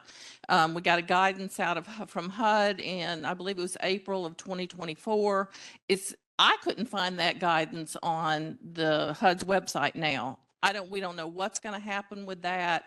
It's kind of up in the air. Do I change my policies? If I do, what are those policies going to look like? And so I think there's a lot of frustration among the landlords right now in trying to figure out what they're supposed to be doing, because again, they want to put that into motion and just move ahead with other things. So those are really the things that I'm seeing on a daily basis. It's always the accommodations, and then the new selection criteria issues. It seems to be what they call a war on the selection criteria. They've been operating for 30 years under one, policy on who can live at the property and who can't. And now all of a sudden I'm telling them, well, you need to be rethinking some of those things. And that's hard for some of them to accept. Thank you.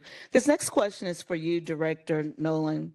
How do you see changes? You kind of elaborated on a little bit in your opening statement, but I'd like you to speak on it further. How do you see changes in state and federal policies impacting how you do your work? Well, I think we're kind of in the midst of things. And I see some of our state partners and individuals that we work with in Memphis as well. But I knew that, had this bill not passed, things would be challenging for the commission starting July 1st. Traditionally, we have had about 5 or 6 awards from HUD.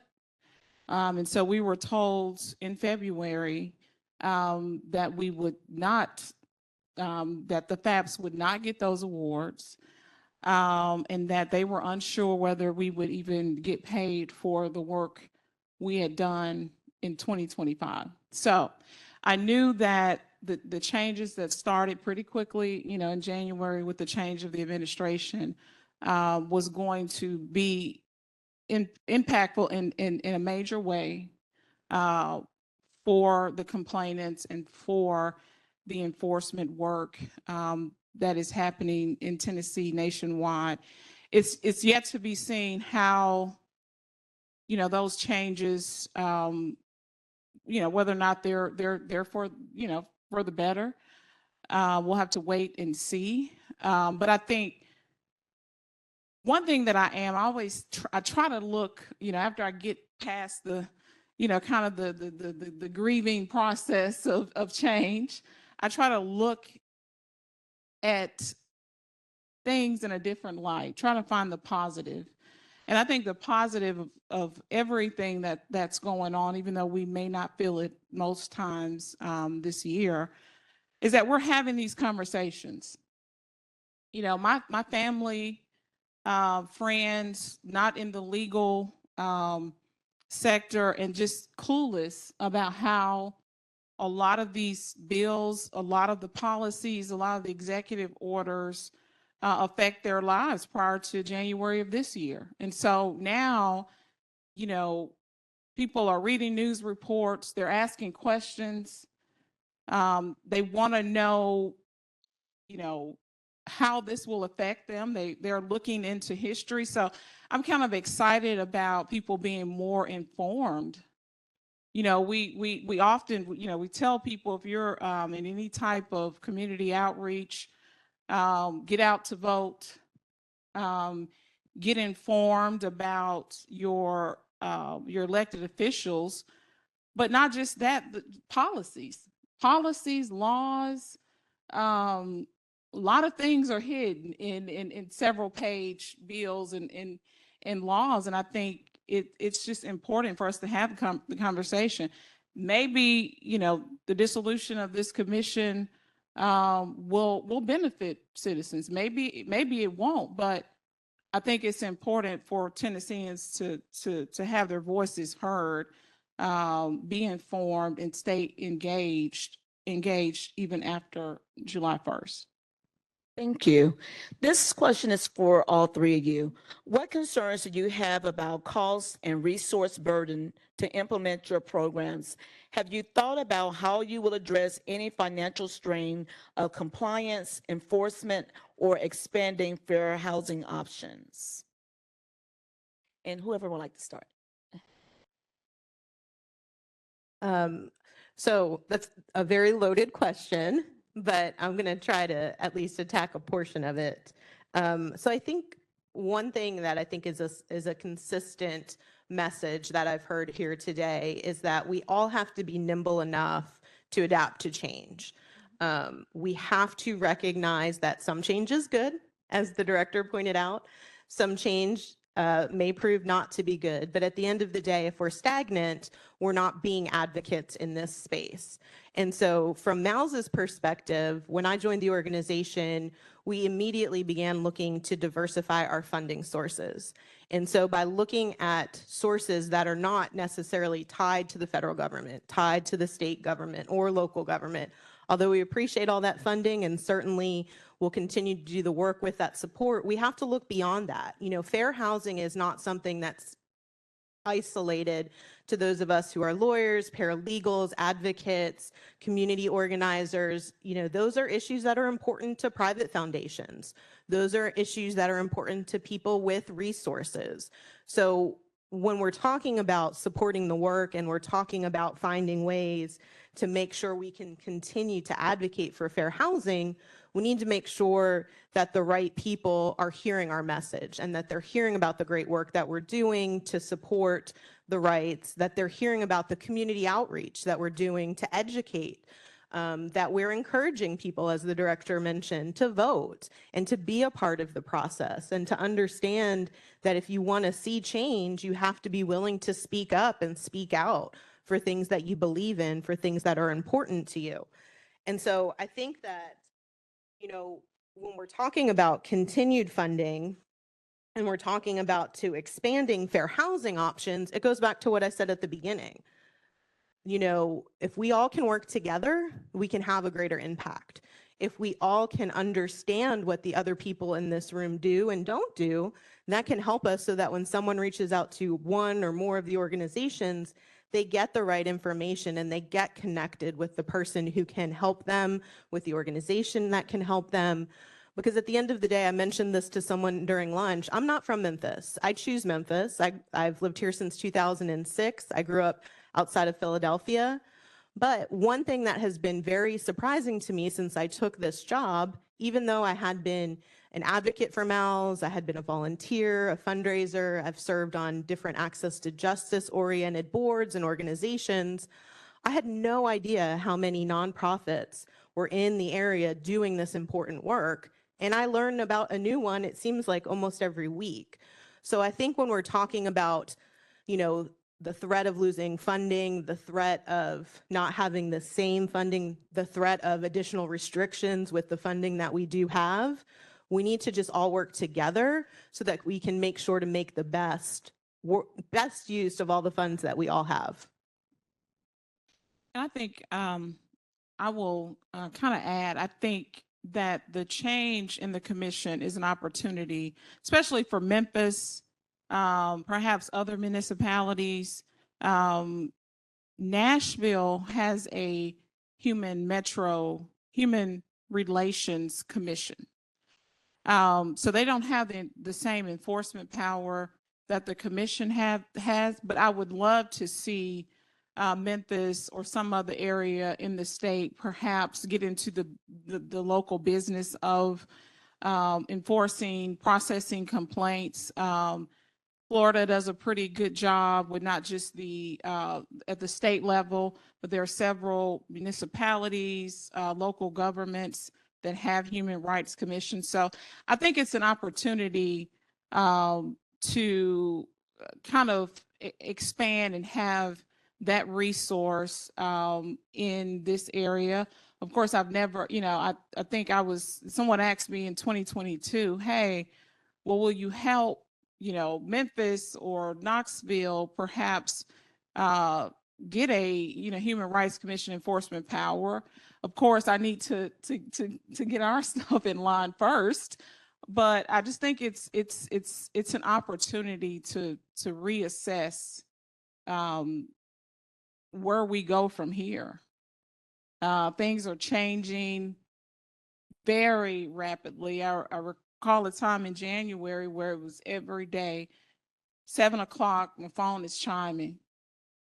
Hey, we, from all of, several of our partners, state government, elsewise, how will this affect, this program? How will this affect this case? So I see it as an opportunity, and I hope that everyone kind of takes time to, of course, balance what's going on at work, in the nation, rest, but feel empowered for us to make better decisions, strategize, be intentional about what we're doing, organize better than I feel we have in the last year or two. Well, being a private attorney, the funding issues are not really, on my radar personally, but I will tell you that some of my clients have already started running into problems.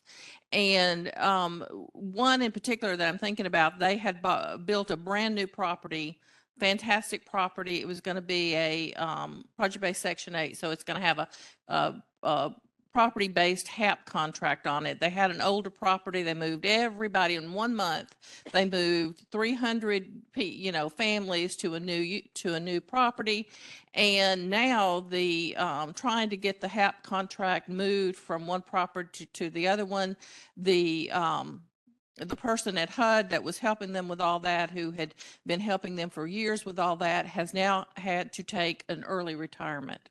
So all of that knowledge and all of that process now has to be started over. They're not being paid right now for all of those units. And, so landlords are also going to feel the impact of these issues with HUD, however this all shakes out.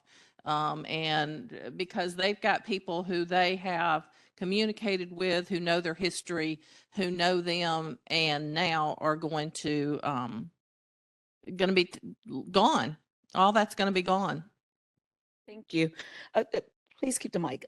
I'll start with you this time.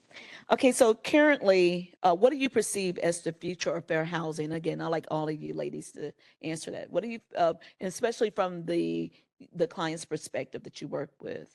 The future of fair housing? Yes. I think that I think that we're going to continue. I've been doing this for 20 something years now, and I have seen a real increase in landlord interest in fair housing for whatever reasons. Maybe they're getting more fair housing complaints. Maybe they've got more loans or something that's tied to, have you done your fair housing training? But whatever it is, they are now more interested, I think, in fair housing than they were before. I worry that they think that the next 4 years they got an easy ride. And that's going to, I think that's going to be a problem, because I think as some of these, maybe the commission is dissolved, then more advocate groups are probably going to be filing lawsuits, which I have informed them is much more expensive and is much more a bigger deal than is, than than just a fair housing complaint that we might be able to get resolved at the commission level. So I think that I worry that landlords are going to think that they've got the next 4 years to slide. And I really don't think that's the way it's going to be. I think we're just going to change the way we're doing business, that nonprofit groups will change, commissions will change, HUD will change. And because I don't think fair housing is going anywhere, but I do think it's looking different. And I would add, not just complainants, but respondents as well should take a look at this bill to see how it will affect them. Essentially, and I don't know what July 1st will look like. But at the commission, we have an administrative process. And I think respondents have appreciated, kind of minimizing their cost. We provide mediation for free, conciliation attempts and things like that, free of charge. And so I don't know what I worry for complainants as well as respondents in the future. And I anticipate increased litigation. Part of my argument, and I've, for the record, me and my team have been fighting this dissolution bill since I started.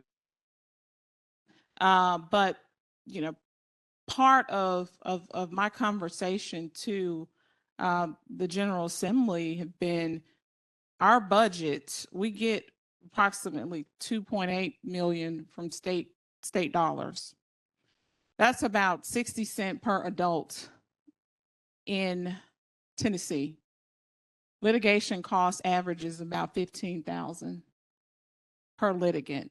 So I'm concerned that, especially the majority of the people that we see may not have the resources, the access to information, to knowledge, and just to help about what to do and where to go. So that's what's currently keeping me up at night.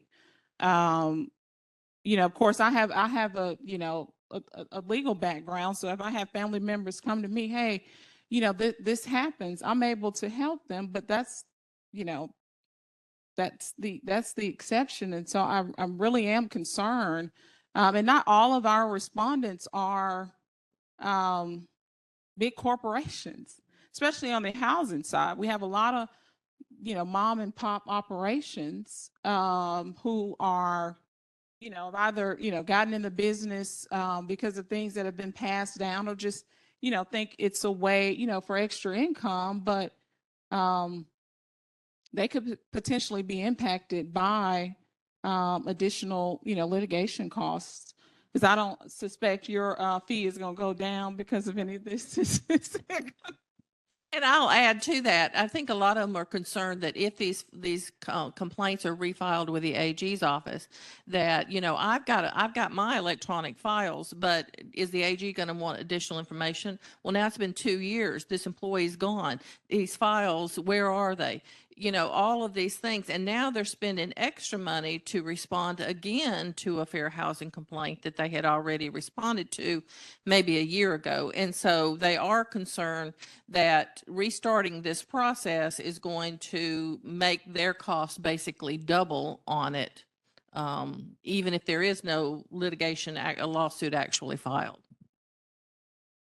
Yeah, and I mean, I think just again, to continue on this discussion of the litigation costs, when we're talking about low income and elderly individuals, which is the population that we primarily serve at Memphis Area Legal Services, they don't have the wherewithal to absorb these litigation costs. And there are many, many restrictions on the funding that we do receive. And there's very little funding that we can provide to these litigants to help them pay for those costs, right? And so again, that goes back to the collaboration piece. Are there people in the room who do have unrestricted funding that could help those of our clients that are going to need to refile, that are potentially looking at filing a lawsuit instead of going through the AG's office? You know, what are the opportunities for them? You know, I think that's what we're going to see, and it's going to be TBD, to be determined. I mean, I think it's fair to say that there will be change. I think it's too early to know exactly what that change will look like. But I think we might, you know, see some shifts in terms of the timeliness that these complaints are investigated. I think we may see some shifts in the number of complaints that are even made, because if you know that it's an entirely new process that you know nothing about, whether you're an advocate, whether you're someone working for an organization with limited resources, whatever role you play in fair housing, it may dissuade some people to continue to do this work. And, you know, that's what is concerning, most concerning to me. But again, I think it goes back to the engagement piece, making sure that we all remain engaged, that we all remain informed. You know, things are going to change, and, you know, I don't know if it's going to be every day at 7 o'clock, but I think it's a TBD. But I think we just all need to continue that engagement, continue that outreach, and continue to find ways to combat issues as they relate to fair housing. And another, if I may, potential concern, right now, the commission, we have a work share agreement or contract with both HUD and the EEOC.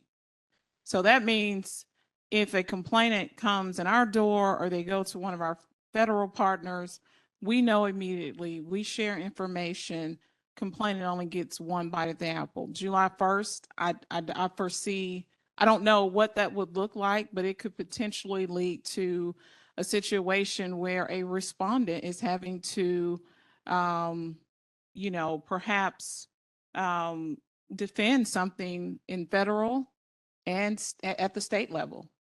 And so, again, I cannot, you know, stress this enough. There are a lot of changes in that bill.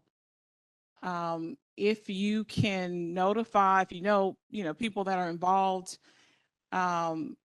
in fair housing, whether they, represent landlords or the community, for them to make complainants and respondents aware. Make sure, they're staying in touch, their addresses, contact information is updated, because I anticipate, we will start to get more information as the weeks come, and we'll be communicating those things. Audience, get your questions ready. This is my last question, and this is for all of you. Now, Director Nolan, I'd like to start with you, and then Nicole, and then Alessa, Angelita. Okay, so what advice would you give to clients and others working in the fair housing field at this time?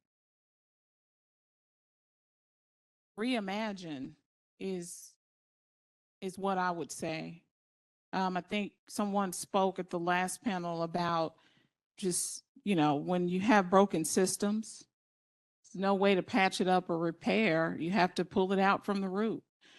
And so I think, reassessing, reimagining, looking at the intent when some of these laws actually, were made, have these systems, whether we're talking about housing, education, health, since their inception, were they, to work for everyone in this country, or was it established just to work for a select group? So I think that's the most important thing I will share if you are, besides taking care of yourself, because it's just a lot in the media, the news, locally, nationally, internationally. And if you are working,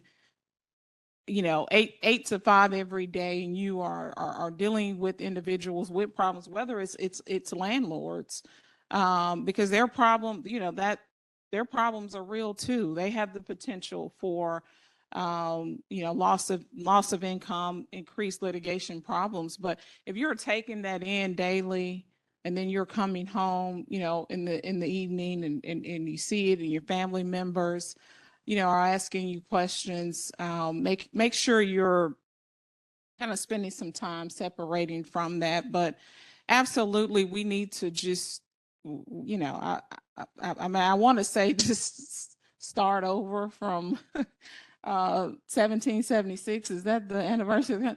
But I won't say that. So I think, reimagine, I would use innovative, be innovative, think outside the box. I think far too often when you're doing this work and you've been doing this work for a long time, you've gotten into a rhythm, you've gotten into a routine, you have a way that you do things, but we all have to, again, be nimble. We have to be able to respond to change and be able to continue to advocate for those who need us to do so. For clients, I'll say what I said before. You need to know what your rights are. You need to take advantage of the opportunities that so many nonprofits, government agencies, the community services division, there's so many opportunities to know your rights. I'm amazed when I show up at outreach events and there's more volunteers there than there are members of the community. And so I think that also comes to us as advocates in the fair housing space. What can we do better to make sure our community members, whether it's our church members, our family members, schoolmates, just people that we come into contact with, the more people we tell and tell them to tell someone, then that's how we really make a bigger impact. That's how we can make sure that people know their rights. I think that we all, again, like I said earlier, continue to work together, but I think it's also important, as the director mentioned, to not only take care of yourself, but to support each other. I mean, we're all doing this work for one reason or another. So, check on somebody. There was somebody who came up to me earlier and just said, "Hey, Nicole, how are you doing?"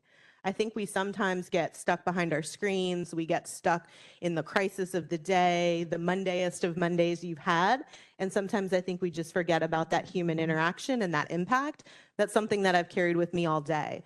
So I think that if we can all just, remain committed, remain nimble, innovate, we'll make it. And we just got to figure out how we get there. If I was talking to fellow attorneys who were doing what I do, not enforcing, but advising landlords on fair housing issues, I think I'd say hold on and keep updated. Just keep reading everything that comes out because things are changing. They're changing quickly, and we've just got to keep trying to stay informed on what's going on.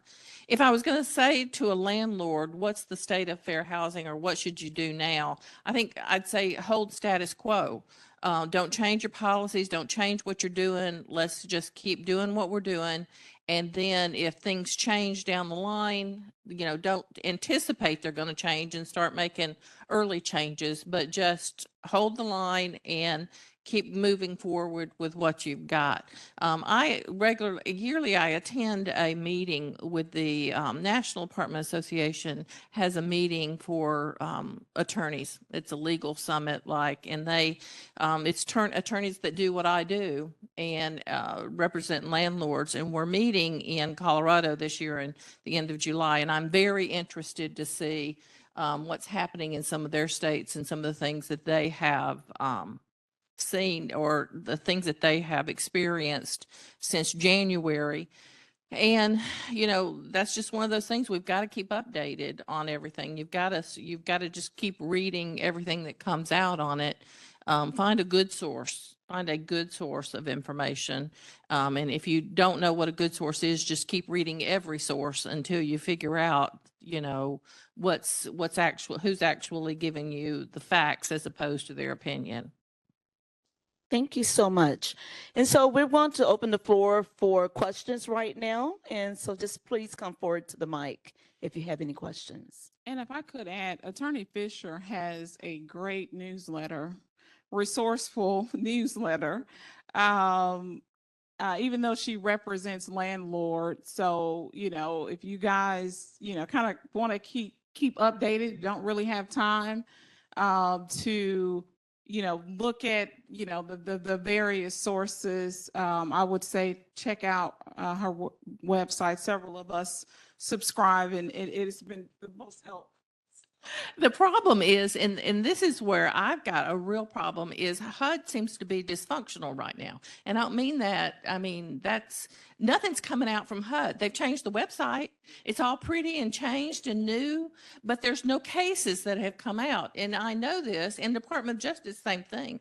And I know this because I go looking for all of that on a weekly basis. I am, up at midnight or whatever, looking over all these websites, including the, National Fair Housing Alliance and every group that I can discover to see if there's information. And there is like nothing happening in the fair housing arena right now as far as the HUD or the Department of Justice. So I'll just be happy when they get back to work, when they start actually making some decisions. Okay. Are there any questions? So we do have some questions from the online audience. So we have two. I'll start with the first. If tenants are evicted for non-payment of rent, but the non-payment was due to uninhabitable or hazardous housing conditions, is it possible to have the eviction removed from the record, especially if the apartment complex was later found to be at fault? It's a specific scenario. I hate to comment on specific scenarios because it would depend on all of the facts, but based with the facts presented, the answer would be no. Without giving any legal advice.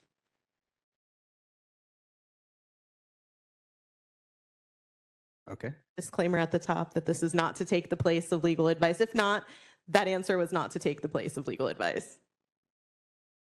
Thank you. All right, then we have our second question. If an eviction judgment is paid in full, is there a legal process to have it removed or at least updated on a tenant's credit report or public record? Again, it would depend on all of the facts. Based upon the facts presented, I would say it depends. I'd need more information.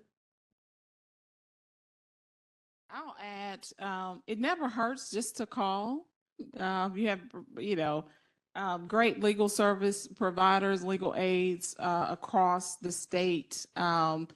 Call, ask, inquire. It won't hurt. So I'm trying to send business to you guys. I was going to say that's a great point, Director Nolan. So if you have that issue in Shelby, Fayette, Tipton, or Lauderdale, you can either contact our office, Memphis Area Legal Services. You can also contact West Tennessee Legal Services. They also serve the rest of West Tennessee. I know we have some attendees from throughout the state. So we have Legal Aid Society of Middle Tennessee and the Cumberlands, which encompasses all of Middle Tennessee and up to Oak Ridge. And then we have Legal Aid of East Tennessee, which covers from the Tri-Cities all the way down to Signal Mountain. So definitely you can look up your county to figure out which legal service organization would be best situated to help you, because at the end of the day, you don't know what you don't know. So if you can call and just get some more information about what remedies might be available. It always helps to, before you act, ask. Don't be like my family members. Hey, I gave this insurance provider $5,000 up front in cash. What can I do? I need you to call me before you spend your money, before you sign on the dotted line. It's not much I can do now, but but litigate. So before you're active, you're contemplating things like that. If you have an opportunity to try to seek out that information before you make a decision that could impact your future opportunity to rent, try to do that ahead of time. Thank you. Thank each of you for your participation today. You know, like we are living in uncertain times. And so, you know, I think the lesson I've learned today, I'm going to think close out with what you all, each of you said. You know, we're in a time where, you know, with legislation changing almost daily, that we have to not think that everything is doom and gloom, but look for opportunities to reimagine, to be innovative, to be nimble, always stay nimble, and to be, and I'll add, to be vocal. You know, be vocal on the local level, be vocal on the state level, and definitely be local on the federal level, and to be very much engaged with what's going on in your community in respect of how, in respect to fair housing. So let's give all these attorneys a round of applause. Thank you so much.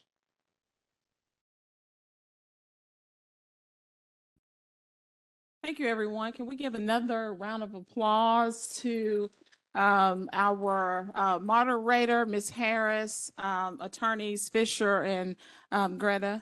Thank you, everyone, for joining us for 2025 Fair Housing Summit. We hope everyone, whether you've been in person or online, enjoyed the program, gained valuable knowledge. Hopefully, you know, you're starting to kind of think and reimagine about the future of fair housing. And our presenters shared very interesting information. I hope you take some of that information back to your organizations, your agency. Before we close, we have a few items to close out. Finally, the raffle winners, I believe, will be announced. So I invite our communications director, Jacob Aparicio, to read the names of the raffle winners.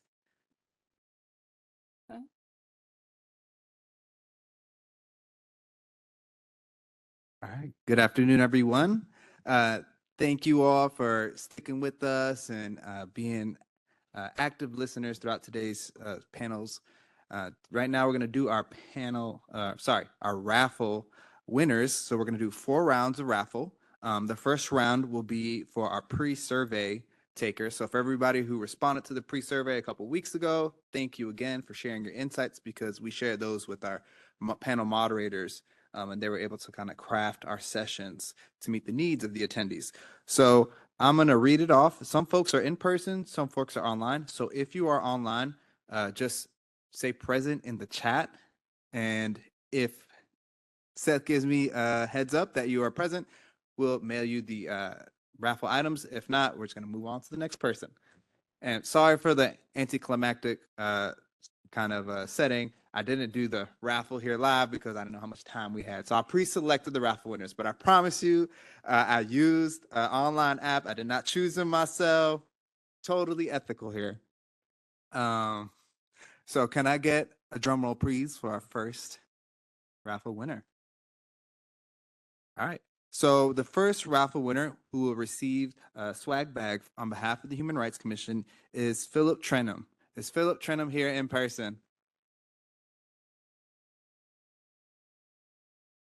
Congrats, Philip. That includes some little swag items from the commission, as well as a book from our former commissioner, Jocelyn Wurzburg, who is actually the author of the Tennessee Human Rights Act. And it is autographed. Yes, correct. All right. Our second winner, so these are for the virtual raffle. So we'll keep an eye out. If you hear your name in the virtual raffle, please just say present. And if Seth doesn't see anything after a few seconds, we'll just move on to the next person. So the winner of the virtual raffle is Delaney Marlowe. Is Delaney Marlowe present in the virtual chat?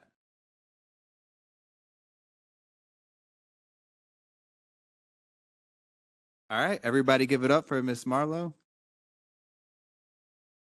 And we will have those items sent out to you. All right, y'all, now for the in-person raffle.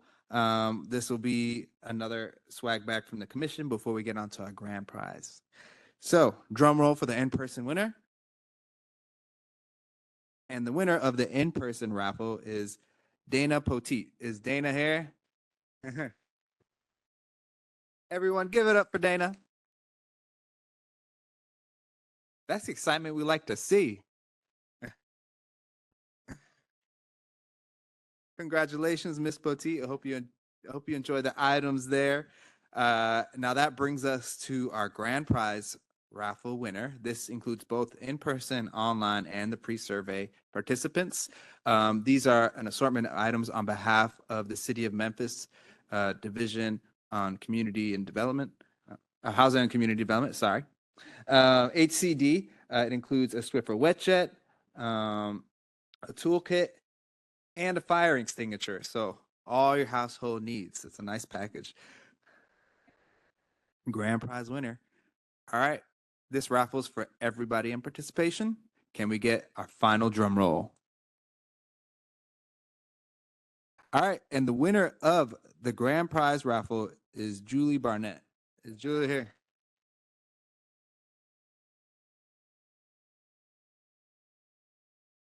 All right, Julie, we have these items, so you can come on up, or after the event, we can come give them to you. You may need a hand because there's quite a few stuff. So, all right, everyone. Well, thank you all so much for sticking with us. We hope you enjoyed today's program. We hope you enjoyed today's speakers. To kind of close us out, go through some final housekeeping items, and for some closing remarks will be our Executive Director of the Tennessee Human Rights Commission, Ms. Muriel Nolan. Thank you, Jacob. And Julie, I'm jealous of those items. So we may have to talk and exchange a couple of goodies. But thank you for for staying to take advantage of those awards. Next, I'd like to share information on the evaluation and CLE process. For in-person attendees, you can find the evaluation form and the CLE in your program. It is, of course, for attorneys seeking CLE credit. Please turn in both forms at the registration table. If you have any issues, if you're online or in person, please email us after today if you're still having issues. I believe there's a QR code on the screen for online attendees. And we will follow up via email with both forms.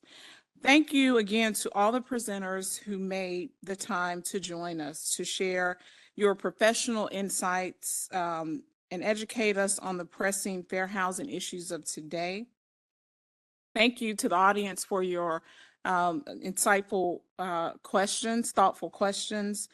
Special thank you to our partners who contributed their time, energy, and resources over the last several months to pull off this amazing event. One final thank you to everyone who participated in our planning committee. Without you, this would not be possible. I would, if I do have staff, if y'all could raise your hand. They have, can we give them a round of applause? I swear I have one of the best teams, I think, across the state. We do this monthly, day in and day out, either hosting or partnering with other community groups to educate the community about their rights and responsibilities, and they do a fabulous job. And most of them have traveled from Nashville to assist with that. This has been truly an amazing experience. In my career, my life, I've made friends and colleagues. I've met the most interesting people throughout this journey. Wouldn't take anything for it.